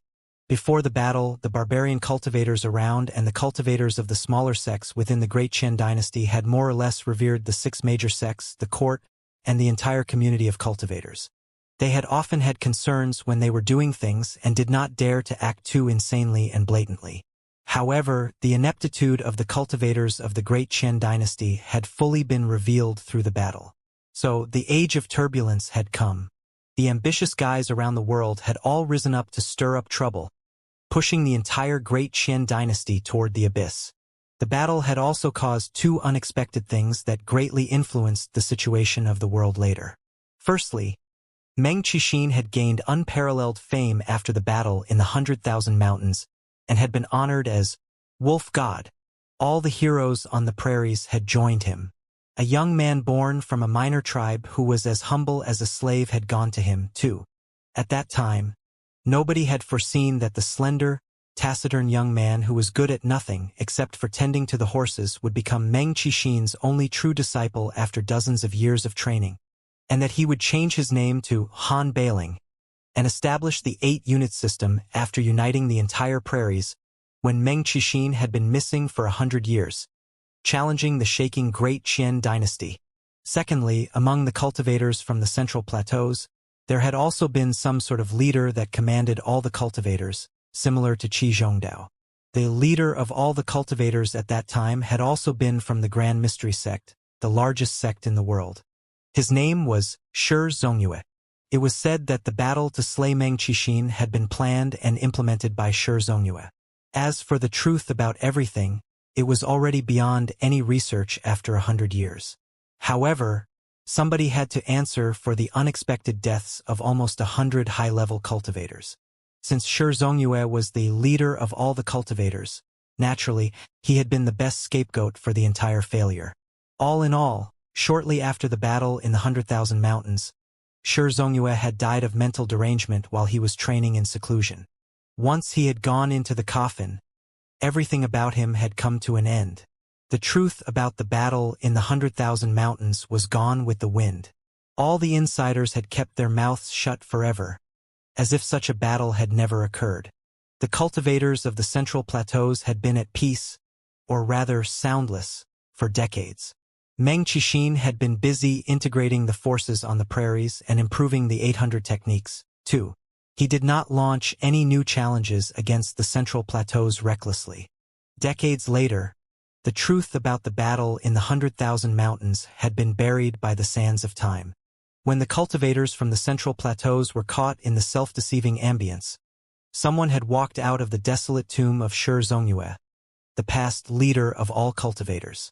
It was a woman who was holding Xianxia's unreal sword, Wu Suiyun, Xianxia's widow. It was not until she had knocked down more than 20 experts of the 6 major sects with the unreal sword, like Meng Qixin had done in the past, that the other cultivators had finally realized that she was actually a terrifying expert in the divinity transformation stage. Nobody knew why Wu Suiyun had challenged the experts of the 6 major sects, including her own grand mystery sect, full of hostility. Her behavior had far exceeded the accepted rules of normal matches and games. On the arena, even when she was faced with the cultivators of her own sect, she still attacked aggressively without any restraint, heavily wounding a lot of experts. However, the experts who had been heavily wounded by her did not have any doubts or complaints, as if they knew clearly why she was asking for their trouble. Then, a lot of people had remembered the Battle of the 10,000 Mountains. Gradually, rumors had spread that the battle in fact had nothing to do with Xianxia. Those people below him had acted on their own and tried to capture Meng Qixin and elicit the secret techniques that had passed on for thousands of years on the prairies from him. However, after they fell victim to their own scheme and a great tragedy was caused, they had demanded that Xianxia take the blame. It was because Xianxia had been infuriated by those people that he had died abruptly during his training. Therefore, since Wu Suiyun had gone to challenge them angrily, the leadership of the 6 major sects who were guilty did not dare to complain at all, even if their bones were broken and their cultivation plummeted. However, the issue had never been confirmed by Wu Suiyun, because after sweeping across the 6 major sects, the divinity transformation stage cultivator had gone directly north to the dark cloud prairies for Meng Qixin. Perhaps she had planned to further investigate the truth about the battle in the 100,000 Mountains decades ago. Perhaps she had believed that Meng Qixin was also partly to blame for her husband's death. Perhaps, although she hated the part of mischievous fellows in the 6 major sects, she had inherited her husband's will after all and assumed the responsibility as a representative for the cultivators of the central plateaus. In those decades, united under the invincible Meng Qixin, the dark cloud prairies had witnessed a quick expansion of capabilities. Its rise had seemed unstoppable. If she could not suppress the momentum, perhaps Meng Qixin would have fulfilled his destiny to change the world, and Han Bailing would already have been spared of the trouble. In the entire ancient sages sector, Meng Qixin and Wu Suiyun had been the only 2 divinity transformation stage cultivators, and they had been on different sides. Their collision had been inevitable. Their battle had taken place in the depths of the land of eternal night. Nobody knew the outcome of the battle. They only knew that, after 10 days and 10 nights of tempests and snowstorms, Wu Suiyun and Meng Qixin had both vanished on the snow field, never to be heard from again. That was until they showed up in front of everyone side by side as 2 mysterious spectral cultivators. "Master, what happened? Why did you not send me any messages in the past 100 years if you did not perish?" Han Bailing asked respectfully. Although his attitude was friendly, his tongue was still sharp. It was obvious that he did not lose his wariness just because of his master's identity. The guy was his master, but so what? Anything could happen after 100 years had passed. Qi Zhongdao also took a deep breath and, frowning, asked Wu Suiyun calmly, "Sister Wu, Meng Qixin is the greatest trouble of the great Qian dynasty. Why are you fighting side by side with him? Also, you have been hiding inside the Cloud Qin gold statue. Did you foresee our arrival?" Wu Suiyun looked at Meng Qixin and casually replied, "Now that the 2 of us have decided to show up in front of everyone in our real appearance, we will of course tell you everything that has happened in the past 100 years and the world-threatening crisis that the ancient sages sector is faced with. That is the only way that we can work together to weather through the troubled times. I believe that you will understand that it was perfectly normal for us to let go of our grudges and conflict and fight side by side after you listened to our explanation." Pointing at Deity Raincloud, who had been constrained by more than 10 different barriers by Qi Zhongdao and other super-nascent soul stage cultivators, she said, "Regardless of whether or not she is a deity, she wasn't wrong about one thing. After you truly perceive the existence of the deity's realm and how vast it is, you will discover that the love and hatred of the mortal world are absolutely meaningless. They are not worth quibbling over at all. Not just Meng Qixin and I. You should all let go of your grudges with each other. Everybody was exclaiming after hearing that. Quibbling? Qi Zhongdao demanded angrily. Sister Wu, what do you mean? Is the 100-year contradiction between the great Qin dynasty and the ghost Qin, which can turn the world upside down, just quibbling? Han Bailing widened his eyes and stared at Meng Qixin, asking solemnly, Master, what has happened in the past 100 years? You were the wolf god on the prairies and considered it your responsibility to overthrow the great Qin dynasty and make the prairies rise. Qi Chongqing and Wan Mingzhu shrieked simultaneously, letting go of the hatred and grudges with those sanctimonious, corrupt guys? Impossible. Stop flattering yourselves. Ba Xiaoyu the beggar grimaced and spat at Qi Chongqing and Wan Mingzhu. Nobody has agreed to let anything go yet. Come on. Settle the rules first. This beggar is ready for a game at any time. Exactly. Emperor Phoenix gnashed his teeth. His eyes were bloodshot as he glared at Han Bailing, Qi Chongqing, Wan Mingzhu, Wang Shi and Meng Qixin. He clenched his fists and shouted, I will certainly not pardon any of you. Whoever intends to lay a finger on the territory of the great Qin dynasty will be blown into smithereens and obliterated into nothingness.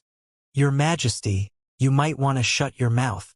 Holding her arms, Long Yongjun leaned against the enormous foot of a colossus and remarked sarcastically, Adults are talking about national affairs here.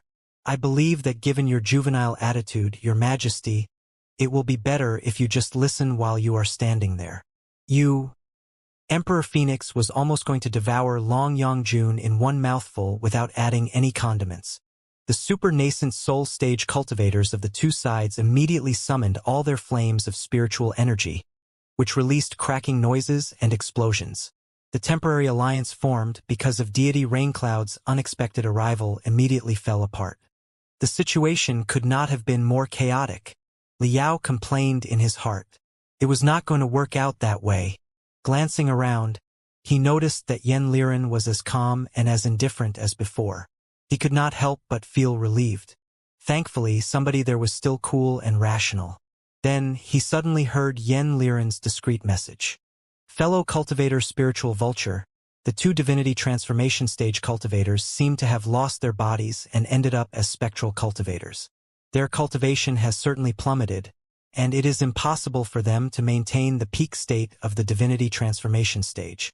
Do you think that there is a slim chance that I can slay the two of them at the same time if you distract their attention for a moment? Liao. If I may interrupt. Other than Liao and Yen Liren, Master Bitter Cicada had kept his tranquility. He bowed to Meng Qixin and Wu Suiyun and said, I am a monk that has barely anything to do with the mortal world, and I don't have many grudges with anyone here. However, according to what you just said, fellow cultivator Wu, does the deity's realm really exist? It was indeed a critical question that immediately calmed down the simmering situation. Yes, the conflicts and grudges between them could not be resolved anytime soon, but the existence of the deity's realm and the deities concerned everybody's future. Also, Wu Suiyun and Meng Qixin were talking about the world-threatening crisis that the ancient sages sector was faced with. What was that all about? Of course, the deity's realm exists. This deity Raincloud of mysterious backgrounds is some sort of deity, too. Meng Qixin looked around with his tiger-like eyes, instantly suppressing the whole area with his daunting aura. All the core formation stage cultivators and the nascent soul stage cultivators felt like they were soaked in a surging flood. They had an irresistible feeling and forgot their hostility with each other for a moment.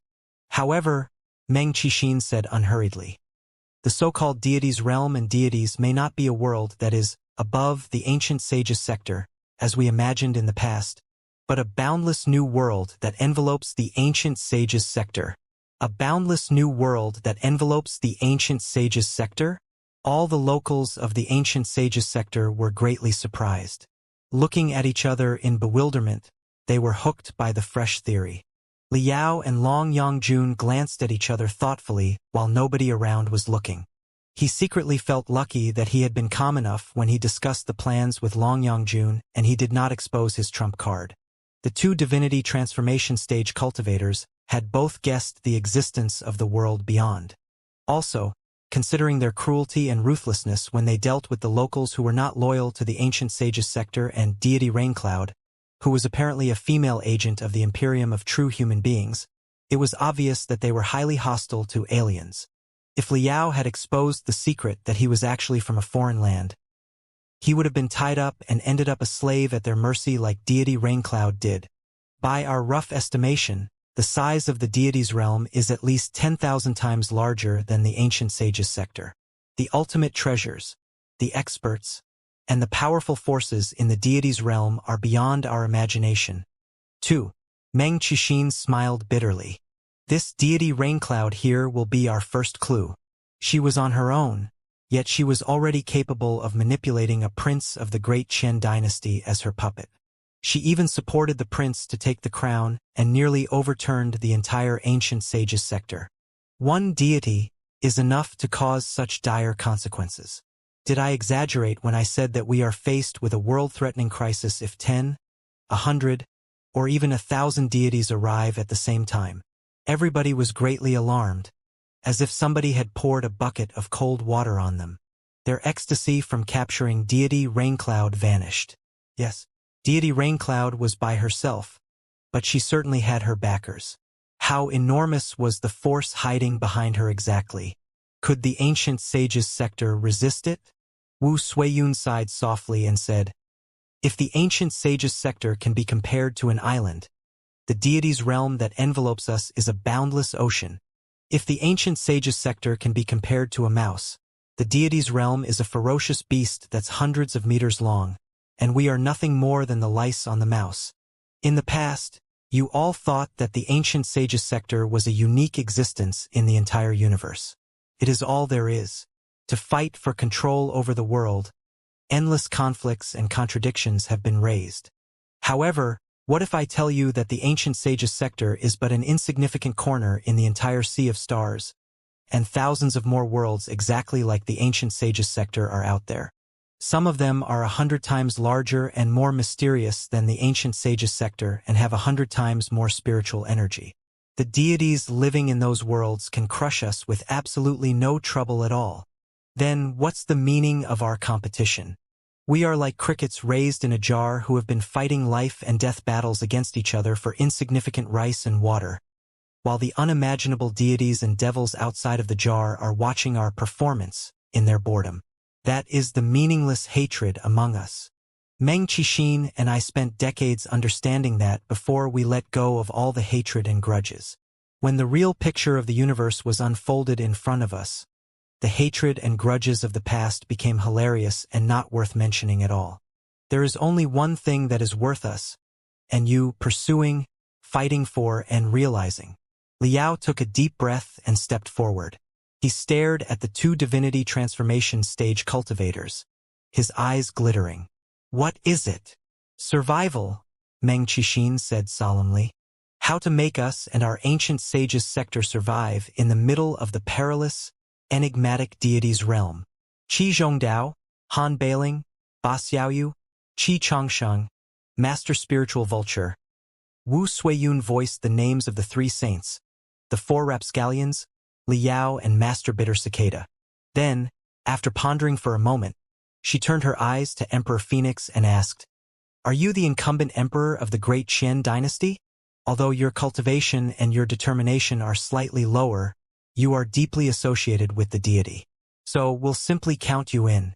The 10 of you are probably the top 10 experts with the highest cultivation and the vastest forces in the ancient sage's sector today. Just now, according to the secret observation of Meng Qixin and I, you were strong-minded enough to not be enchanted by the deity, and you knew the importance of letting go of your previous grudges and fighting against a common foe when you were faced with a crisis. Your cultivation, resolution, strategies, and responses to changes should be more or less enough for you to discuss the plans to save the ancient sage's sector with the two of us now. Now, clean up the great mess outside and ask everybody to stop attacking each other. Set up a camp at the center of the warship and settle everyone down first. Then, we will take you to a place where we will explain what happened to us in the past 100 years and how dark and terrifying the real world out there is. Big Bear, everyone else. Observing everybody's face, Meng Qixin could easily tell that they were not fully convinced by what the two of them had just said. He said frankly, "If you are suspecting that we are up to something else, you can stop wasting your time. If we truly had ill intentions, we wouldn't have left the Cloud Qin gold statue. It is extremely dangerous to have shown up in front of you unprotected in our current appearance." That was rather true. The divinity transformation stage cultivators could transform their soul and will into spiritual energy, thereby traveling in the world without the boundary of their body temporarily. Their soul boasted basic resistance against the radiation and interference of the outside world. 2. However, the body was the best container for the soul of a human being after all. Even a divinity transformation stage cultivator could not survive for long when they left their body. When their body was damaged and they turned into spectral cultivators, their level would certainly plunge, and their combatability was very likely to sink to the nascent soul stage. Their only solution was to practice cultivation arts for the ghosts, like Wan Mingzhu, the mother of all ghosts. But such arts were often in conflict with the unparalleled techniques that they had trained with while they were alive. Without the stabilization of a body, the odds of their mental derangement would significantly increase. It was an action whose returns were disproportionate to its risks. All in all, despite the high level of the two spectral cultivators in the divinity transformation stage, their combatability was not necessarily much higher than the combatability of the super-nascent soul stage cultivators. Should 3 to 5 of the super-nascent soul stage cultivators attack them together, it would be practically impossible for them to defend themselves.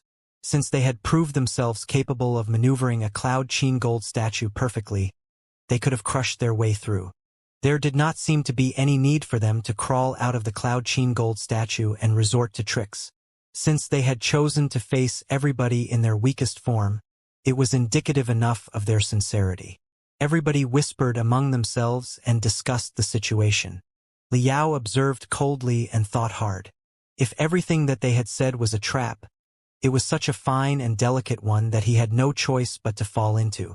Also, with the two intimidating divinity transformation stage cultivators there, and the other super-nascent soul stage cultivators keeping each other in check, it was not like that he could just expose his identity and admit that he was an alien, right? Deity Raincloud, the other alien, was still tied up so tightly that she looked like a mummy. Liao did not think that the locals of the ancient sages sector would bother to check the difference between the two aliens. It appeared that he could only wing it now and see what the two divinity transformation stage cultivators were trying to sell. Meng Qixin was Han Bailing's master after all, and Wu Suiyun seemed to have some kind of relationship with Qi Zhongdao. Led by the two of them, the rest of the super-nascent soul stage cultivators soon accepted the proposal of the two divinity transformation stage cultivators. Now that the two divinity transformation stage cultivators and the 10 super-nascent soul stage cultivators had made the call, the remaining cultivators on the spot naturally had nothing to say except to obediently listen to their orders. Took them 4 hours before they finally cleaned up the mess outside. Under the suppression of the unparalleled experts, the cultivators outside who were part of the simulation of the small dark forest finally could not cause any more fuss.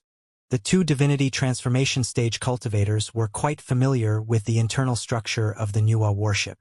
They pointed out a few rather spacious cabins for the cultivators to rest in. Those cabins were designed for the use of the 10-meter-tall giants. So, after the cultivators who belonged to different forces entered the cabins, they were able to claim different corners and stay away from each other, keeping the temporary truce. "The 10 of you come with us. We will tell you everything." Wu Suiyun and Meng Qixin slowly drifted toward the depths of the Nuwa warship. Liao and the other super-nascent soul stage cultivators hurried to follow them.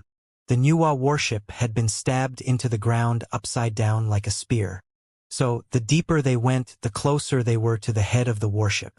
The two divinity transformation stage cultivators floated through the zigzagging, complicated tunnels, like two apparitions that were leading the 10 super-nascent soul stage cultivators into the depths of hell. The air was both solemn and creepy. 100 years ago, Wu Suiyun said slowly, to settle the grudge between us and the contradiction between the great Qian dynasty and the prairies. Meng Qixin and I had a life-and-death battle in the depths of the land of eternal night. There's no need to elaborate on how magnificent the battle was. All in all, our surging spiritual energy caused a bottomless crack to form in the seemingly indestructible ice layer, just like the one that made you fall down to this place, except that it was not as huge. With our cultivation, we certainly did not fall into the canyon easily, but we sensed the weird, monolithic existence that was deeply embedded in the ice at the same time. Felt like an enormous, flawless building that turned out to be a warship in the ice. Oh, you call it the Divine Palace? Right. We thought that it was a relic or a residence left by deities from the primeval era at first. 2. Meng Qixin's cultivation was on par with mine. Neither of us was able to defeat each other after a fierce battle. If we wanted the battle to have an outcome, we would have to continue fighting for another 3 days and 3 nights. Also, our personal grudge wasn't that deep at that time. My late husband, Shi Zongyue, did not die because of him in general. It was more about the fate and the future of the great Qian dynasty and the dark cloud prairies. The contradiction between us wasn't enough to deprive us of our sanity. We were both surprised at the appearance of the Divine Palace in the ice. We thought about how many benefits the force that we belonged to would gain from it if the relic was controlled by us. Naturally, we did not want each other to monopolize the Divine Palace, but we were not relieved to call a truce and return home to summon reinforcements, because who knew that the other guy wouldn't invade the unguarded Divine Palace first and move all the ultimate treasures away while we were traveling back home. At an impasse, we weighed the pros and cons for a long time and finally decided to explore the Divine Palace together and figure out what it is exactly. Of course, we can't deny that we might have been thinking of luring each other into the Divine Palace and setting up traps against each other. Everything inside the Divine Palace, including the corpses of the primeval deities and the dozens of the Cloud Qin gold statues, as you have seen with your own eyes just now, was a great eye-opener for us at that time. We were amazed. However, what astonished us most is that this isn't the only Divine Palace in the ice. In fact, there are 2 overlapping Divine Palaces, one on top and the other below. What? Even Liao had been unaware of the shocking information before. He exclaimed together with the other nascent soul stage cultivators. What we are walking on right now is in fact not a Divine Palace but a warship of the deity's realm similar to a flying boat boosted by spiritual energy. Meng Qixin continued the explanation. Of course, its size is thousands of times larger and more advanced than a regular flying boat. But if we get to the bottom of it, this isn't an underground building that was buried in the depths of the tundra below the ice in the first place, but a mobile fortress that should be flying in the sky. It dived down into the ground, perhaps even intentionally. That is why it is now deeply embedded below the earth.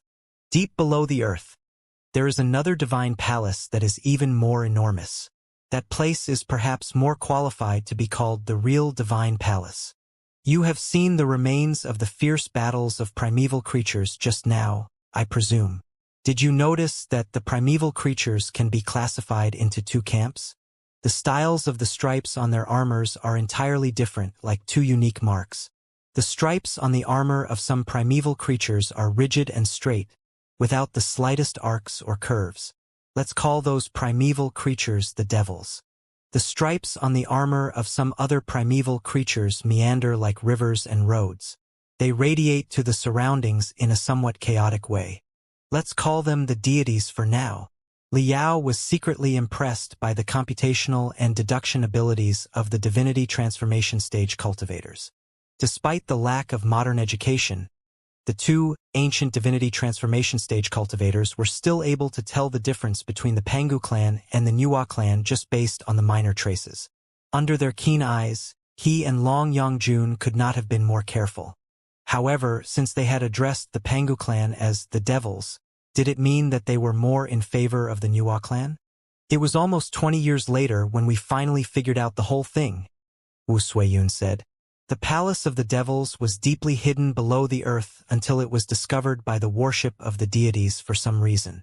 The deities' worship did not seem to boast better methods to attack the underground palace. Therefore, it simply crashed into the earth at the speed of a shooting star, using itself as a weapon. It pierced through the ice and tundra, penetrating into the palace of the devils. Then, the warriors on the deity's worship would be able to march into the palace of the devils without any trouble from the point of impact. However, by the time Meng Qixin and I discovered it, the channel leading to the palace of the devils had been fully sealed and covered in dust. It was obvious that nobody had set foot into it for tens of thousands of years. After Meng Qixin and I finished the preliminary exploration on the deity's worship, naturally, we grew curious about the mysterious barrier that was covered in dust. Meng Qixin and I were both in the divinity transformation stage. We were not interested in most things in the mortal world, but the mysterious relic that was obviously related to the primeval era and the deity's realm caught both our attention. The more obscure and difficult opening the barrier was, and the harsher and more terrifying the runes written in a complicated language next to it were, the more interested we grew and the more determined we were to open it.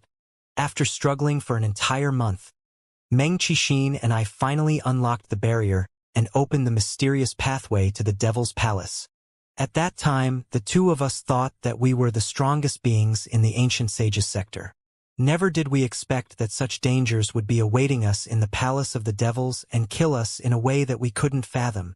Horror and regret were written all over Wu Suiyun's face. All the super-nascent soul stage cultivators could not help but feel that their head was dizzy. They could not imagine what could possibly make a divinity transformation stage cultivator ill at ease after 100 years. Seeing that Wu Suiyun had been caught in staggering memories, Meng Qixin spoke up. The divine palace below the divine palace, according to our later analysis, should be a secret residence of the devils where they ran the most sordid and brutal experiments. But at that time, in our ignorance and overconfidence in the strength of the divinity transformation stage, we did not think that the primeval creatures were to be feared even if there were any. So we barged into the palace of the devils together. The scale of the palace of the devils is hundreds of times larger than the deity's worship that we are in right now. It is extremely sophisticated, with secret chambers, pathways, and warehouses everywhere. This worship crashed into a corner on the topmost layer of the palace. A lot of warriors of the deities flooded in and had a fierce battle with the devils. It was also a gory, messy battlefield. The fierce battle must have taken place around 200,000 years ago. 90% of the area in the Palace of the Devils was completely destroyed by the deities. It then collapsed and perished in the passage of time before it was filled with rocks and became worthless ruins. But the few floors at the bottommost area seemed to be unharmed from the deities' attacks. Wu Suiyun and I discovered many items there that were beyond our imagination or the description of any words. There were several hundred enormous glass tanks in which bizarre-looking corpses were soaked. Some of them looked like human beings, some looked like hybrids of human beings and animals, and some others were hideous existences with queer limbs and sometimes internal organs exposed to the air. Some of the objects were in the shape of human beings but had sharp sabers and swords as the limbs. There were even human heads that were connected to weapons and magical equipment. Think about, at the center of a broad flying sword that was blinking coldly, a crystal vesicle like a giant pearl was embedded, and a human head was accommodated inside the vesicle. Two huge eyeballs that had been dry since a long time ago were connected to the head, and they were staring at me. Such a creepy scene made even us feel chilly and dizzy even though we were in the divinity transformation stage. Meng Qixin's voice was hoarse and deep, full of persuasiveness. As he elaborated, all 10 nascent soul stage cultivators pictured the same vivid and horrible scenes in their minds. When they thought of the weird techniques to integrate a human brain with a piece of magical equipment, the super-nascent soul stage cultivators all felt their hearts grow cold, as if somebody had pinched them with a cold claw.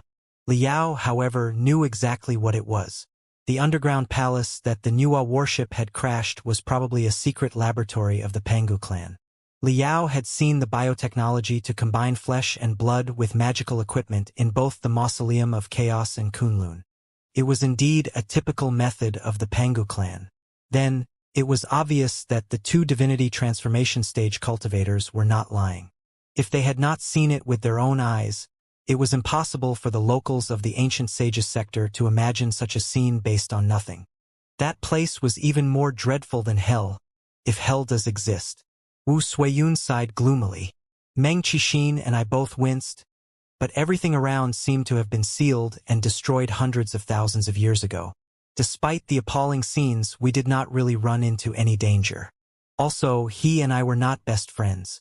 Neither of us was willing to propose to retreat, fearing that we would each be mocked by the other.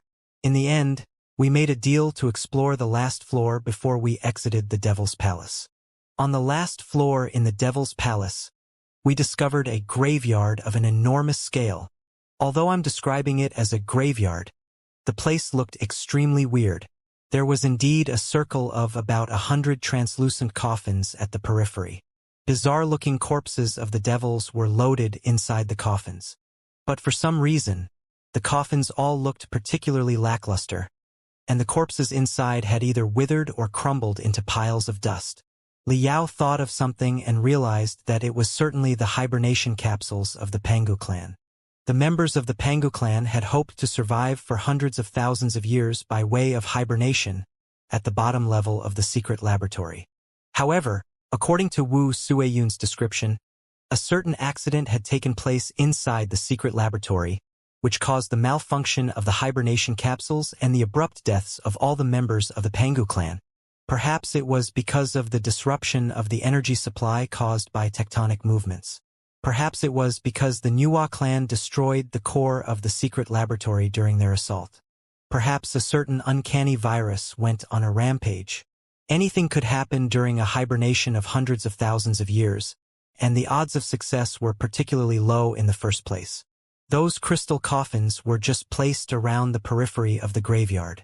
They were stabbed into the dense holes on the wall, connected to some thick crystal tubes like those providing energy for the Cloud Sheen gold statues. At the enormous space in the center of the graveyard, there was an area of black soil that looked like a swamp. Black ceramic tanks filled the soil. They looked like bug eggs that were emitting metallic colors and wine tanks that had been buried underground for decades. Rings of extremely small, dense runes covered them. Even the air reeked of a sweet, stinky smell. I'll never forget the smell for the rest of my life. Almost 100 tiny holes were opened on the top of the black tanks, from which thick, bright green air was spurting out, forming a mist that would never disperse on the dome. It was like an eccentric monster was lurking inside every tank. Graveyard, bug eggs, wine tanks, mist, monster. Wu Suiyun's few words brought the 10 nascent soul stage cultivators to a mysterious, suffocating world. Short-tempered, Ba Xiaoyu scratched his face and asked earnestly, "What was the place exactly? Was it really the burial ground of the primeval creatures? What was inside the wine tanks? Were there really monsters inside?" "We don't know," Wu Suiyun replied bitterly, "because we were assaulted right before we planned to break a wine tank. What assaulted us were monsters the size of a basin that looked like both spiders and crabs with a particularly long bone tail behind them. Meng Qixin and I had traveled in the ancient sages sector for many years and left our footprints in the most dangerous lands in the world. We had seen too many cruel and brutal animals, beasts and monsters, but never had we seen such a weird and disgusting thing before. The monster was extremely fast. It could also envelop itself with the vague mist that it spurted out from the 10 or so protruding holes on its back to hide itself and its scent. We could barely lock onto them despite the senses of the divinity transformation stage. Also, there was a great number of them. Almost 20 of such monsters jumped out from everywhere in the graveyard at us. Caught unprepared, my body and Meng Qixin's were both stung by their bone tails heavily many times. We both sensed that they had injected something into our bodies through the tails. Was it poison? Ba Xiaoyu widened his eyes as he exclaimed. Was it lethal poison that killed you both? Wu Suiyun sighed softly and shook her head. It would have been acceptable if the thing was just an incurable poison. I wouldn't be whining about it after 100 years if so. At that time, Meng Qixin and I both thought that we had been poisoned and were about to die. At the time of life and death, the two of us both grew ruthless. We summoned spiritual energy without considering anything else and went through quite some trouble to finally annihilate and obliterate the long-tailed monsters that looked like hybrids of spiders and crabs. However, the wine tanks that were densely distributed in the black swamp seemed to have sensed the immense spiritual waves. They exploded one after another. New monsters were being bred from inside. Seeing that it was no good, Meng Qixin and I fought to retreat. Then, at the cost of some damaged magical equipment, we blew up the pathway from the graveyard to the upper floor. We also collapsed the few floors above later in order to completely bury the graveyard. While we were sabotaging the building, both of us felt that our head was dizzy and our soul was unsteady. Even our limbs seemed to be leaving our control. We knew that it was a sign that the poison was attacking.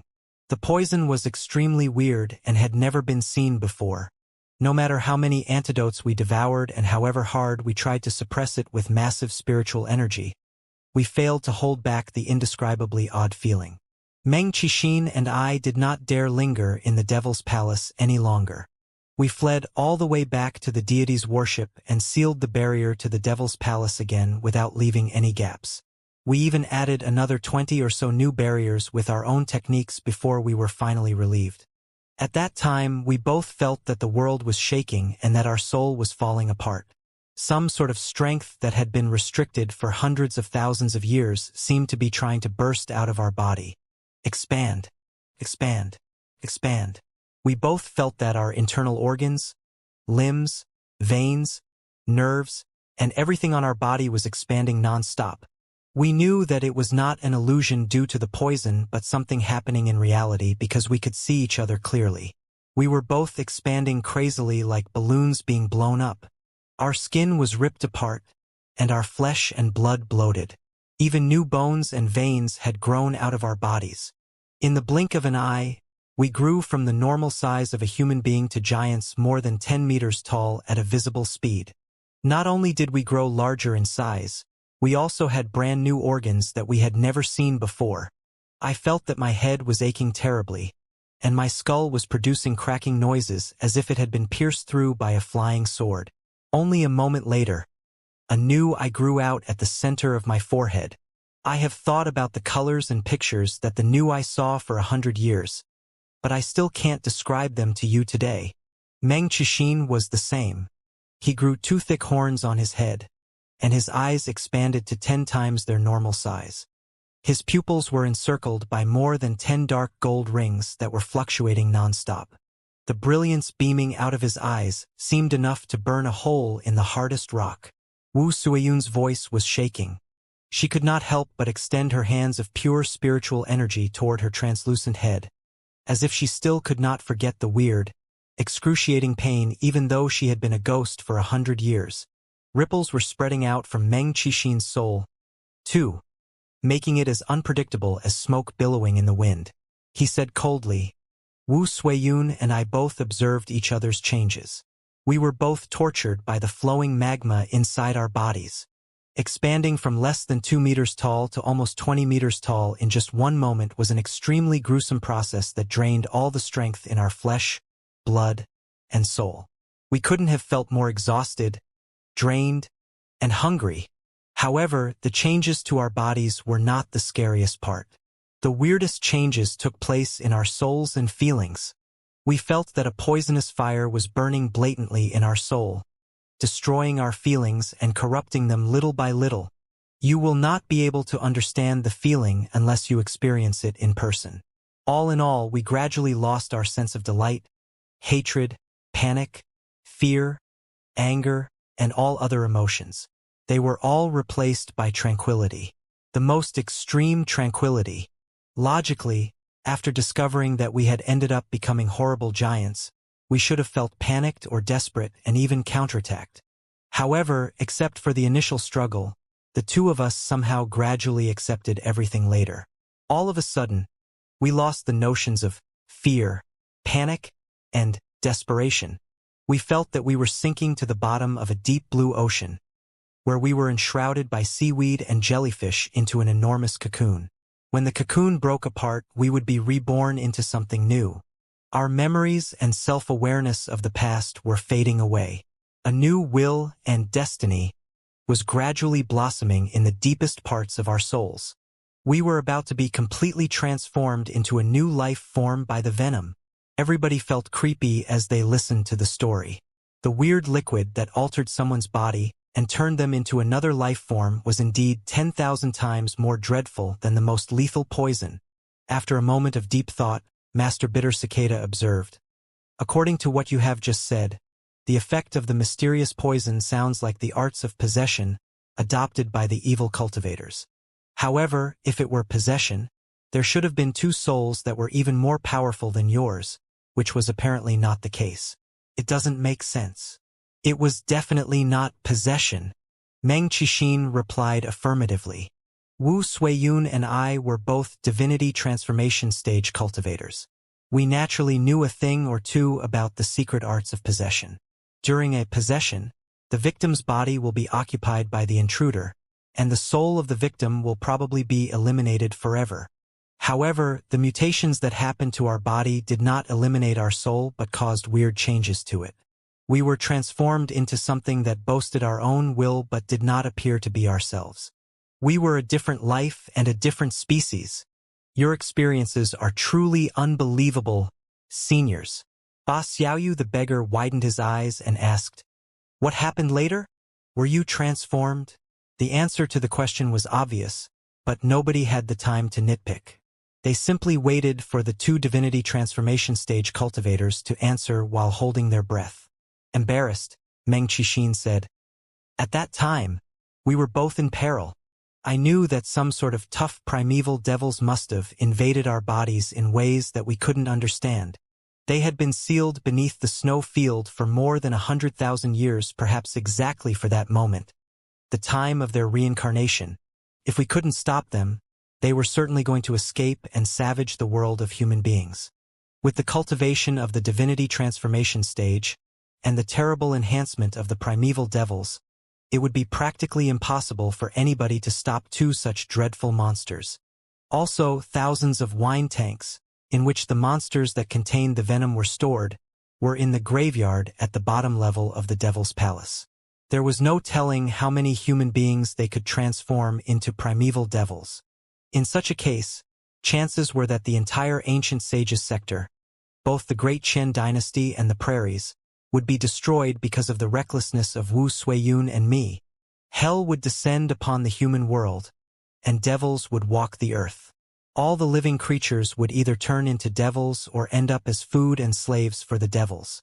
I knew that I had made a huge mistake and couldn't have regretted it more, but there was nothing that I could do to stop the mutations inside my body. Right then, Wu Suiyun suddenly roared and crashed into me, showing the sign that she was going to kill me. I was knocked against the wall, and a bloody hole in my abdomen had been made by her sharp claw. My internal organs were broken apart, but the excruciating pain finally refreshed me and awakened my self-awareness. The irritating feeling caused by the mutations inside my body was gradually suppressed. 2. Looking at Wu Suiyun's burning eyes, I immediately understood what she was thinking. The two of us had been invaded by the devils, which we definitely couldn't get rid of on our own. Once we lost control of ourselves, the devils would certainly manipulate our bodies to break the seals and unleash the rest of the monsters. Or rather, the devils would simply go to the prairies or the central plateaus to kidnap some of the strong cultivators and send them to the bottom level in the Devil's Palace, thereby establishing an army of devils. Right then, there was only one way to stop them. The two of us would die together and seal the only two devils that had lunged out of the Devil's Palace in our corpses. Although Wu Suiyun and I were fighting for the interests of the Great Qian dynasty and the Dark Cloud Prairies on different sides, the ancient sages sector was our mutual home. Our families and successors were on both the prairies and the central plateaus. There was absolutely no way that our world could be reduced to a paradise of the devils. Since it was our fault, we should correct it with our own hands. Eventually, we managed to control our continuously expanding and mutating bodies with the last bit of self-awareness to attack each other until we both died. Meng Qixin talked very briefly about their death. However, The 10 nascent soul-stage cultivators, including Liao, could totally imagine the most soul-stirring and yet unknown battle that had taken place under the ice 100 years ago. On the surface, it was a battle between two divinity transformation stage cultivators.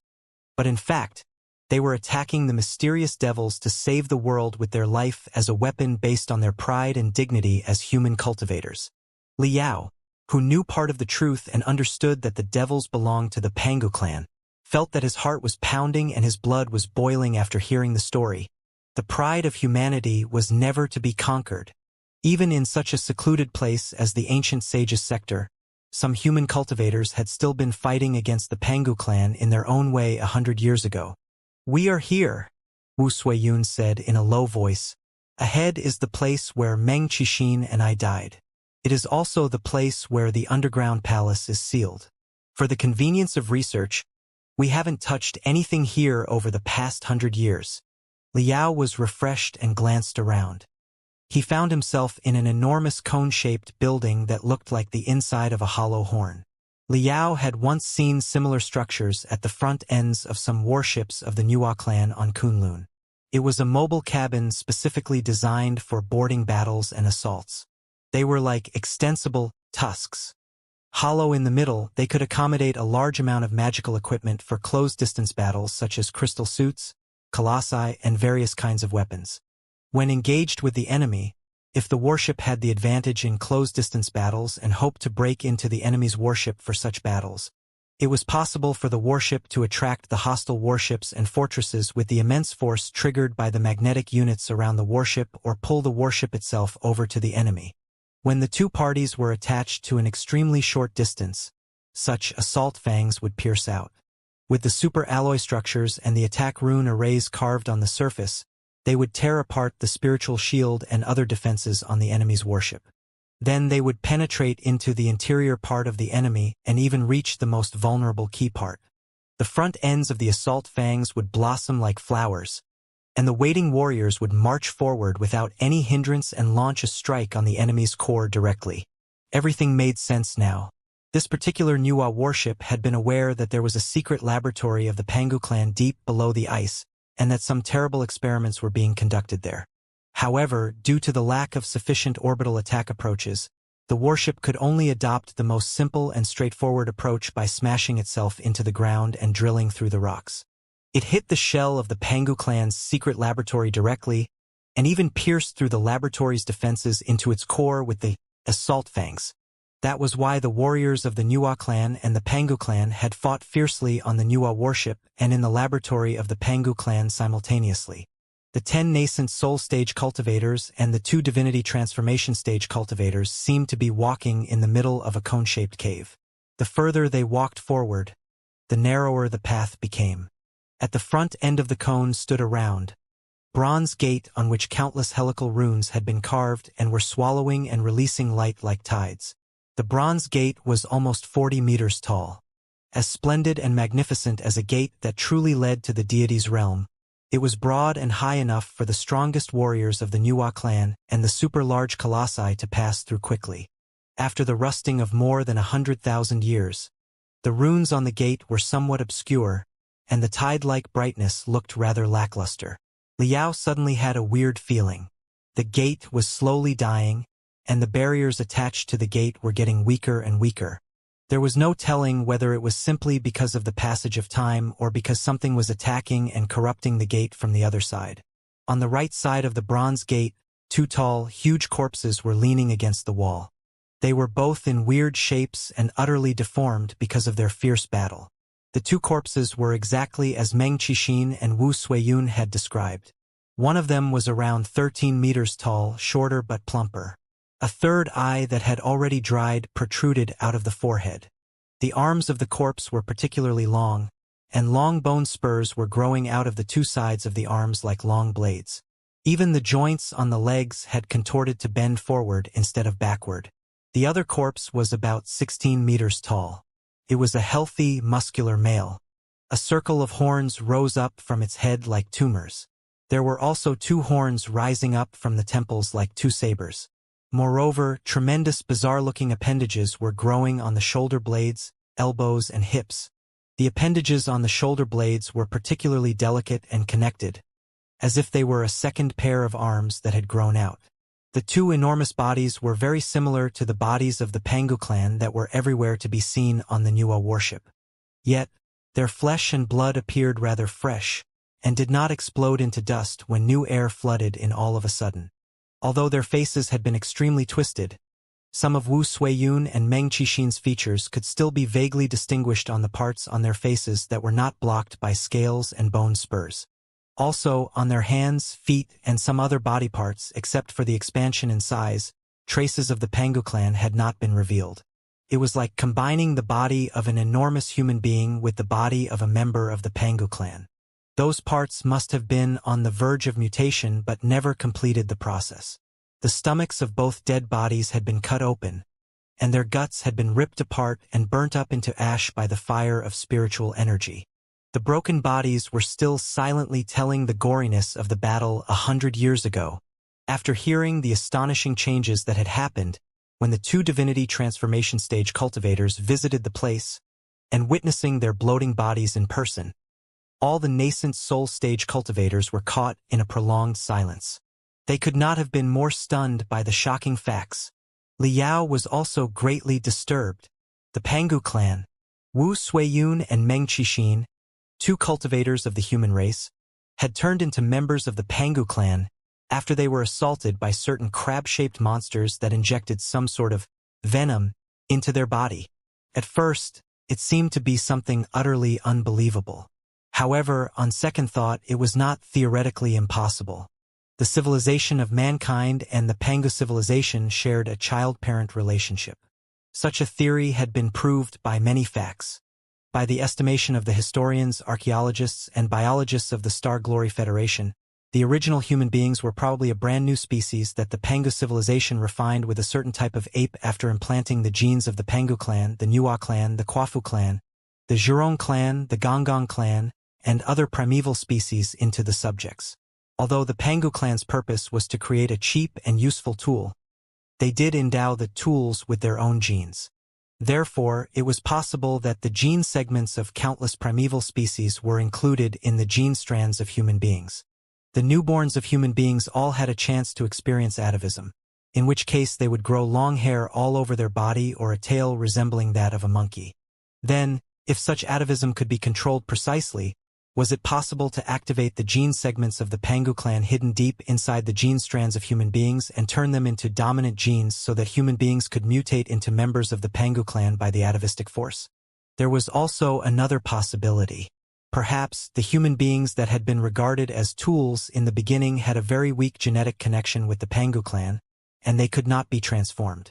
However, before the Pangu clan perished, it was very easy for them to raise a certain batch of special human vehicles and implant all the genes of the Pangu clan after they were highly compressed into the gene strands of human beings. As those human beings lived and reproduced naturally, they would pass on the highly compressed genes of the Pangu clan generation after generation. The descendants of every generation would be the carriers of the entirety of the Pangu clan's genes. After hundreds of thousands of years, those carriers had been scattered throughout the entire universe along with the expansion of the civilization of mankind. After the carriers were injected with special activation drugs, the seemingly meaningless junk genes hidden deep inside their gene strands would suddenly be triggered and unleash all the power of the Pangu clan, transforming human beings into members of the Pangu clan. Was it a plausible possibility? Maybe. At the very least, Li Yao was well aware that, despite the profoundness of the biotechnologies of the blood demon sector and their in-depth research on the genes of human beings and demons, more than 95% of one's genes were considered junk genes or blank genes whose usages and functions were unclear.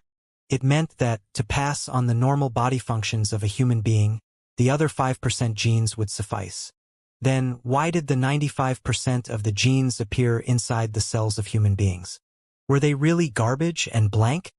Or were they hidden for a highly dangerous purpose that human beings had not recognized yet? Li Yao trembled coldly in his heart. The more he thought about it, the more he thought that he was approaching the truth. Yes, he knew why the Pangu clan had established a weird laboratory deep below the surface of the ancient sage's sector. It was for succession, just like the bloodstripe virus possession of civilization, and the monument plan that Gue Suesho had raised. The Pangu clan had been trying everything that they could to continue their civilization. According to the theory of the Imperium of true human beings and the current situation of the universe where human beings played an absolutely dominating role, the Nuwa civilization and human beings must have won the God-sealing war hundreds of thousands of years ago, and the Pangu civilization had been completely suppressed and wiped out. Since the sages of the Pangu clan had left 8 volumes of the Book of Revelation as the heritage of their civilization, was it possible that they had other plans to pass on the tinder of their civilization? It was highly likely. Even 100 years ago in the Star Glory Federation, a tiny force that had only 3 sectors, experts had brainstormed and come up with almost 20 plans to save the civilization when faced with the unavoidable catastrophe, and the plans had been carried out at the same time. Hundreds of thousands of years ago, the Pangu civilization was doubtlessly the king in the universe. When they were faced with destruction, they must have had more than one plan of succession. Since the situation back then had not been in the Pangu civilization's favor, they would have hidden in the corners of the universe for 100,000 to 200,000 years, like the seeds in the form of spores and the insects going through hibernation, until the universe was peaceful again and the time was right. Then they would be revived and rebuild their civilization. It was a very reasonable and practical idea. The Book of Revelation was the first plan to realize the idea, sealing the members of the Pangu clan inside the hibernation capsules in the hope that they would survive hundreds of thousands of years with the pulsar and other powerful celestial bodies as the energy sources was probably another plan. The shortcomings of the 2 plans were very obvious. The Book of Revelation would not necessarily fall into the hands of appropriate candidates. Even if the new species did grasp the content within the Book of Revelation, they could still barely be called the reincarnation of the Pangu civilization.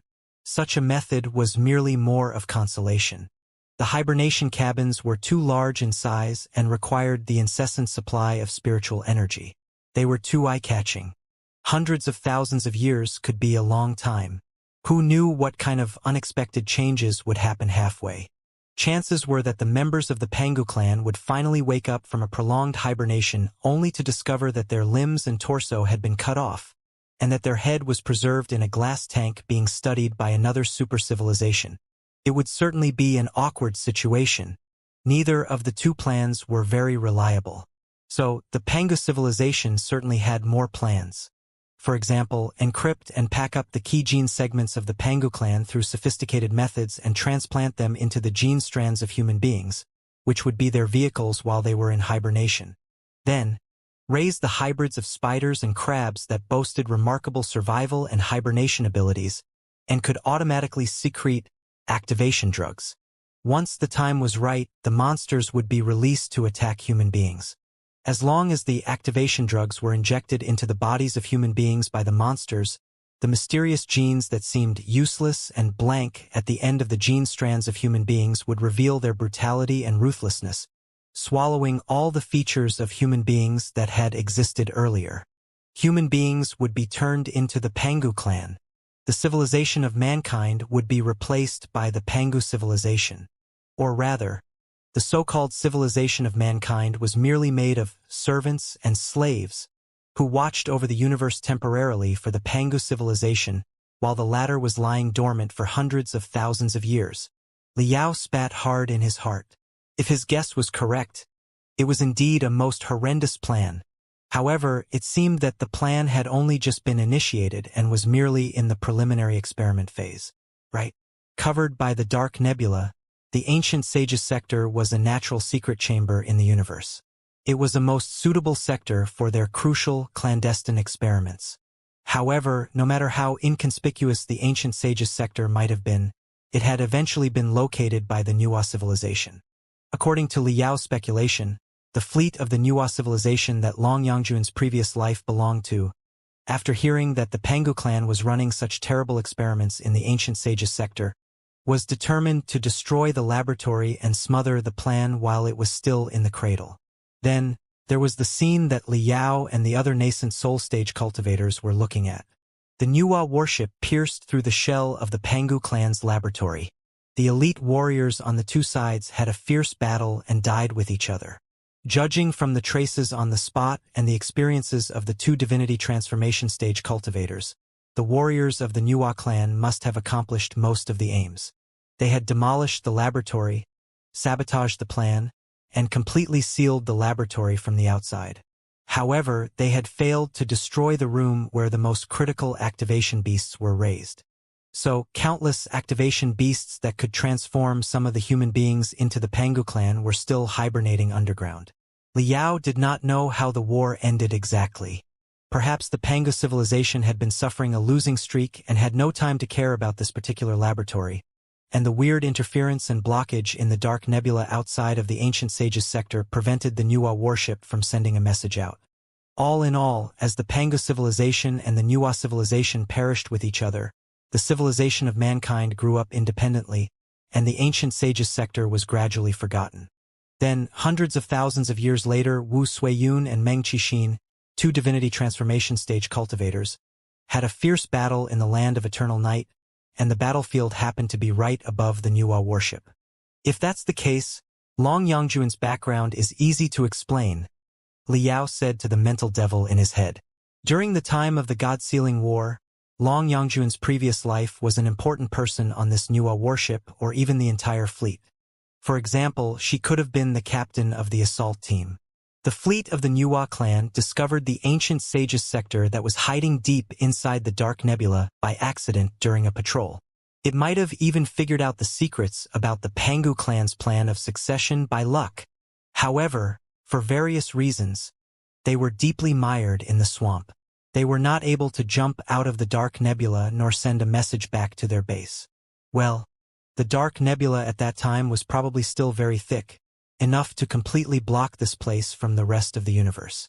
In his 100-year hibernation, Liao had observed that, as time went by, the density of the dark nebula was actually slowly dropping. In another 10,000 years, the dark nebula that was covering the ancient sage's sector would probably have entirely disappeared. On the other hand, hundreds of thousands of years ago, the density of the dark nebula must have been unbelievably high, and there would have been the most powerful interference. If a warship accidentally jumped in, it would have been practically impossible for the warship to jump out. Liao had once discovered a star map of the primeval era on Kunlun. On that particular star map, there was not a dark nebula around the ancient sage's sector. Therefore, the dark nebula was probably an artificial blackout that the Pangu civilization had constructed by taking advantage of the magnificent power of the celestial bodies in the universe. It was a military defense array designed to protect that top-secret plan of succession. When the array of darkness was first activated, its intensity must have been at the highest point. It was perfectly normal that the messages could not be delivered. All in all, whether because the messages could not be delivered or because the army of the Pangu clan stationed on the planet had discovered them and might move the laboratory while they were waiting for reinforcements, the Nuwa fleet that Long Yangjun had been in made the decision. They would launch an assault on the ancient sage's sector alone. The attacks of the Nuwa fleet almost annihilated all the soldiers of the Pangu clan in the ancient sage's sector and destroyed the majority of the Pangu clan's laboratory. The breeding base at the bottom level was the only thing left behind. This Nuwa warship has been suppressing the breeding base ever since. Long Yangjuan's previous life left a seed when she was dying, hoping to continue fulfilling her responsibility in distant future. On the one hand, she sent messages to the mother port persistently and reported the situation here, hoping that the messages could be delivered after the dark nebula outside grew thinner. On the other hand, perhaps she was also playing the role of guardian and sentinel. She needed to remind the latecomers who arrived here of what happened in the past, and what kind of horrifying existences were hidden in the underground laboratory. Liao thought quickly and reflected on his speculation. There were certainly many errors in the details, and he would have overlooked a lot of things, but that should be the gist of what had happened in the beginning. In such a case, there would be a perfect explanation as to why the second generation of Long Yangjun was launched out of the Nuwa warship in an escape capsule. Wu Suiyun and Meng Qixin, two divinity transformation stage cultivators, were probably not enough to wake up the captain of an assault team of the Nuwa civilization. However, they had broken the barriers, barged into the Pangu clan's laboratory, and even released the most terrible activation beasts, turning themselves into living individuals of the Pangu clan. There must have been certain rune arrays and magical equipment to detect the individuals of the Pangu clan inside the Nuwa warship. After the warship discovered the invasion of the Pangu clan, it urgently woke up Long Yongjun, who was in the fetus state, and launched her out of the warship after pouring some random, obscure information into her head. Then, it charged the communication magical equipment with all the spiritual energy that it had accumulated for probably hundreds of years and sent out another warning to the mother port billions of light years away for the last time. Perhaps, in the hundreds of thousands of years in the past, the Nuwa warship had sent out warnings to the outside world countless times, but because of the interference of the Dark Nebula, all the warnings had vanished on the long journey in between. But this time, the Dark Nebula was finally thin enough to allow the warnings to pass through. The warnings were immediately perceived by the Nuwa fleet's past mother port, which was the Heaven's Origin sector and the Flying Star sector today. Then, the many stories including the Star Glory Federation's shock and Liao's voyage in the Dark Nebula began.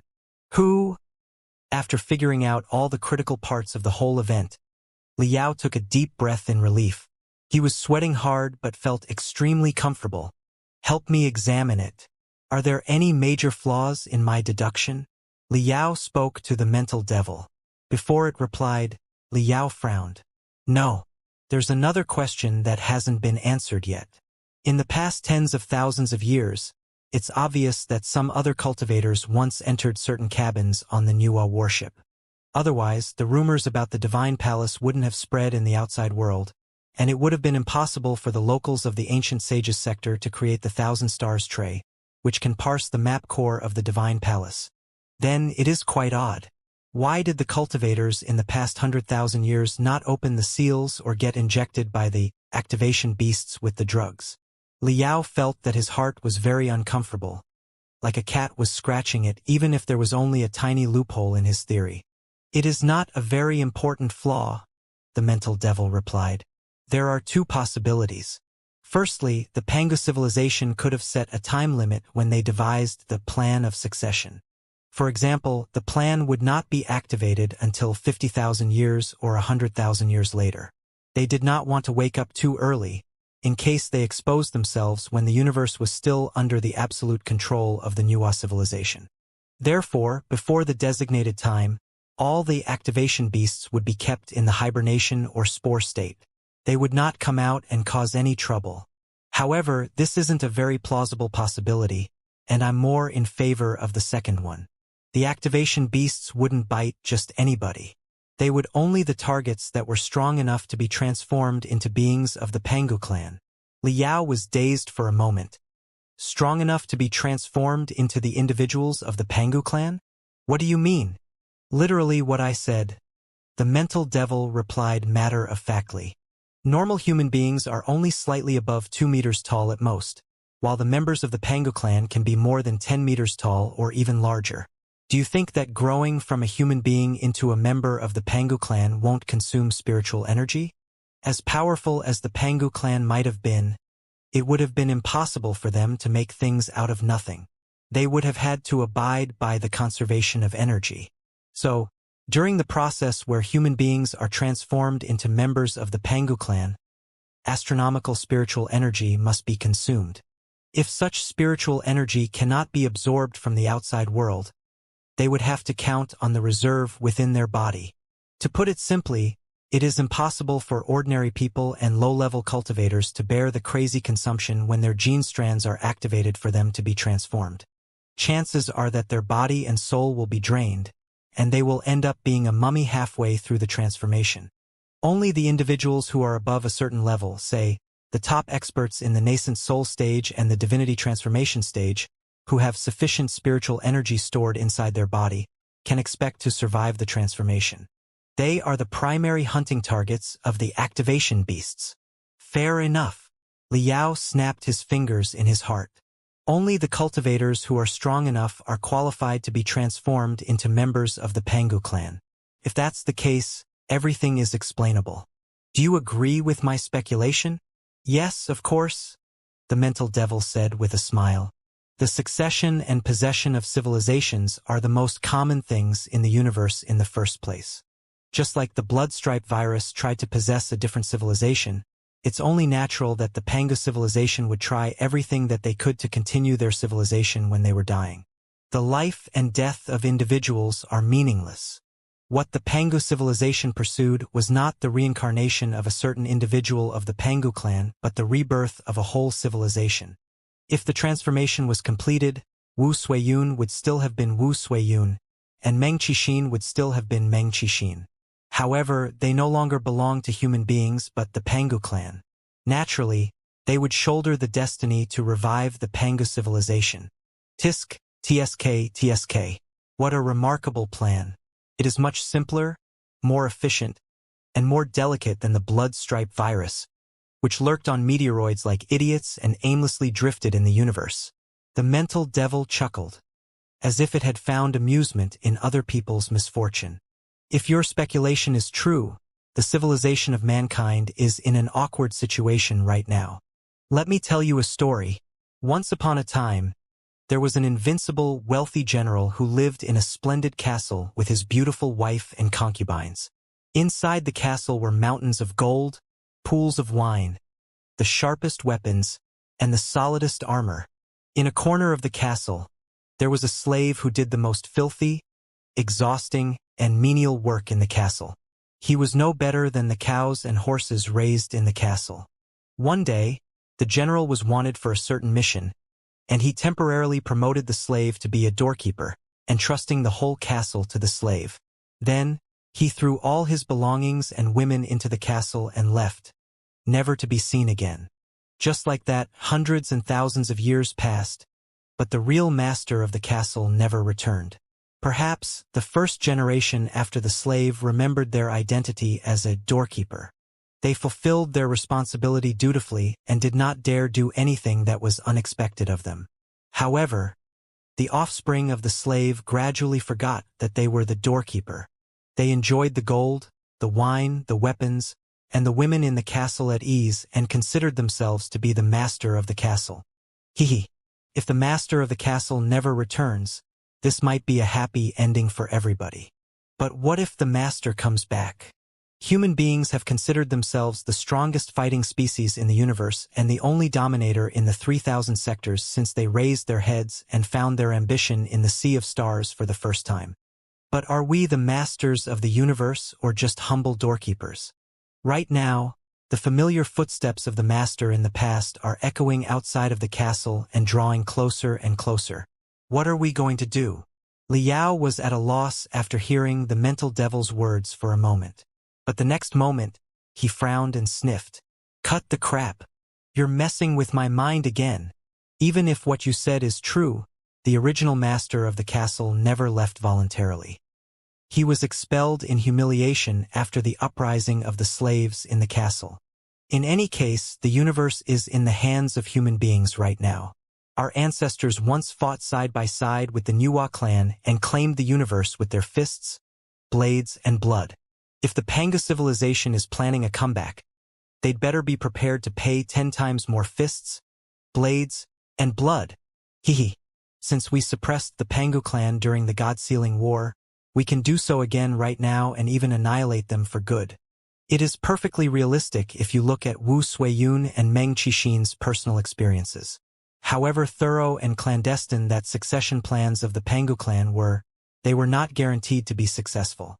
They failed to control 2 ancient cultivators, not to mention the brand new human beings that are armed by the modern cultivation civilization outside. Liao was full of admiration and appreciation for Wu Suiyun and Meng Qixin, the 2 seniors in the divinity transformation stage.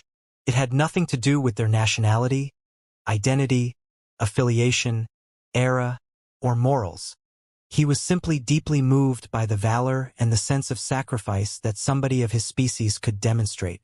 In order to correct their mistake and prevent the devils of the primeval era from savaging the human world again, the 2 divinity transformation stage cultivators had made the same decision simultaneously and killed each other in such a desolate land with absolutely no eyewitnesses. Liao found it hard to imagine their mental state at that time. He wondered what he would have done if he were in the shoes of Wu Suiyun and Meng Qixin. However greatly the two ancient divinity transformation stage cultivators differed from the modern cultivators in terms of ideology, they lived up to their name as cultivator, and were certainly nothing like the selfish members of the 6 major sects. Liao also thought about whether or not their words were made up and were in fact a new trap. For example, they could have already been controlled by the Panga civilization, and they might be luring everybody to their bodies on purpose. However, on second thought, such a possibility was little to none because if they were indeed controlled by the Panga civilization, it would have been unnecessary for them to tell everybody so much inside information. They were obviously capable of maneuvering the Colossus. As long as they moved the black skeleton-like Colossus to this place and broke the barriers by brute force, connecting the assault Fong of the Nuwa warship to the underground laboratory again, a lot of activate beasts would certainly be released. When 2 divinity transformation stage cultivators were interfering nearby, a lot of the ignorant nascent soul stage cultivators would have been attacked by the activation beasts and transformed into new members of the Pangu clan. It was the most simple, straightforward, and secure plan. Liao had simulated it many times in his head. The odds of success were almost 100%. What they were doing right now seemed redundant if they had ill intentions. Therefore, Liao chose to believe them. But then, there were new questions. What choices would the 2 super experts in the divinity transformation stage make after partly learning the truth about the universe and the threat that their home was faced with? Senior Wu, Senior Meng, in the 100 years that followed, have you always been waiting on this warship? Liao asked respectfully. Yes, we did not really have an option other than staying here, Wu Suiyun explained. When Meng Qixin and I attacked each other, we both felt that our souls were being corrupted by the mysterious force and undergoing very dangerous mutations. Therefore, we attacked as fiercely as we could without any reserve and nearly obliterated each other's soul. After we were killed by each other, only the broken pieces of our souls were still drifting in the warship. There was absolutely no self-awareness. If it were in the outside world, such feeble soul remnants would have been vaporized into nothingness under the scorching sun, and we would have gone for good. However, the shell of the deity's warship is particularly solid, and stable and comfortable gas fills the cabins. This place is almost like an artificial paradise where all the inference of the outside world can be resisted. A lot of crystals that were not dry yet could be found next to the various warehouses and corpses. For the soul, they were like inexhaustible food. Our remaining souls drifted for almost 20 years inside the warship and sucked the spiritual energy contained in the crystals, nurturing and recovering ourselves. Finally, we condensed our consciousness again and regained our memories of the past. However, we were still extremely vulnerable at that time. We were not even as good as the general ghosts, much less reproducing our cultivation in the divinity transformation stage. Outside of the warship was a snowy world in the land of eternal land, which was frequented by the most violent tempests and blizzards. With the strength of our souls, we would have been ripped apart by the tempests and frozen by the snow after we took our first step beyond the warship. Therefore, Meng Qixin's soul and mine were confined to the deity's warship completely.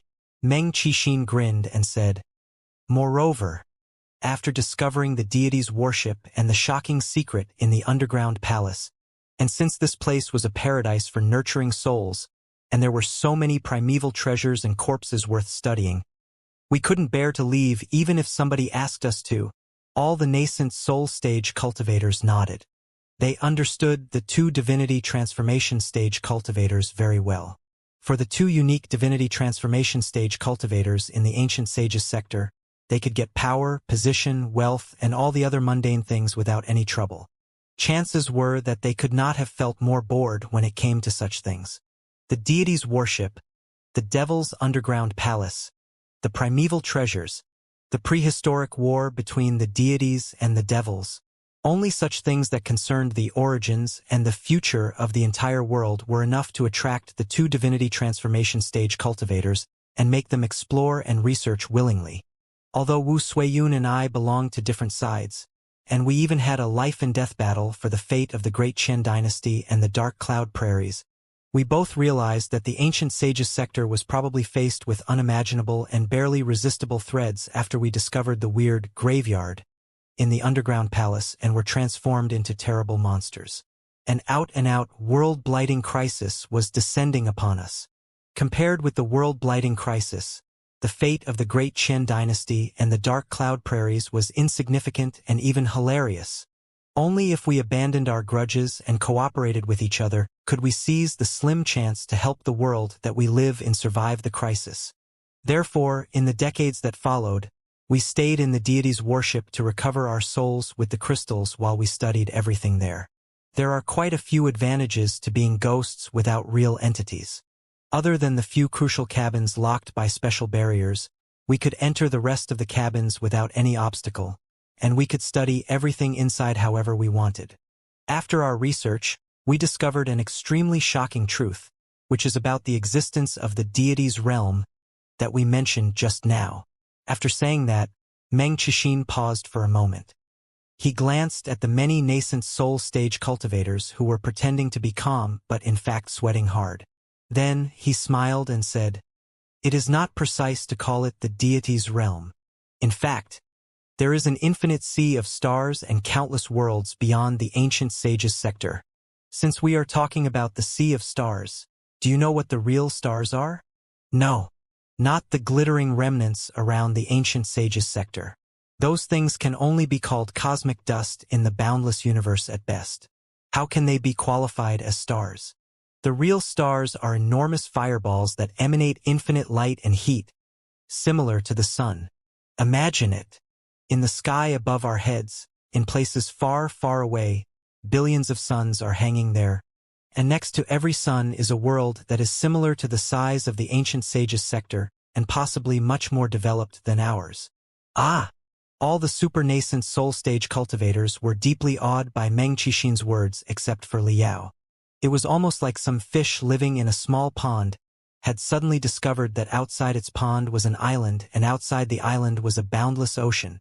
Billions of suns and billions of worlds. Even the super-experts such as Qi Zhongdao and Han Bailing, due to the limitation of their experience and the environment that they had grown up in, found it difficult to imagine what those worlds looked like exactly. Infinite emptiness, horror, and solitude immediately inundated every nascent soul stage cultivator's heart like black tides. When human beings first discovered the vastness of the universe, and that the world in which they lived was not the center of the universe but an insignificant speck of dust at the edge of the universe, they would also be mired in the abyss of fear and panic after they realized their unimportance and meaninglessness. All the cultivators in the worlds beyond had experienced the same drastic changes to their mindset a long time ago before they finally evolved from a planetary people to a universal people. The locals of the ancient sage's sector were slowly catching up after such a long, long time. Meng Qixin and Wu Suiyun observed the 10 nascent soul stage cultivators' faces without saying anything. Their eyes stayed on Liao's face for the longest time, as if they had noticed that the shock that Liao managed to feign was different from the other people's genuine shock. The two of them looked at each other. There was something profound and thoughtful glittering inside their translucent eyes. If you think about it carefully, you will understand that it is a matter of course, Meng Qixin said unhurriedly. How powerful must the primeval creatures have been in their age? Was it possible for them to be trapped in a tiny ancient sage's sector forever? All in all, after dozens of years of studying and researching, Wu Suiyun and I finally ascertained that a universe billions of times larger exists beyond the ancient sage's sector. We may call the infinite sea of stars the deity's realm, but I prefer to call it the extraterrestrial domain. Since the deity's realm or the extraterrestrial domain does exist, we naturally have asked ourselves a very critical question. Are there deities or other beings living in the depths of the universe? Do they know about the existence of the ancient sage's sector? If they do, what is their attitude toward us? Other than Liao and Long Yangjun, the other super-nascent soul stage cultivators were all greatly shocked. Having climbed to such a high level and even the peak of the nascent soul stage, and after all those years when they hung around with the tricky, malicious cultivators, they all had a profound understanding about the darkness and cruelty of human beings. Even the benevolent Master Bitter Cicada was not an innocent, wishful hypocrite. Also, with the things that deity Raincloud, who could have been an outsider, had done just now, they were even more concerned and wary of the legendary deities. If the deities did exist, how did they view the mortals in the ancient sages sector, including the cultivators? Friends to cooperate with? Slaves to exploit? Toys to be played with? Food to be devoured? Or maybe ants that they could casually stomp upon any time? The more the super-nascent soul-stage cultivators pondered, the more unpredictable they felt their future was. Bloody darkness seemed to be awaiting the ancient sages' sector. Their faces all turned gloomy. Intense worries were popping up in their eyes. Solemnly, Han Bailing said one word after another. Although there are a lot of deities in the legends who helped and enlightened the mortals in their compassion, such legends are just ridiculous propaganda to fool the ignorant folks. If the deities do exist, and they boast resources 100 times more bountiful than ours and abilities far above ours, I don't see any reason why they should be kind to us. It is like how the central dynasty that occupies the most fertile land in the world will never show the barbarian tribes from the far-flung area any respect. After all, with just a royal decree, it can get anything that it wants from the barbarian tribes and exploit them however it sees fit. All the treasures, talents, women, and livestock of the barbarian tribes will be delivered to the central dynasty. When the barbarian tribes slightly disobey, the emperor's army will attack thunderously and annihilate the whole tribe at the order of the court. It's just like how the great Qin dynasty annihilated more than 380 tribes in the borderland during the first 500 years after it was established. In the east, west, south, or north, all the tribes were subdued by the emperor's army. It's because the great Qin dynasty gradually decayed due to internal conflicts that its control over the borderlands loosened. The relation between the deity's realm and the ancient sages sector is probably the relation between a powerful central dynasty and a barbarian tribe. Those deities will certainly not come in goodwill. They will only be here to extort, pillage, and strangle us. We have to remain fully vigilant and fight against the deities with our sabers and swords. I think that fellow cultivator Han is being too extreme, Master Bitter Cicada said. Since the deity's realm is billions of times larger than the ancient sages' sector, it is obvious that there should be a myriad of species and forces in many different paradigms. They can't be all ferocious, can they? Master Bitter Cicada crossed his hands and suddenly changed the topic. However, while one should not hurt other people, he should always be prepared to be hurt. We don't know the first thing about the extraterrestrial domain, and we must tread lightly after weighing all the factors before any decision is made. Exactly. Ba Xiaoyu clenched his tobacco tube so hard that he almost bent it in half. If an extraterrestrial domain billions of times larger than our world does exist, there must be billions of times more top experts in the extraterrestrial domain. Chances are that they have more Cloud Qin gold statues and deities' worships. 2. Should they discover the existence of the ancient sages sector, it will be practically impossible for the ancient sages sector to resist. So, we really can't be too prudent. With sweat all over his palms, he thought for a moment and added anxiously, right? The deity's realm, or the extraterrestrial domain, hasn't discovered the ancient sages sector so far, right? Wu Suiyun sighed and replied, you're wrong. There's a good chance that the extraterrestrial domain has noticed the ancient sages sector. What? All the super-nascent soul-stage cultivators jumped to their feet. How is it possible? Ba Xiaoyu widened his eyes and shrieked. How do you know that we have been discovered by the extraterrestrial domain, seniors? If they have discovered us, why did they never send? The beggar's voice came to an abrupt halt because it suddenly occurred to him that the extraterrestrial domain did send someone over. The deity Raincloud, who had been tied up by them. Deity Raincloud had been captured. But when there was a first, there would be a second. Who knew whether or not an army was marching toward the ancient sages sector aggressively from the extraterrestrial domain? For a moment, all the nascent soul-stage cultivators who would not change their face color even if a mountain was breaking apart in front of them experienced the sweltering feeling that they had not tasted for a long time. After decades of tests and studies, Meng Qixin and I worked out how to use some of the magical equipment on the warship, and we realized the vastness of the universe beyond. Wu Suiyun said.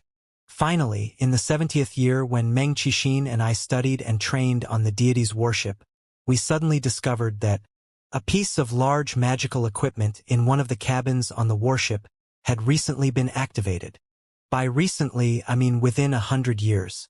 More exactly, it was probably during the time when we explored the underground palace and got transformed into primeval devils.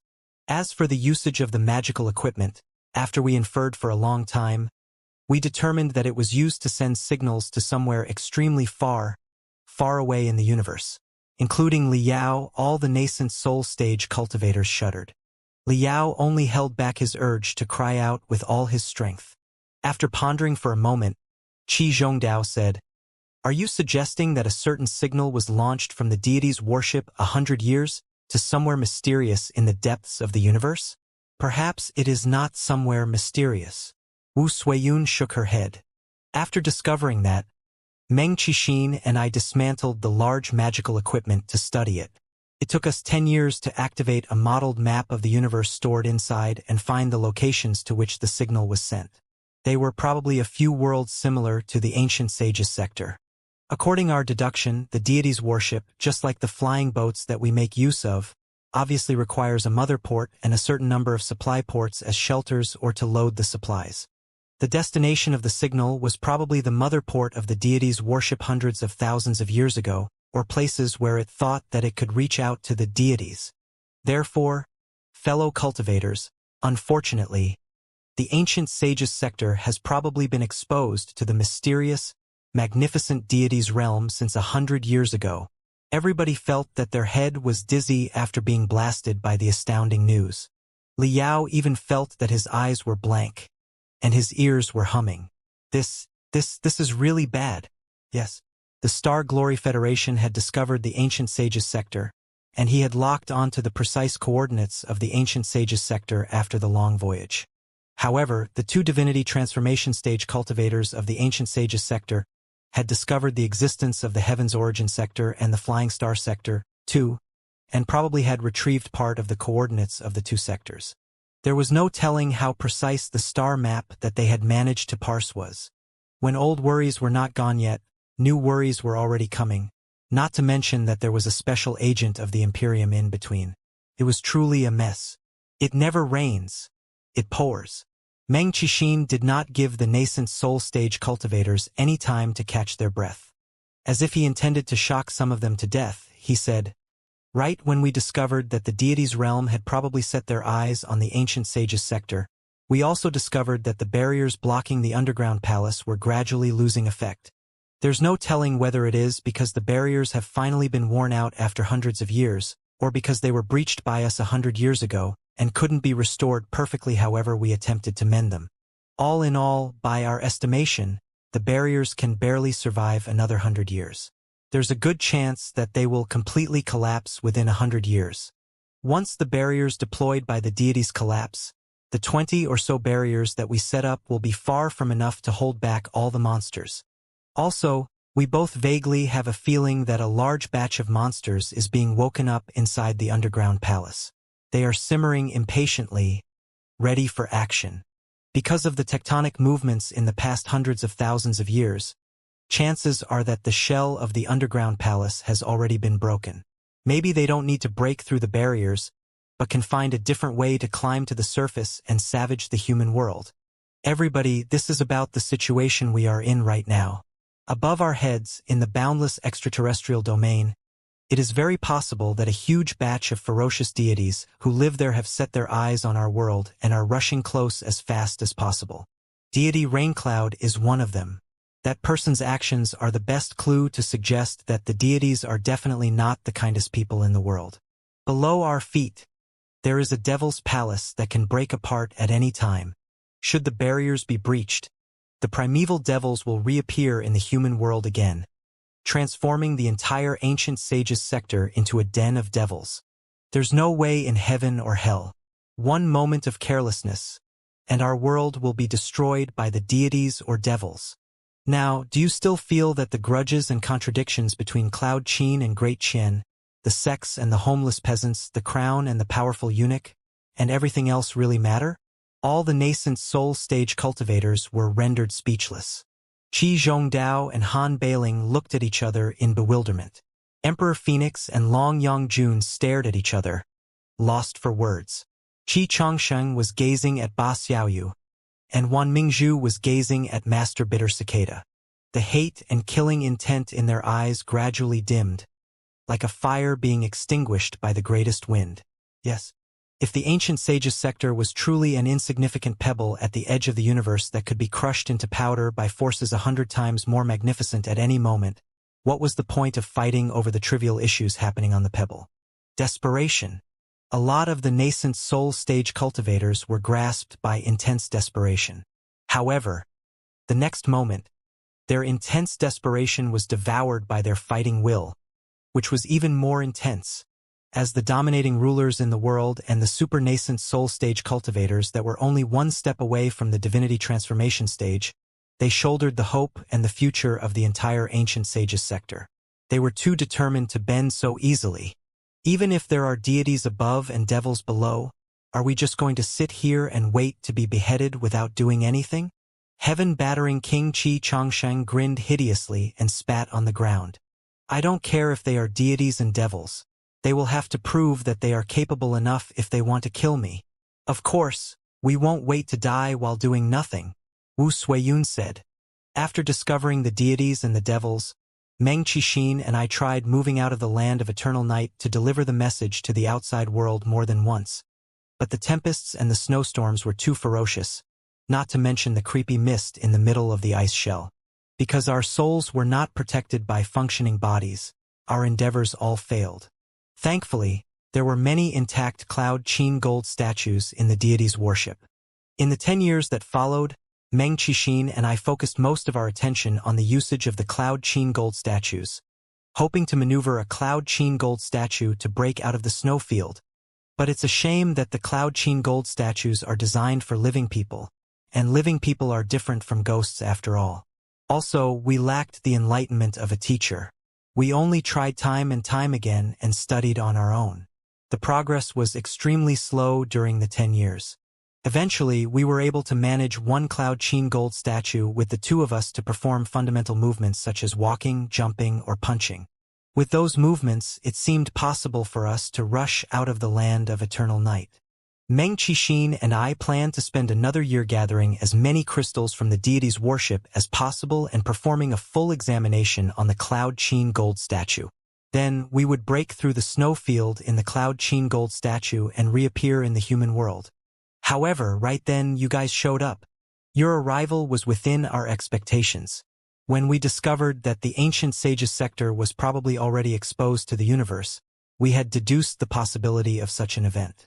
The mother port of this particular warship was very likely to send deities to trace the signal back to the ancient sage's sector. Once they did arrive in the ancient sage's sector, the deity's worship, as the source of the signal, would certainly be their primary target. So, we had long guessed that some deities might be lurking among you. That explains a lot. Qi Zhongdao took a deep breath in relief. Sister Wu and Senior Meng hid in the Cloud Qin gold statue intentionally because you wanted to find out who the deities were, right? That's only part of the reason. Meng Qixin smiled. At that time, we didn't know how strong the deities were. Naturally, we couldn't allow the deities to notice our existence. Should the situation have gone out of control, we would still have a shot for a last struggle. On the other hand, we were hiding inside the Cloud Qin gold statue because we intended to watch how the deities maneuvered the Cloud Qin gold statue. We did learn a lot of tricks during our observation, which drastically improved our piloting skills. If we had to grope in the dark on our own, we might not have been able to figure out the tricks even after another 100 years of hard work. Also, when using the Cloud Qin gold statue, the user would have to unleash most of the soul power in the moment, which could be a heavy burden. So, that would be the most vulnerable moment for the deity. Only if we launched an assault at such a moment would we be certain to capture the deity alive at no risk. But most importantly of all, it was because we meant to investigate you in secret first. Qi Zhongdao was dazed for a moment. Investigate us? 100 years have passed. We did not know the latest situation of the ancient sage's sector. We were unaware of the new heroes and experts that have emerged in the world of cultivators. We did not know if your wisdom and personalities proved yourselves qualified to discuss the great plan with us. Meng Qixin admitted frankly. Naturally, we needed to investigate you. With only 2 spectral cultivators, it is impossible to save the entire ancient sages sector. We will need the help of even more experts. The experts who are qualified to decide the future of the ancient sages sector must not be simple warriors who have more brawn than brains. They can't be selfish and treacherous despite their cleverness. Either strength, wisdom, determination, devotion, none of them are optional. We are looking for the people who really consider the world and are willing to pay everything to save the ancient sages sector from destruction. Wu Suiyun glanced at everybody and continued with a smile. Although the 10 of you vary in your stance, position, and side, and perhaps you are pretentious, vicious guys in each other's eyes, your performance in the fierce battle just now is 100 times better than the selfish, narrow-minded guys from the 6 major sects. It is true that the emperor was once manipulated by the deity, but that was only because he was trying to revive the great Qian dynasty for the sake of the people. I believe that you will not betray the ancient sages sector for your selfish interests. Will you? The young emperor was immediately moved after hearing those words. He was almost sobbing as he gnashed his teeth. I will die before I sell the enterprise of my ancestors. I have no doubt about that. If we have to select some fellow cultivators to fight side by side with us to save the ancient sages sector from destruction. Meng Qixin's eyes suddenly turned extremely sharp. His voice became resolute, too, like a crazy wind blowing on the prairies. Wu Suiyun and I have decided that you will be our partners. The 10 nascent soul stage cultivators looked at each other in bewilderment. Everybody except Liao and Long Yongjun felt that a fiery dragon was rolling over inside their chest impatiently and irritating them. The 12 of us will decide the future of the ancient sages sector? Qi Zhongdao mumbled. What about the 6 major sects and the other cultivators? Wu Suiyun sniffed and casually said, They are too unworthy for our cause. It was indeed an appropriate remark. What do you think? His eyes glittering, Meng Qixin put on a weird smile. What's your opinion on the crisis that the ancient sages sector is faced with right now, fellow cultivators? Ba Xiaoyu the beggar scratched his hair so hard that his dandruff was falling down. As Senior Meng has pointed out, the deity's realm is a boundless place with innumerable experts. The 12 of us may be capable enough to dominate the ancient sages sector, but in the infinite universe, we are nothing more than a grain of dust. How are we going to resist the massive attacks of the devils and the deities? Meng Qixin smiled and said unhurriedly, Wu Suiyun and I only said that we will protect the ancient sages sector. We didn't say anything about resisting the deities and devils. The future of the ancient sages sector will be decided by everyone here. If you all believe that it is a better option to surrender to the deities, I will definitely accept the decision without any reluctance. What?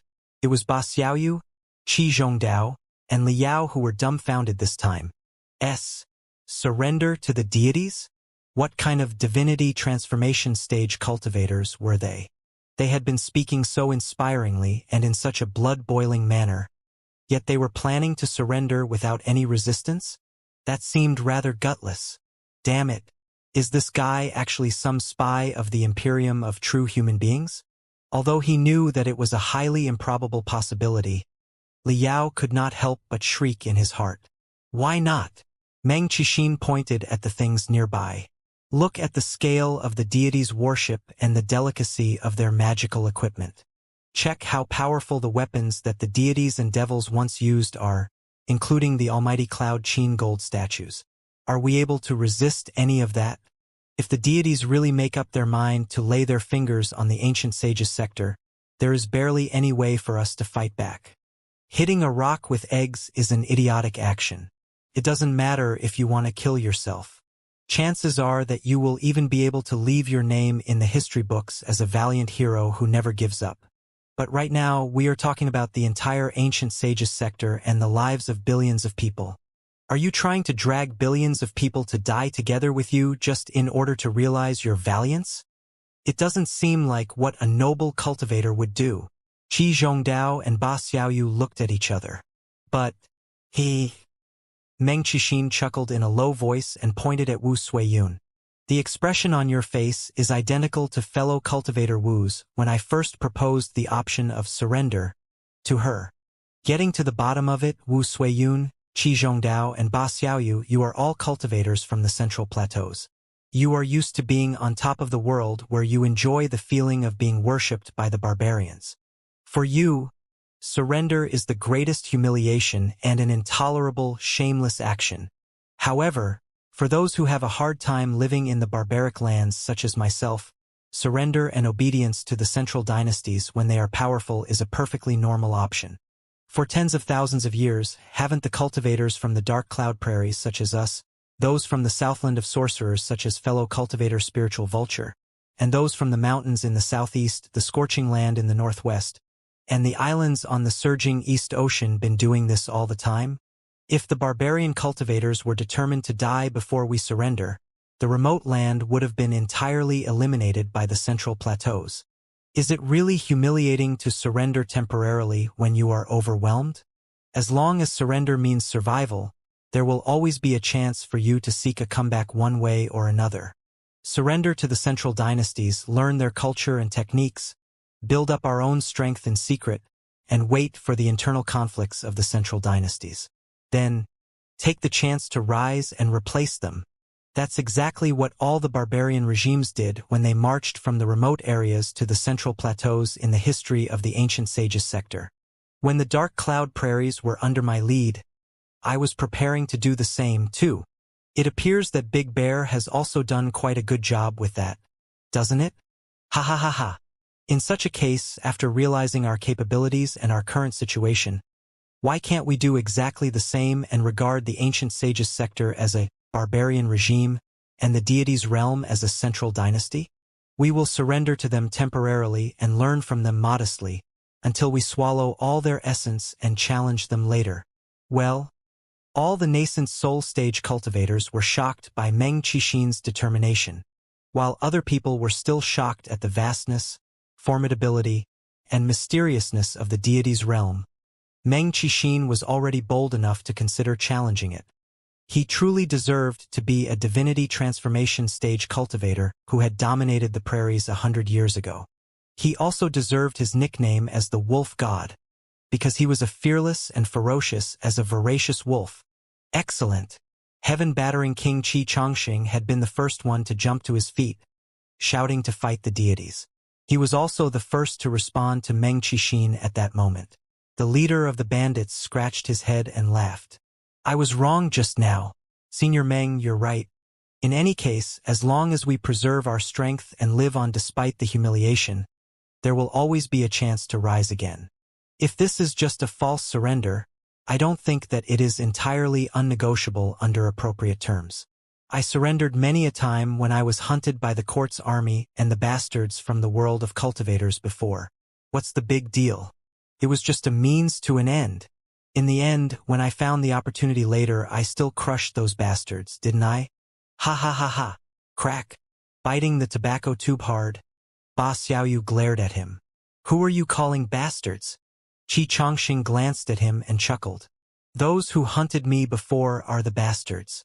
Old beggar, you were never involved in the business between me and the main sex before. Why are you jumping up in such a hurry? Ba Xiaoyu sniffed. Because I don't like hypocrisy. Your heaven-battering army first rose up based on the homeless peasants when you were under the tyranny and forced to do so. However, you committed as many crimes later after your force grew huge. Had it not been for the upcoming deities and devils and the great crisis that the ancient sages sector is faced with, I would have chopped off your stupid head a long time ago. Ha! Qi Chongqing's eyes were glittering. He extended his head toward Ba Xiaoyu and slapped his neck hard with his palm. Come on. Here. My great head is right here. Why don't you come and take it away? You! Flames of spiritual energy began surging out of Ba Xiaoyu's body immediately. Why are you stammering? Qi Chongqing was not worried at all. He grinned hideously and said, Didn't I committed many crimes? Do you have any idea what crimes are? Don't think that you are truly a beggar who understands the life of ordinary folk and their suffering after you put on dirty, ragged clothes and added a few ulcers to your body intentionally. Let's face it, Ba Xiaoyu. You are just an honorable aristocrat with quirks. Even though you can pretend to be a humble, devastated beggar, you are a nascent soul-stage cultivator deep to your bones. You will never feel the oppression, pain, and hatred that the real homeless peasants, beggars, and poor folk are enduring. Never. You have no idea what happened in the Northwest in the past. You don't know how the unscrupulous officials and the scumbags among the cultivators dealt with the heaven-battering army and our family. You are just a noble wearing the clothes of the poor who thinks that he is serving justice, yet you are talking about crimes with the people who have really been suffering all this time? That's hilarious. What? Do you feel that it is a great and gratifying cause to help the weak when you hang around with the people, especially when the bullies don't recognize your formidability? It's your own business if you prefer to play the role of a beggar. By all means. But don't swagger condescendingly in front of me because I know exactly what you're made of. If you are really capable, just overthrow all the officials and cultivators who are exploiting the ordinary folks in the Northwest and give us the justice that we deserve. Otherwise, get lost with your haughty, pretentious attitude, and don't mind how the poor people are going to save themselves and retaliate against the bullies who have oppressed us before. Ba Xiaoyu was rendered speechless before Qi Changxing's sharp tongue. There was frustration on his face. Fellow cultivators, let's all calm down for a moment. There's no need to quarrel.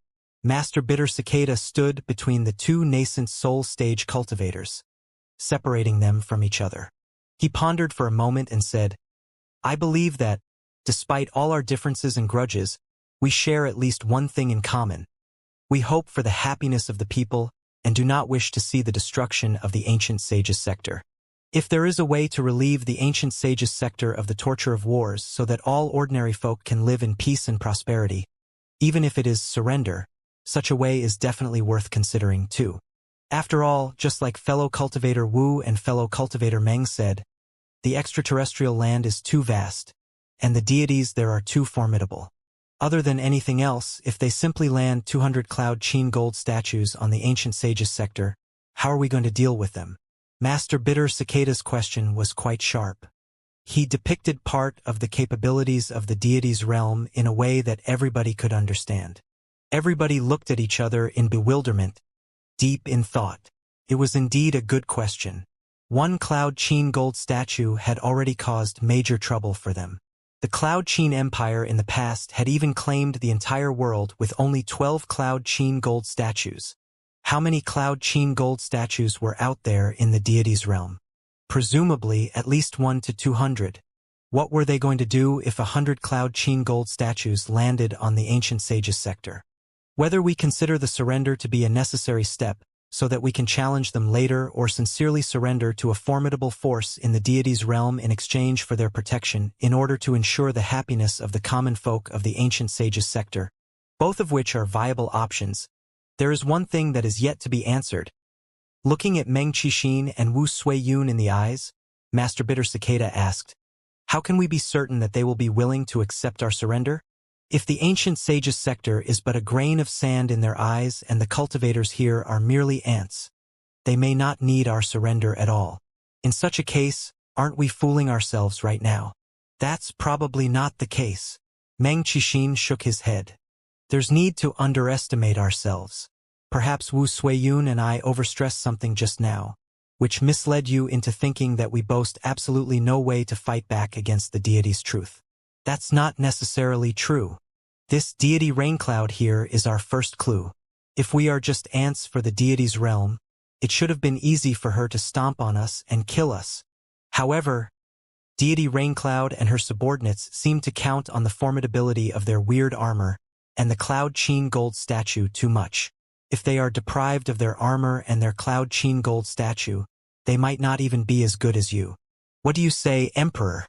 Emperor Phoenix lowered his head and replied dutifully, yes, when deity Raincloud taught me the arts of the deity's realm, I felt that while the deity's realm attached great importance to the power of the armor and magical equipment, Their own cultivation was not necessarily much higher than ours. That's right. Meng Qixin pondered for a moment and said, perhaps the ancient sage's sector is incomparable to the deity's realm in terms of overall capabilities. For example, the ancient sage's sector only has 2 divinity transformation stage cultivators and 300 nascent soul stage cultivators, and the deity's realm may have hundreds of divinity transformation stage cultivators and 10 times more nascent soul stage cultivators, which is quite likely. However, a divinity transformation stage cultivator is a divinity transformation stage cultivator wherever they are, and the same goes for a nascent soul stage cultivator. We, as the top-tier experts of the ancient sage's sector, can't be too weak even by the standards of the deity's realm. At the very least, we are of value to be exploited. Otherwise, deity Raincloud wouldn't have hesitated to kill Han Bailing, Qi Changsheng, and Wan Mingzhu at the cost of ending on bad terms with the emperor. Qi Zhongdao's eyes suddenly glittered. Senior Meng, are you suggesting that deity Raincloud is trying to take advantage of us and ask us to fight for her in the deity's realm? Most likely. Meng Qixin nodded. It is not scary to be taken advantage of. As long as we are of value, we will be able to negotiate with them using our value. Just like Qi Changxing said, even if we surrender, we will still be able to reach a deal that is in our favor. As long as the reward is good enough, what's the big deal with being made use of? When the tribes on the Dark Cloud Prairies suffer natural disasters and all the livestock are killed in the freezing weather, it is a common practice for us to be hired by the sects and forces in the Central Plateaus and fight for the people of the Central Plateaus, isn't it? In such a case, Qi Zhongdao's eyes remained as sharp as before. They were not wavering at all, even if he was faced with a divinity transformation stage cultivator. Senior Meng, you have long been prepared to surrender. Then, why did you kill those people who surrendered to deity Raincloud? Meng Qixin was amused. He casually replied, surrender and surrender can be different. It's true that I made the most sensible judgment after recognizing the vastness of the deity's realm and the formidability of the deities, which is that the ancient sage's sector does not have a second way out except to surrender to the deity's realm. However, the surrender that I have in mind is to submit the ancient sage's sector as an integrated whole. We will surrender together and negotiate the terms together so that we can fight for the best interests of our world.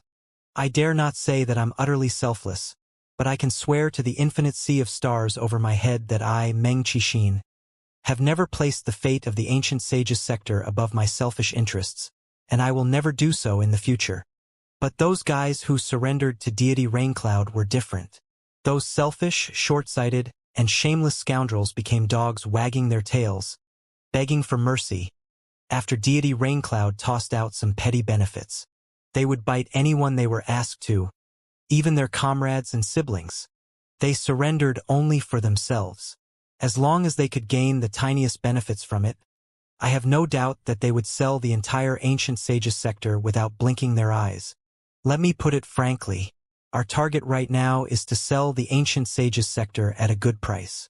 However, those shameless scoundrels would only consider for their personal gains, and they would sell the ancient sage's sector cheaply at the first opportunity if they were kept alive.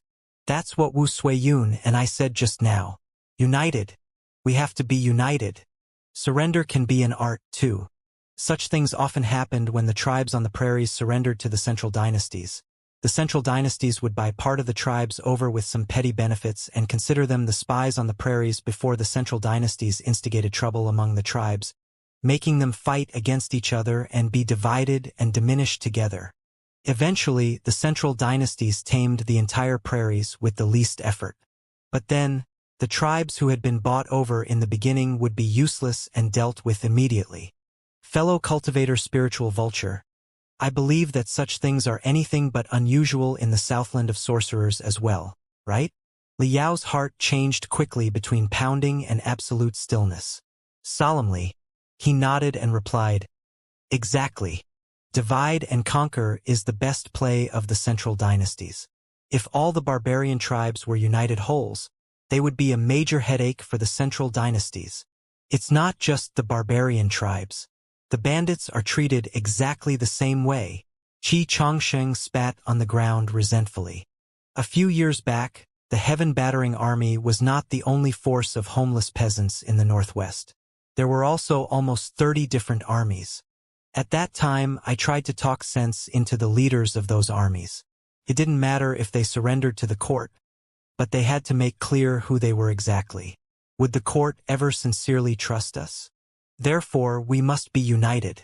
Even if we had to surrender, we would only surrender for a decent price. Also, we must not attack each other even after we surrendered.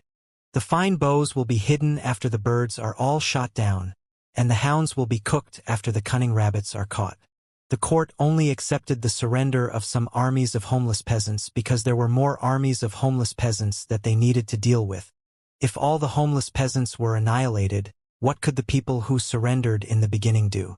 However, some of the leaders just wouldn't listen to me. Not a moment after the court had thrown a meatless, flavorless bone to them, they wagged their tails impatiently, begging for mercy. After their surrender was accepted, they immediately changed their banner and really thought that they were with the court. They went back and attacked the poor brothers whom they used to fight side by side with. That is what happened several years when the armies of homeless peasants fought each other brutally in the Northwest. They nearly wiped out each other before the court was able to do so.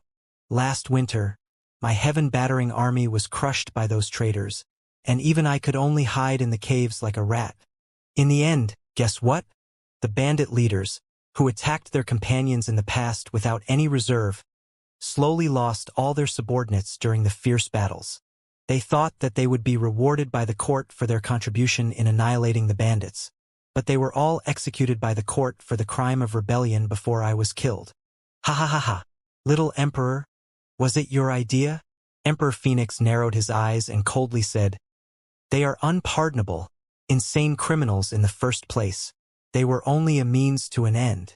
How could they ever be appointed as real officials of the court? The Southeast is exactly like the Northwest," shrieked Mother White Lotus Wan Mingzhu. There were traitors in the White Lotus cult who sold the organization out and surrendered to the court just for petty benefits.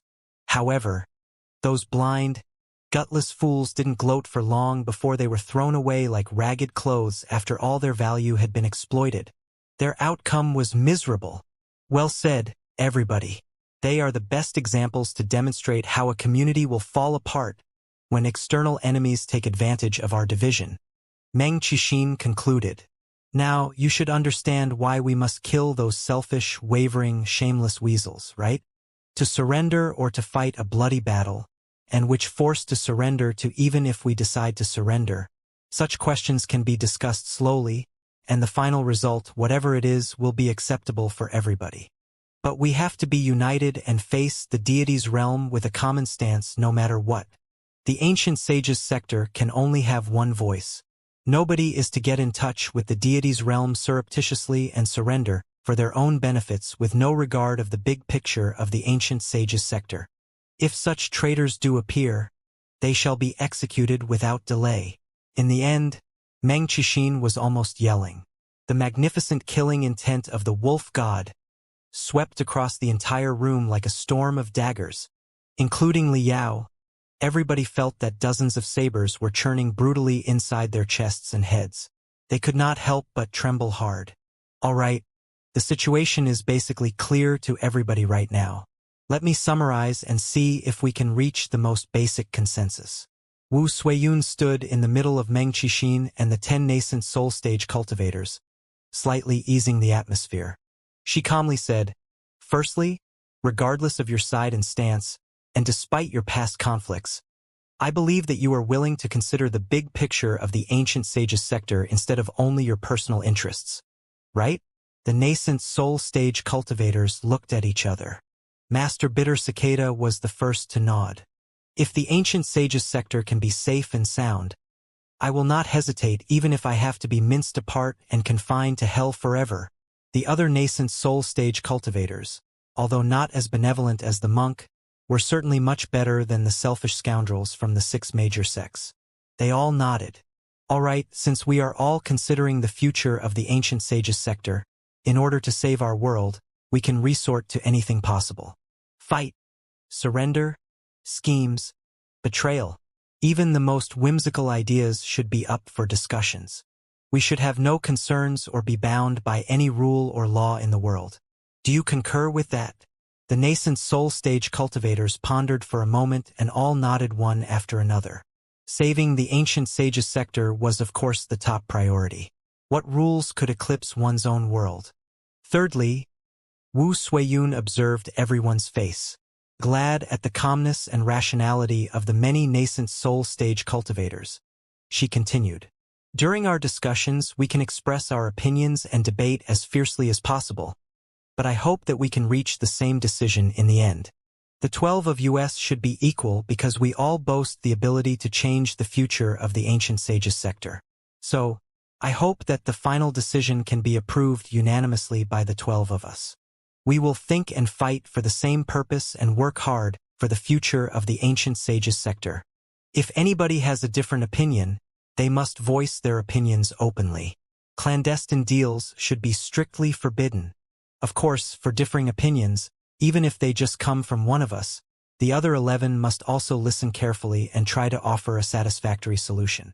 Only in such a way can the ancient sage's sector expect to survive in the dark and mysterious universe and fight for the best interests when faced with the trampling of the monolithic deity's realm.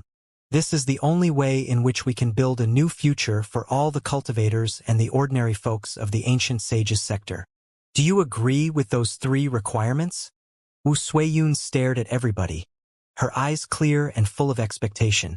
"I do," Qi Zhongdao replied with a dark face. Master Bitter Cicada crossed his hands and said, "Fellow cultivator Wu, you are truly thinking for the people of the world. I don't have any objection. I think it works, too," said Ba Xiaoyu, holding his broken tobacco tube. Han Bailing looked at his master Meng Qixin and declared resolutely, "I agree. I agree." Qi Chongsheng and Wan Mingzhu said at the same time. Emperor Phoenix hesitated for a long time but still solemnly said, "I agree. I don't really care, as long as there are more sophisticated sword arts in the deity's realm," said Yen Liren, yawning. Liao glanced at Long Yongjun quickly, but Long Yongjun had nodded before he did. "Agreed. Excellent." Wu Suiyun and Meng Qixin looked at each other. Finally relieved, they smiled and said, "You are all perceptive and insightful people who can think in the long term. This is fantastic. We thought that it would take at least a year and a half just to unite the top experts of the ancient sage's sector. It seems that the heavens are still blessing the ancient sage's sector. Chances are that we will have other opportunities to revive our world and set it off on a different path of development." The consolation slightly eased everybody's nerves, which had been tightened the whole time. They finally put on thin smiles. "Sister Wu, Senior Meng, we don't know the first thing about the extraterrestrial domain. How should we get started?" Qi Zhongdao asked. "The answer is so far and yet so near."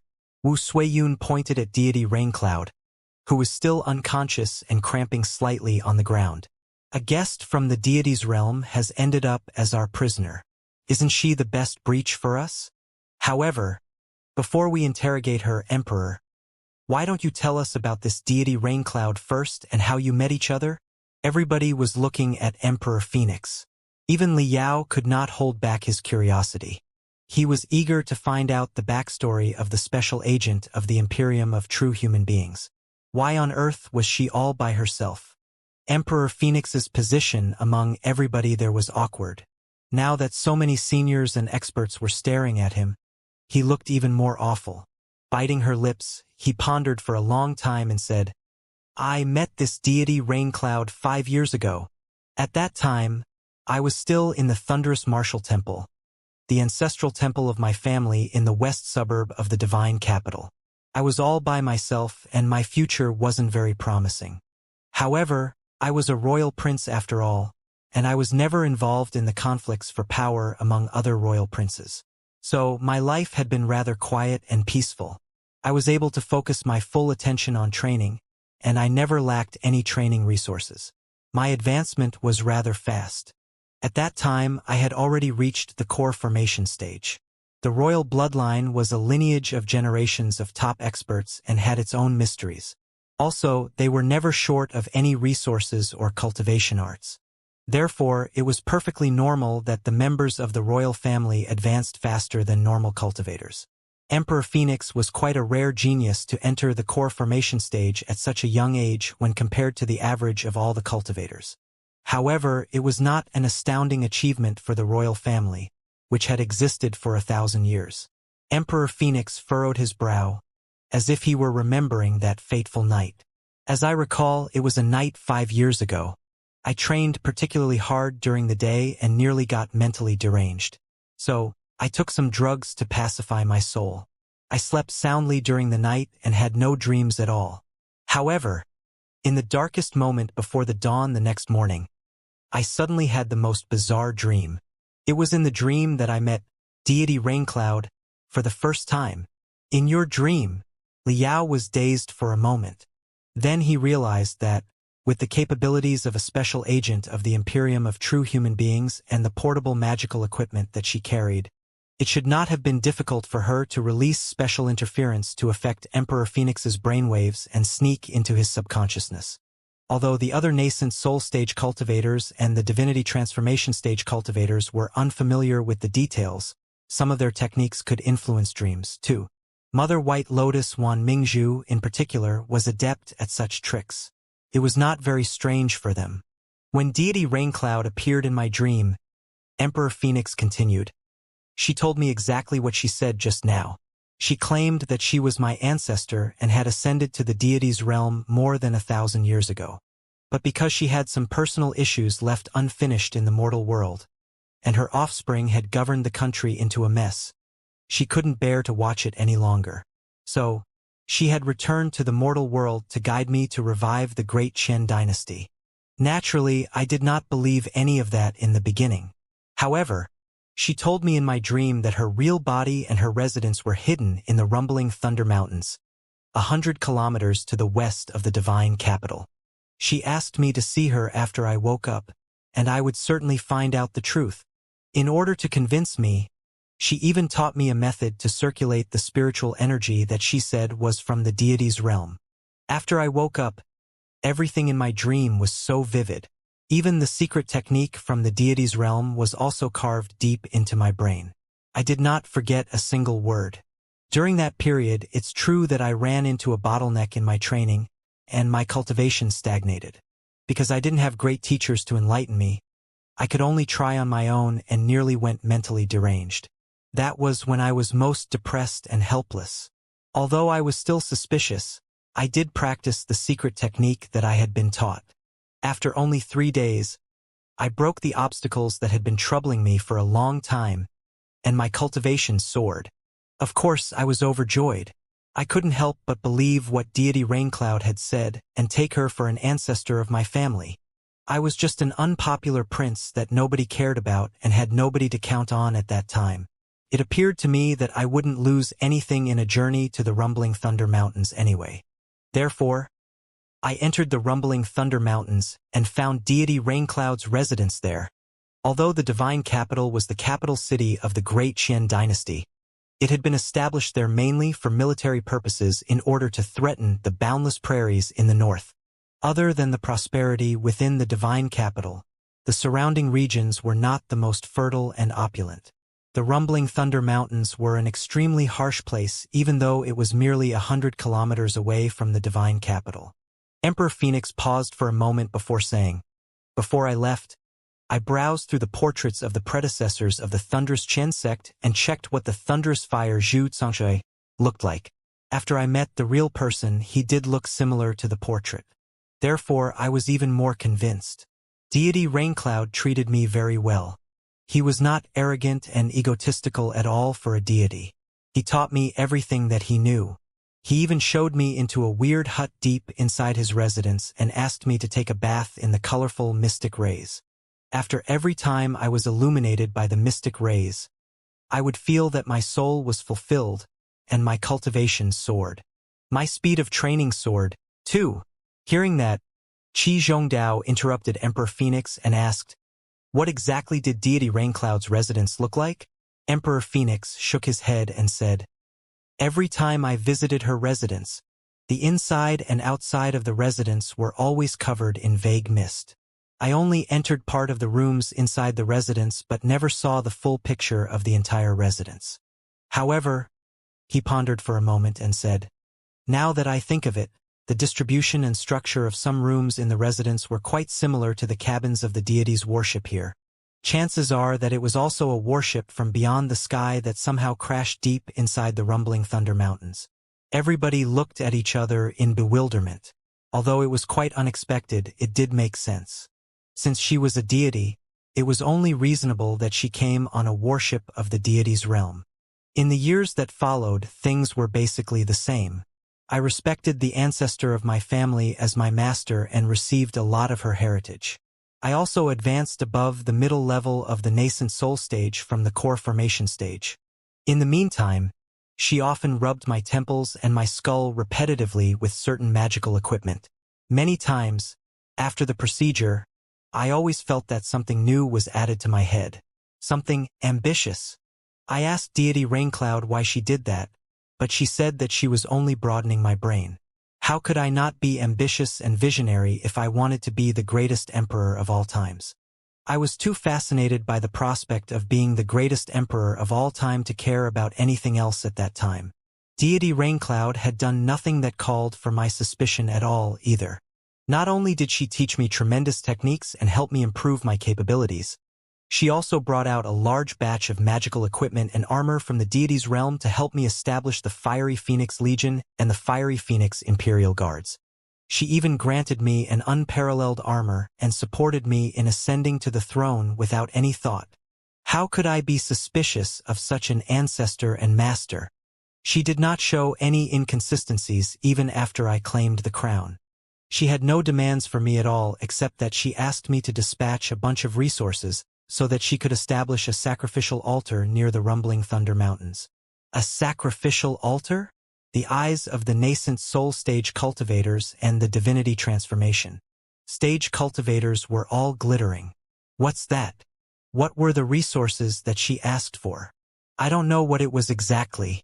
Deity Raincloud told me that it concerned the secrets of the deity's realm, and it was necessary for her to finish her connections with the mortal world. It could also bring good luck from the deity's realm to the mortal world, so that the great Qin dynasty would live in peace and prosperity. As for the resources that she asked for, there were flame frost crystals, chaotic red copper. The young emperor reported the names of hundreds of resources, ranging from rare metals and heavenly materials and earthly treasures to the cores of animals and demon beasts. Many of the materials might not have been very valuable, but they were extremely rare. The court was probably the only force capable of collecting all of them quickly. The divinity transformation stage cultivators and the nascent soul stage cultivators looked at each other in confusion, not having the first clue how the resources were related. Liao, however, knew exactly what they were for. Most of the materials boasted the effect of enhancing telepathic thoughts and maintaining the stability of long-distance teleportation. It meant that the sacrificial altar was probably a piece of large magical equipment similar to a star beacon or a long-distance teleportation array, which could be used to communicate with the fleet of the Imperium. Then, everything made sense. It was not that the special agent of the Imperium of true human beings did not want to contact the mothership. However, in the few years earlier, she had somehow lost the ability to contact the mothership and therefore could only support a puppet emperor to help her gather the resources necessary to repair or rebuild the magical equipment for communication. Has the sacrificial altar been completed? Qi Zhongdao asked. Not yet, Emperor Phoenix replied. I was new to the throne. Some of rare materials that she demanded were extremely difficult to find. The progress was very slow. Right then, she seemed to find some traces regarding the divine palace while she hunted Wang Shi. Everybody looked at Long Yongjun. Long Yongjun slightly frowned, as if she did not know that deity Raincloud had set her eyes on her such a long time ago. She pondered for a moment but gave no reply. Deity Raincloud seemed to be much more interested in the divine palace than in the sacrificial altar, Emperor Phoenix said. She immediately asked me to establish an elite exploration squad and search for the divine palace in the land of eternal night. As for me, I meant to fish up the evils that posed a threat to the great Qin dynasty once and for all during the exploration too. Naturally, I supported the exploration without any reserve. You all know what happened then. After hearing Emperor Phoenix's story, the other cultivators were in deep thought, analyzing the whole issue from their perspective. It seems that deity Raincloud was the only one who snuck into the ancient sage's sector, Meng Qixin concluded. Also, our speculation was right. The cultivation of a single deity is not necessarily higher than ours. That's why she had to raise a puppet loyal to herself by means of deception and trickery to help her realize her clandestine schemes. On the other hand, since she could communicate with the Emperor and the arts from the deity's realm worked on the Emperor, it suggests that the deities are not vastly different from us.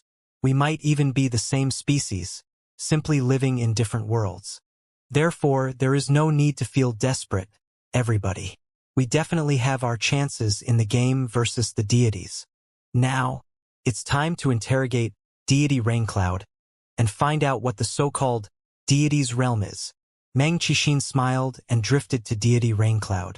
Hey, do you think we should admit our identity right now and inform them of the existence of the Star Glory Federation? The mental devil said quickly in Liao's head. Did you not hear what the two divinity transformation stage cultivators just said? They are willing to surrender, as long as the price is good enough. Now, the Imperium and the Federation are both potential buyers. If they meet the special agent of the Imperium in advance and accept her bid, we will be screwed. Ha! Liao hesitated.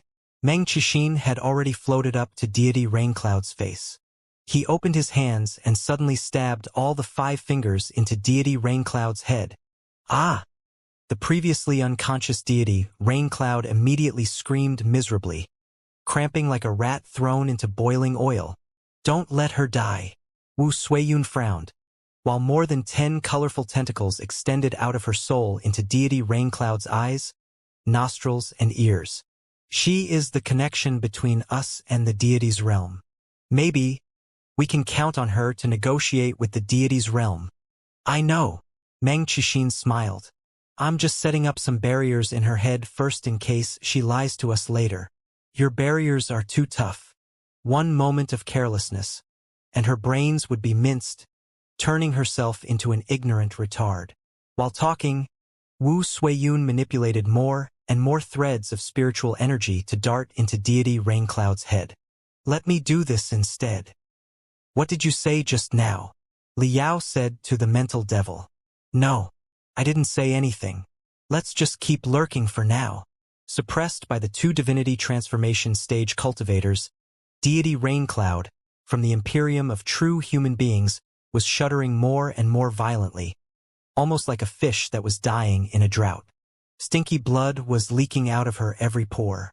Only the whites could be seen in her eyes, which were protruding out of her face and almost popping out. Fluids in various colors were flowing inside the eyes, which seemed to be exploding like rotten grapes. The veins that covered her face like a spider's web were wriggling crazily. Even the brutal bandits such as Qi Changsheng and Wan Mingzhu felt dizzy and frightened as they watched. They could even hear the sounds of every bone on deity Raincloud's skull being crushed and twisted. Pain was finally flowing out of deity Raincloud's dead fish-like eyes. She had woken up from the nightmare. But judging from the expression on her face, it seemed that she would rather have never woken up. Manipulating the colorful tentacles extending from her arms, Wu Suiyun picked deity Raincloud up without any trouble, as if she were pulling the strings of a puppet. She dragged the captive up to her face and said, "Do you understand the situation you are in? Blink if you do." Deity Raincloud managed to blink her eyes with all her strength. Blood, tears, and perhaps brains darted out of her eyes. It had nothing to do with her willpower. It was just a natural reaction for her as a living creature. All right, now that you know that you've fallen to our hands, you should know that it is useless to hide or struggle. Just confess everything quickly now. Who are you? Where are you from? What's your purpose in the ancient sage's sector? Wu Suiyun played with the tentacles that had pierced deeply into deity Raincloud's head casually. There was no telling what area she entered, but deity Raincloud was crouching like a lobster thrown in a pot of boiling oil again. The loudest screams that could blow up rocks burst out from her chest. Her twisted countenance was enough to scare the most ferocious ghosts in the deepest depths of hell to death. Somebody on our side does not agree with interrogating you. Wu Suiyun nodded at Meng Qixin. He thinks that you will never confess dutifully but offer a bunch of lies. So, we might as well kill you directly, cut open your brain, and absorb all the information inside through the soul-searching techniques. Meng Qixin smiled at Deity Raincloud. Deity Raincloud's eyes were shivering violently. However, Wu Suiyun said, I feel that we are obliged to give you an opportunity to confess. If you are truly willing to confess everything, we might even consider setting you free and even cooperating with you. After all, I'm certain that you have sensed the barriers and the telepathic thoughts in your brain, haven't you? If you say anything false, we will certainly detect it. I believe that there will still be time to exploit all the intelligence in your brain and in your soul through the cruelest soul-searching techniques. Deity Raincloud's eyes were rolling fast as if she were begging and swearing that she would certainly not lie. All right, you may begin to confess your identity, your origin, and your purpose here or try lying. Wu Suiyun and Meng Qixin looked at each other and retrieved the spiritual threads that blocked Deity Raincloud's throat. Cough, cough. Cough, cough, cough, cough, cough, cough, cough, cough, cough. Deity Raincloud coughed so loudly that she almost threw her internal organs out, but she had no time to wipe her tears at all. She shrieked, My name is Hailan. I'm from the Imperium of True Human Beings. I mean you no harm at all. I am here to help you on behalf of the Imperium. After every sentence she said, mysterious brilliance was flashing on the spiritual threads that Wu Suiyun and Meng Qixin pierced into her brain. They were shivering like the strings of a guitar. Liao's heart was pounding. Deity Raincloud Hailan was truly a special agent of the Imperium of True Human Beings. She was probably there to tame the ancient sage's sector. Damn it, the two buyers had indeed run into each other. Is the deity's realm the boundless universe beyond the ancient sage's sector? What is the Imperium of True Human Beings? A force in the deity's realm? What's your capabilities compared with other forces? Wu Suiyun asked unemotionally. Her long, slender fingers adjusted the spiritual threads non-stop as if she were playing the guitar, stimulating some areas inside Hailan's brain and forcing her to speak the truth. Yes. The so-called deity's realm refers to the entire sea of stars. The Imperium of True Human Beings is the strongest human nation in the universe. Hailan trembled hard and shouted desperately, At least one of the strongest. Except for the alliance of the Holy Covenant, there are no forces in the entire universe that are comparable to the Imperium. The Imperium of True Human Beings?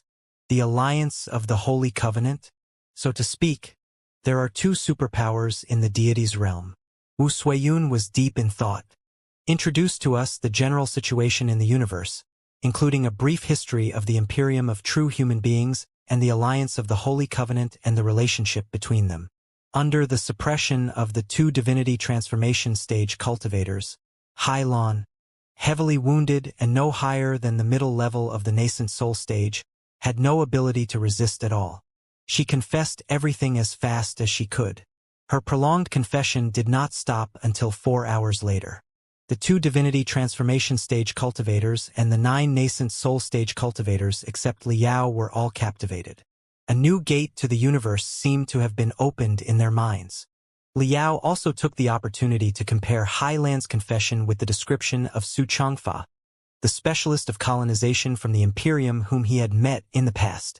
Thankfully, Xianxia did not lie. Their portrayal of the history and the current situation of the Imperium and the Covenant Alliance was basically the same. After listening to the confession for 4 hours, Wu Suiyun took a deep breath. After pondering for a moment, she said, I understand it now. If the universe is compared to the world of the ancient sage's sector, the center of the cosmos will be like the fertile and prosperous central plateaus, and the place that the ancient sage's sector is at is only a far-flung area in the borderlands, right? Right now, the central plateaus in the universe have been occupied by the two superpowers named Imperium and Covenant Alliance, which are fighting hard. It's like in the history of the ancient sages sector where two dynasties coexisted and fought each other. Right? Hai Lan nodded hard.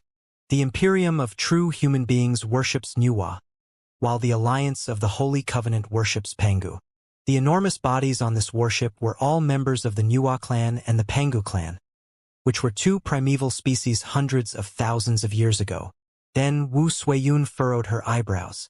However, what's the difference between Pangu and Nuwa?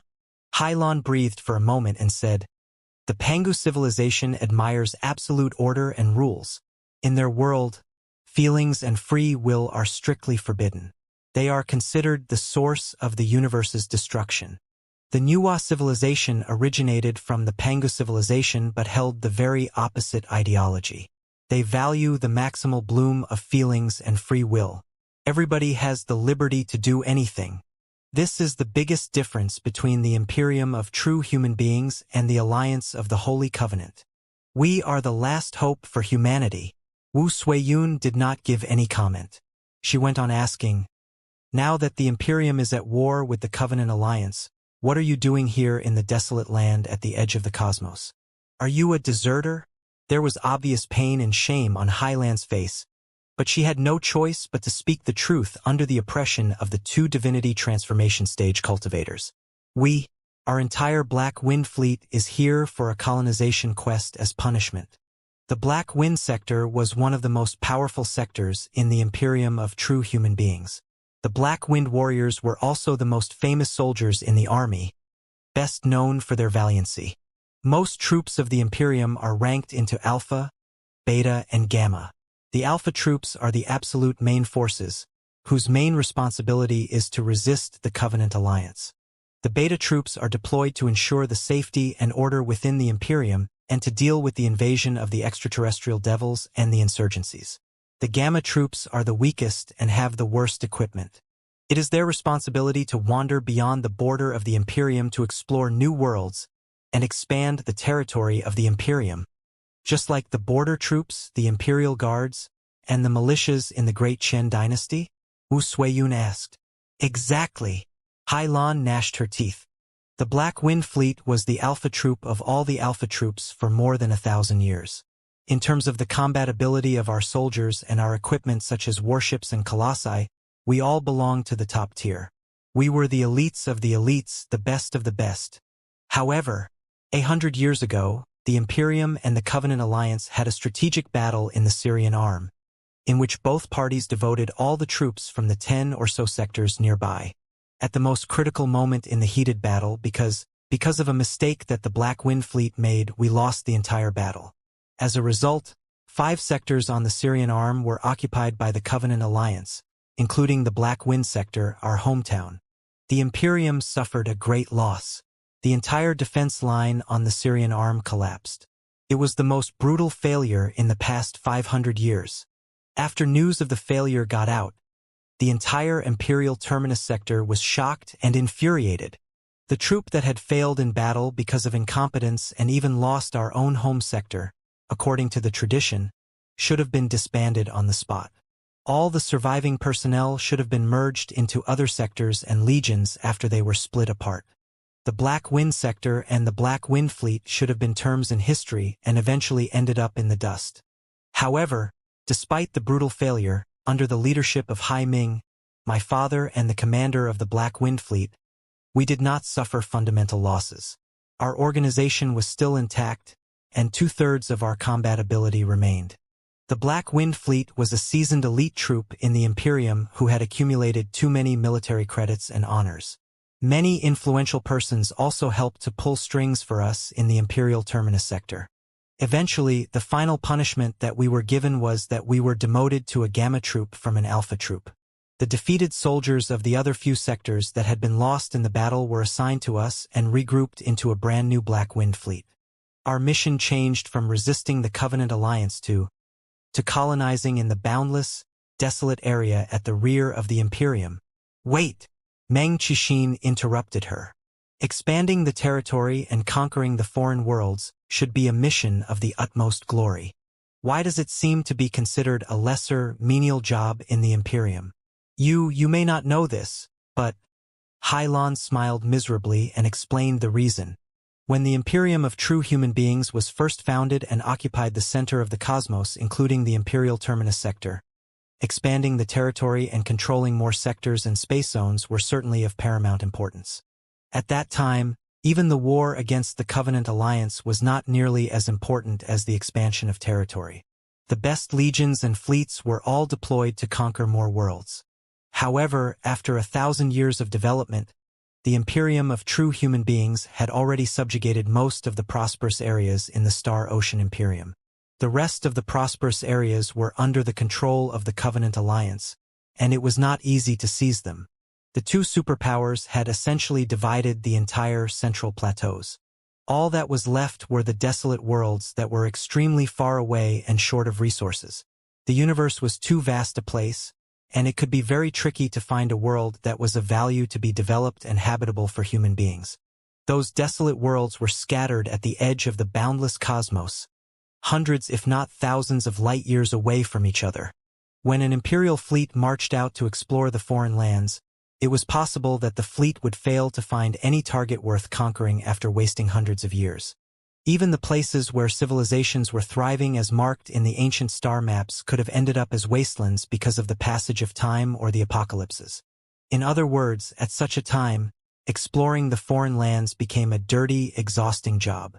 It could consume tremendous time without any promise of a satisfactory yield. The Black Wind Fleet, as a high and mighty elite troop, should have been making great contributions in the war against the Covenant Alliance and reap a lot of resources as a reward. But now, it was dispatched to carry out exploration and colonization tasks that could potentially take hundreds of years, as if it were one of those mediocre troops. The fleet could get absolutely no benefits after hundreds of years of hard work. Of course, the warriors of the fleet felt helpless and humiliated. None of us were willing to carry out the colonization task. The only thing that was on our mind was to take our home sector back. Hylan's cheeks were shivering as she gnashed her teeth. But it didn't change the fact that we lost the battle. So many other elite legions in the Imperium were coveting us. If we remained disobedient, we would have truly been disbanded. As it happened, the Imperium received a fuzzy signal sent from a certain sector at the edge of the cosmos by a star child. Well, that's some sort of scout who was sent hundreds of years ago. The signal suggested that something was out there. Therefore, we accepted the colonization task. While gathering resources and exploring the surroundings, we flew toward the general coordinates of the source of the fuzzy signal. Liao thought of something. He realized that Hylon was talking about the signal sent through the space gate near Spider Den by the Star Child, who directed the riot of the immortal cultivators in the Flying Star sector more than 100 years ago. Everything made perfect sense now. You've been on your way for more than 100 years? Meng Qixin asked with great interest. Yes, Hylon replied dutifully. In the boundless sea of stars, it is perfectly normal for a colonization task or a war to take 300 to 500 years. Our war against the Covenant Alliance has been on for 1,000 years. It is an out-and-out millennium war. 100 years isn't really a long time. You?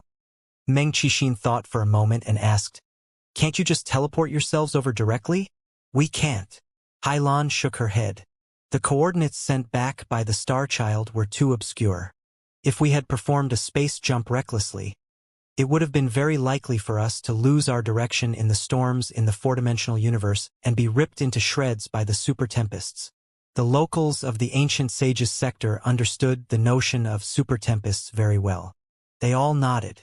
Also, we were not in a hurry to reach the destination, Hylon said. We simply collected resources and explored on our way, hoping to establish a stable base at the rear of the Imperium. As the saying goes, many things grow in the garden that were never sown there. It was possible that we might find some unknown worlds or resource planets on our way that were more valuable than the target that we had set in advance. This is not unusual in the colonization tasks. You spent 100 years on a big boat. Wu Suiyun asked, is the life not monotonous? We're used to it, Hylon said. The Imperium boasts very advanced hibernation technologies. Most of the crew members pass the long journey in hibernation. Only a small portion of them are awake and take turns to train themselves and explore the situation in the universe nearby. Although we have lived 100 years on the warship, the time when we are really awake is probably less than 10 years. Also, our warship is huge. It is like a super large town with all kinds of facilities. You can spend your entire life on it. You can even get married and have children. The nascent soul stage cultivators and the divinity transformation stage cultivators found it hard to imagine how living an entire life on such an enormous warship would feel like. They could not help but feel amazed. Therefore, Wu Suiyun said, "The Black Wind Fleet found the ancient sage's sector after 100 years of searching. Why are you alone?" "Well," Hailan hesitated. "Ha!" Wu Suiyun frowned and Meng Qixin sneered. All the nascent soul stage cultivators were staring at Hailan, their eyes glittering. Hailan sensed that her every nerve had been tied up by the spiritual threads from the two divinity transformation stage cultivators, and it would barely possible for her to deceive them with lies. If anything, they would only grow hostile and vigilant to the Imperium, which was not good for her follow-up plans. Therefore, she simply gritted her teeth and spoke the truth. "The Black Wind Fleet did not discover the ancient sage's sector. You were not our initial target at all. I only escaped to this place by accident when I was hunted by my enemy." "You were hunted?" Everyone, including Liao, was slightly dazed. Meng Qixin raised his eyebrow. "By your archenemy, the Covenant Alliance?" With a weird expression, Hailan replied, "No, it was a far-flung force named the Star Glory Federation." Liao immediately felt that his heart was cold. He was shrieking in his head. What's going on here? Why on earth does Hailan, a special agent of the Imperium, know about the Federation's existence? Damn it! Damn it! Damn it! Has the Black Wind Fleet reached the Federation's territory in advance, and the war has already broken out? But that doesn't seem likely. Also, Hailan's face suggests otherwise. All the nascent soul stage cultivators and the divinity transformation stage cultivators looked at each other in bewilderment. An Imperium first, a Covenant Alliance later, and now a Federation? What is this Federation? I am not very clear myself either. Hailan struggled to reply. I only know that it should be a local force not far away from this area, but its overall capabilities can't be very high. It is incomparable to the Imperium and the Covenant Alliance. Just an insignificant country in this desolate area. That's all. Han Bailing sniffed and asked, "Is a country in a desolate area necessarily an insignificant one?" Hailan licked her dry lips. Not responding to Han Bailing's sarcasm, she went on. "It was about 10 years ago. At that time, my hibernation period was over, and it was my turn to carry out the reconnaissance mission. I left the range of the Mother Fleet together with my subfleets. When we are out for scouting and exploration tasks, dozens of subfleets, also known as claw fleets because they are like the claws extended from the body, will spread to places far, far away from the Mother Fleet to search for valuable assets separately. The claw fleets and the Mother Fleet can sometimes be 100 light-years away from each other. They have their independent command and combat system and can explore on their own for years. Well, maybe you can't understand what light-year is for now. All you need to know is that the scouts are terribly far away from the main force. As it turned out, the claw fleet that I was in was very lucky. Although we did not find any resource planet or habitable world, we managed to find Firefly." Hailan's voice was shivering in excitement. "What's Firefly?" Wu Suiyun asked. "Firefly is a hostile starship that has been on the run since more than 1,000 years ago. For 1,000 years, it has been hiding stealthily here and there in the universe and gotten away from the siege of the Imperial Army many times. However, it had not been seen in the last few hundred years. Many people thought that it had gotten into an accident in some cosmic storms. As it turned out, the starship had fled from the Imperium's territory. Still, it was caught by us." Hailan grinned. Although she was captured and tortured, there was still valiance in her eyes.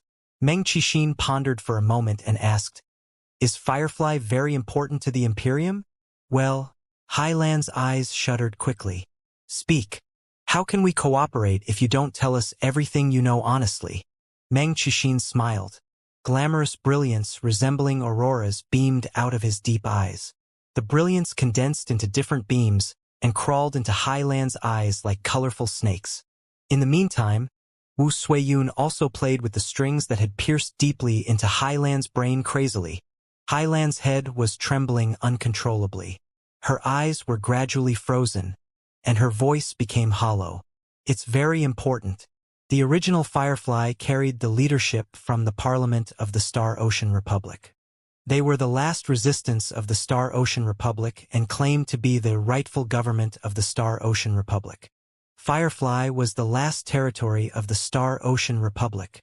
The Star Ocean Republic was the previous dynasty in the Imperium of true human beings, right? Meng Qixin smiled. I understand it now. The former officials of the previous dynasty were on that starship, which meant that the previous dynasty hadn't entirely been overthrown yet. No wonder you were so nervous.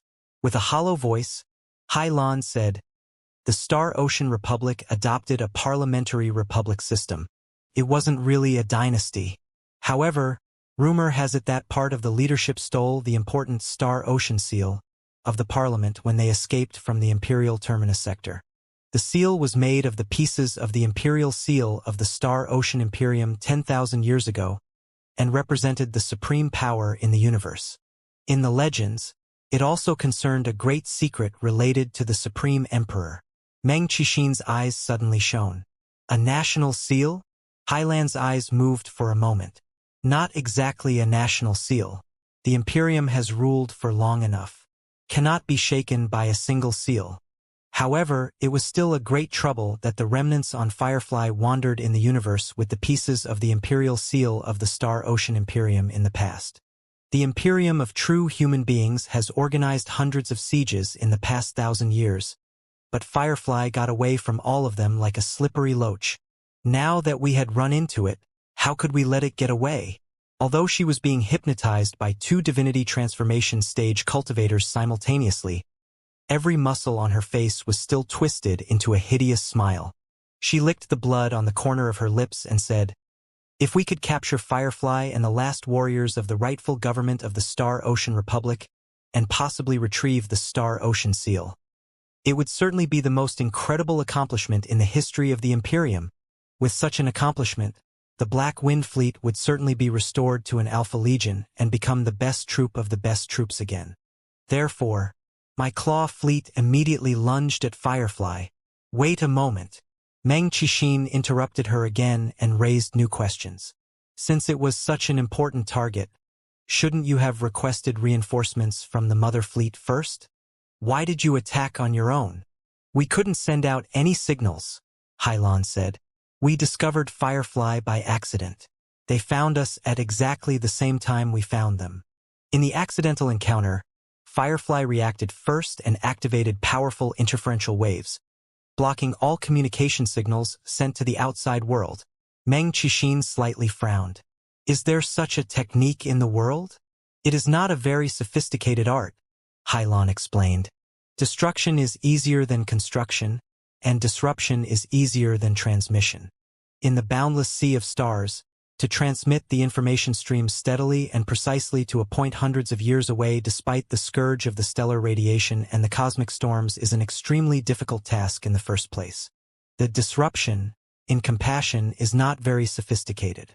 As long as you detonate certain bombs that can interfere with the signals in space nearby, it is very easy to create a blackout space where all means of information transmission are blocked.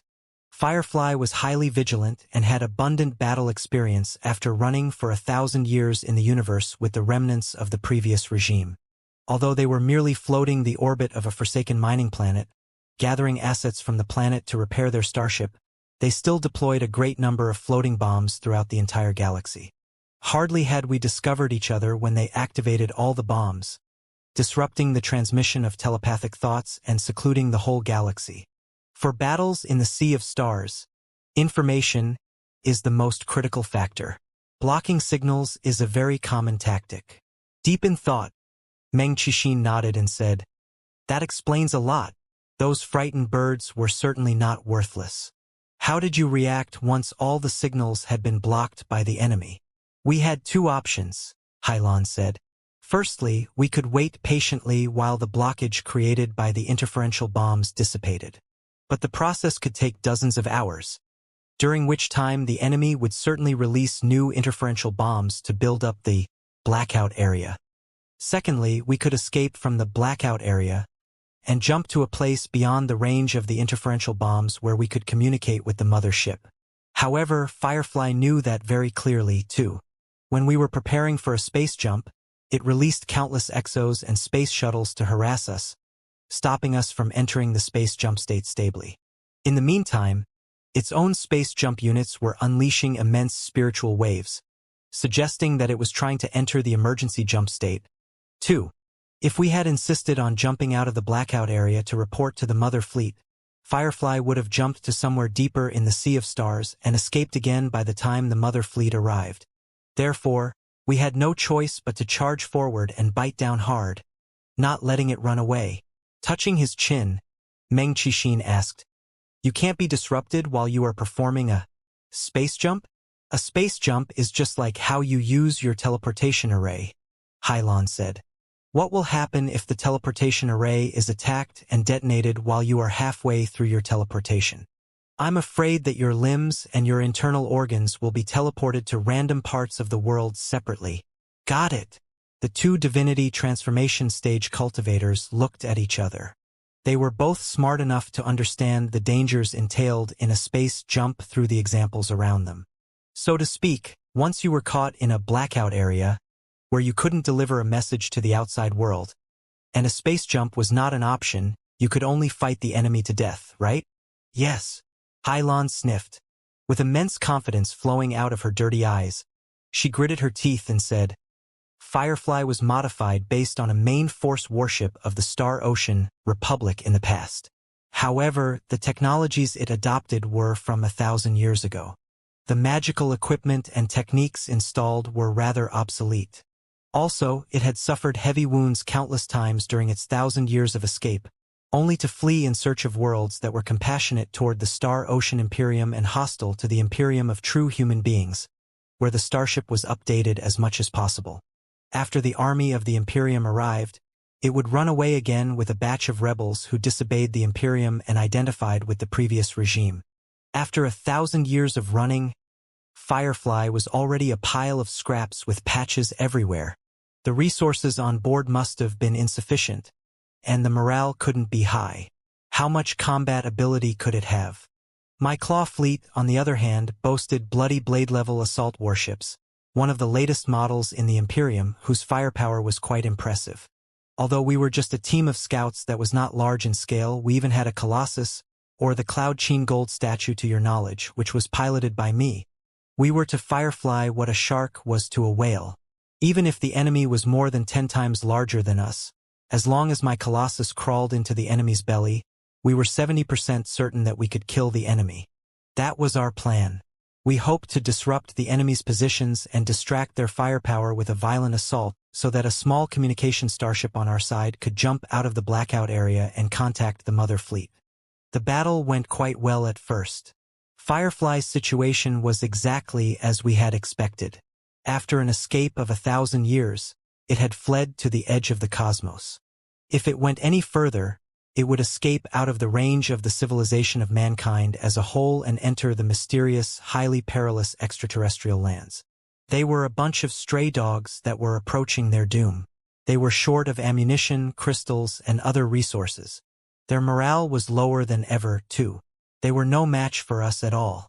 The last warriors of the Star Ocean Imperium were crushed by us one after another, ending up as cold cosmic dust.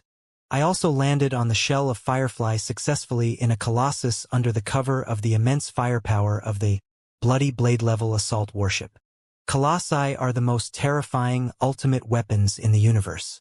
As long as I blew out a huge hole in the shell of Firefly and broke into the warship, I would definitely be able to march forward unstoppably and completely wreck the space jump units on it. If it was deprived of the space jump abilities, it would have nowhere to run. We would be able to follow it and deal with it slowly.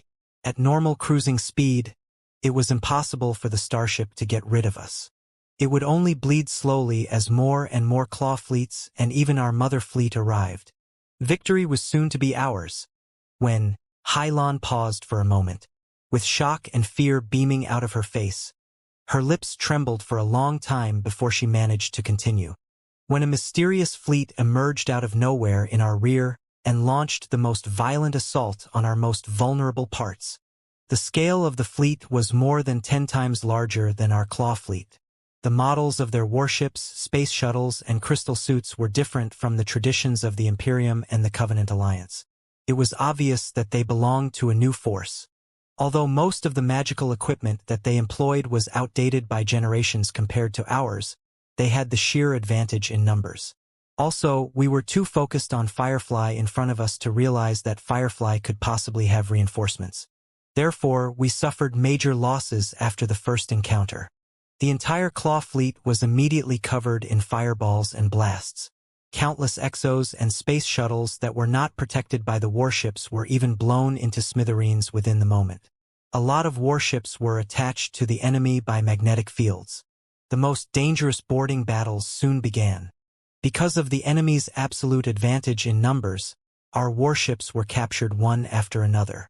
Even the communication starship that was prepared to jump out of the blackout area to contact the mother fleet was blown up by the enemy directly during the emergency jump. The most horrible thing was that the mysterious fleet boasted a colossus, too. It was a colossus as red as fire in the shape of the combination of a dragon and a griffin.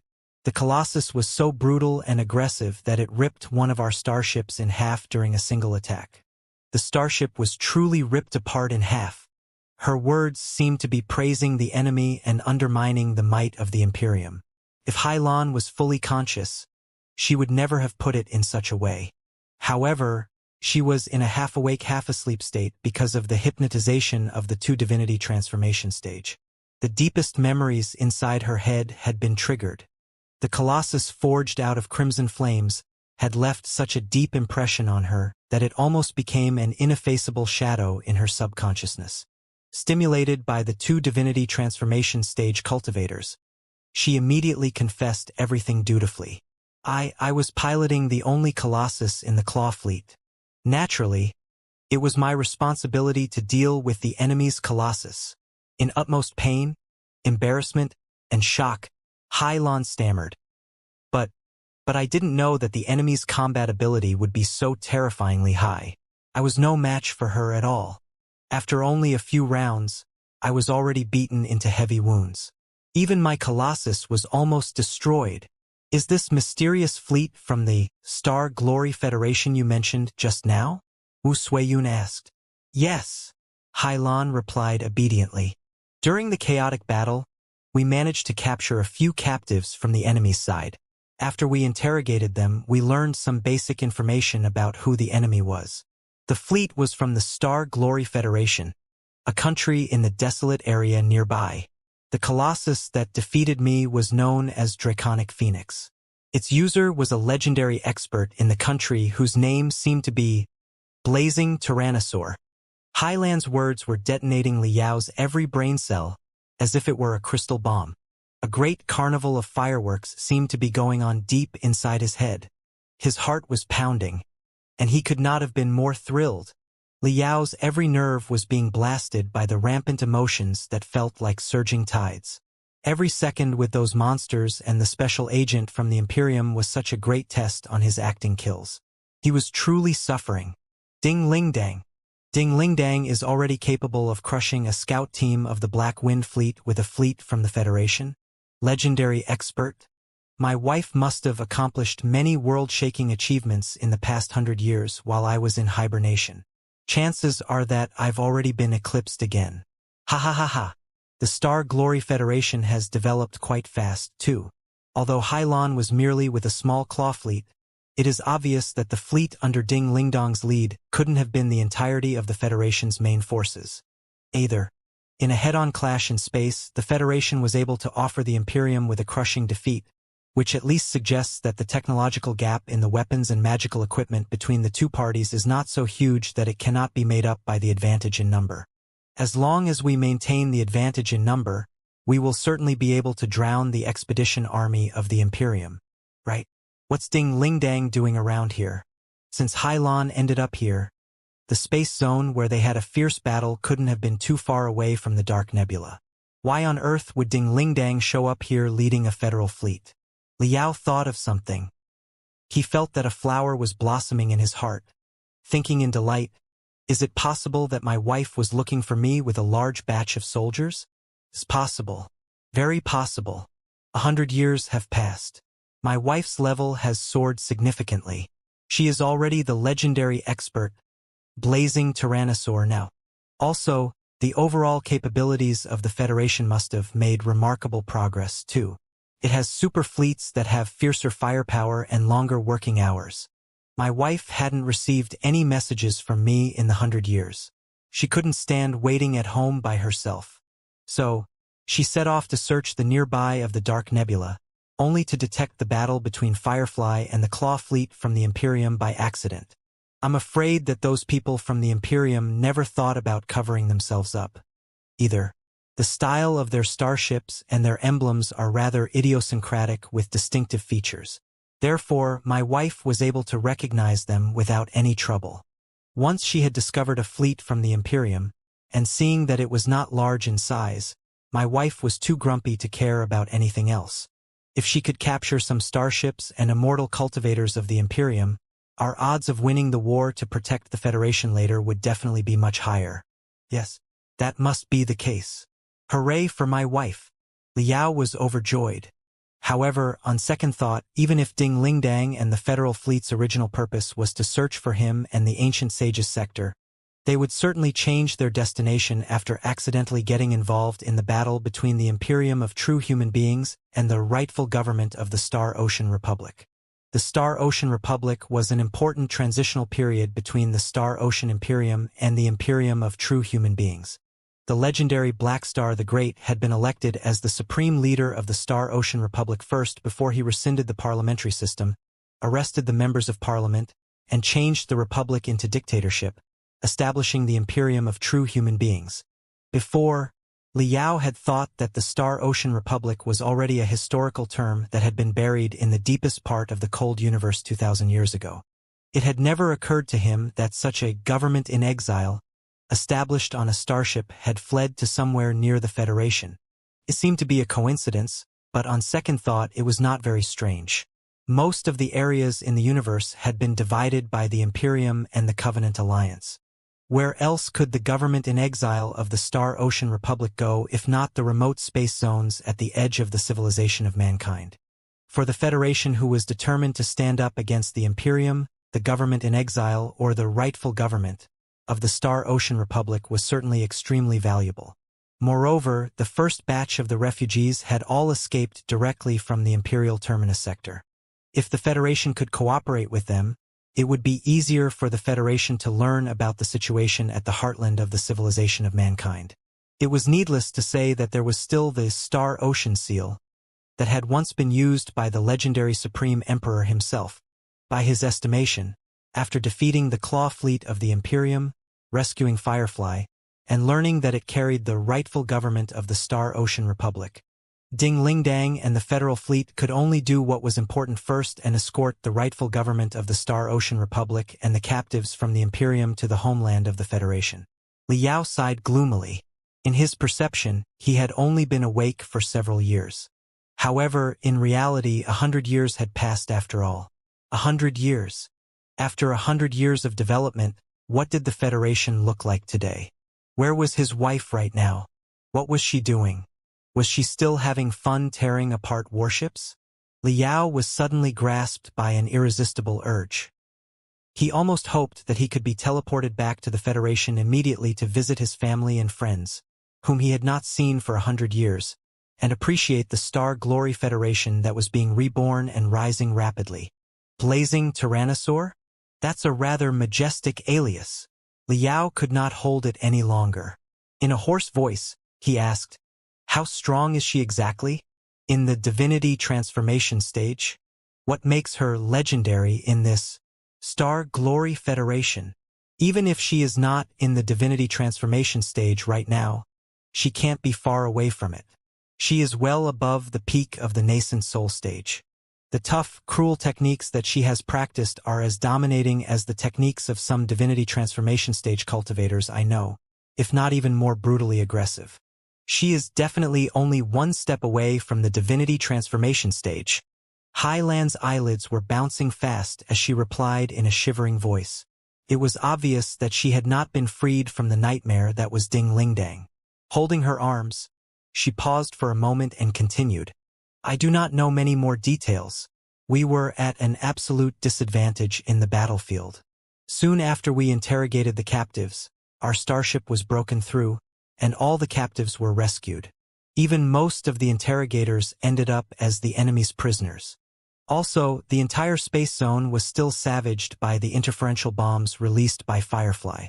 Not only were we unable to contact the mother fleet a few hundred light-years away, even the communication channels between two starships or two exos next to each other were seriously jammed. All the transmissions of signals were intermittent and fuzzy. I only collected part of the intelligence before I had to break out of the siege together with Weary Tooth, the only intact, bloody blade-level assault warship. The only thing on our mind was to escape and to contact our mother fleet after we were away. There was no time to gather more information at all. That blazing tyrannosaur Ding Lingdang was like a ravenous dragon that chased after us and bit us without letting go. She almost blew apart Weary Tooth. It was riddled with rolls, and the communication units and the engine units were greatly damaged. Even the space jump units were unstable. We were hunted by her for days. Seeing that we were about to sink if we didn't take any action, we had to risk performing an irregular, extreme jump during the high-speed cruising, and while the warship was seriously damaged. The destination of the jump was set to be the middle of the boundless dark nebula next to the battlefield. You mean the ancient sages sector? Wu Suiyun said. We didn't know about the existence of the ancient sages sector at that time and just thought that it would be easier to get rid of the enemy inside the dark nebula. Extreme jumps are too dangerous. A warship riddled with holes cannot withstand the furious turbulence in four-dimensional space. Even if the warship can jump over, the odds of the crew member's survival are shockingly low, bordering on zero. Every voyage manual in the Imperium warns us against such things time and time again. As it turned out, although Weary Tooth successfully jumped to the depths of the dark nebula, the starship that was already riddled with holes was seriously twisted and savaged again. It would collapse at any time. Everyone on the starship except for me was torn apart by the storms in the four-dimensional space or scourged by the uncanny cosmic radiation. They died the most miserable deaths. Wait, Meng Qixin asked warily. Why were you alive when everybody else was killed? Because I was protected by my Colossus, Hailan said quickly. Although my Colossus was defeated by the blazing tyrannosaur and its arms and legs were all broken, the cockpit, or the spiritual residence, was not entirely damaged. It still boasted very powerful protective abilities. When the extreme jump was performed, I was hiding inside the spiritual residence and survived the disaster under the shelter of the Colossus. However, as a result, my Colossus completely collapsed and can never be used again. Meng Qixin sniffed. So, you just luckily survived the disaster and happened to discover the ancient sages sector? It was not exactly a coincidence. Hailan shook her head. I only managed to find this place with the automatic navigation magical equipment on Weary Tooth, by following the trace caused by a signal when it penetrated through the dark nebula. The trace caused by a signal? Meng Qixin was dazed for a moment. What's that? I can't explain it very clearly. I'm not a navigator, and I don't know much about the ways to maneuver a starship. Hailan thought for a moment and said, Let me make an example. The dark nebula outside the ancient sages sector is like a muddy swamp. If a snake slithers on it, there will certainly be a trace after the animal passes, and the trace won't vanish until a while later. When the information streams pierce through the dark nebula, it's like snakes crawling over a muddy swamp or desert. Vague traces will also be left behind. The denser the cosmic dust is, the more obvious the traces left by the signals will be. At that time, I had no choice. Every direction meant certain death to me. Therefore, I simply followed the trace and moved forward. Eventually, I found the ancient sages sector. Then, I activated a magnetic field with the last bit of spiritual energy inside Weary Tooth, attracting a batch of war debris, which you call stars, and landed from the sky, pretending to be a meteor shower.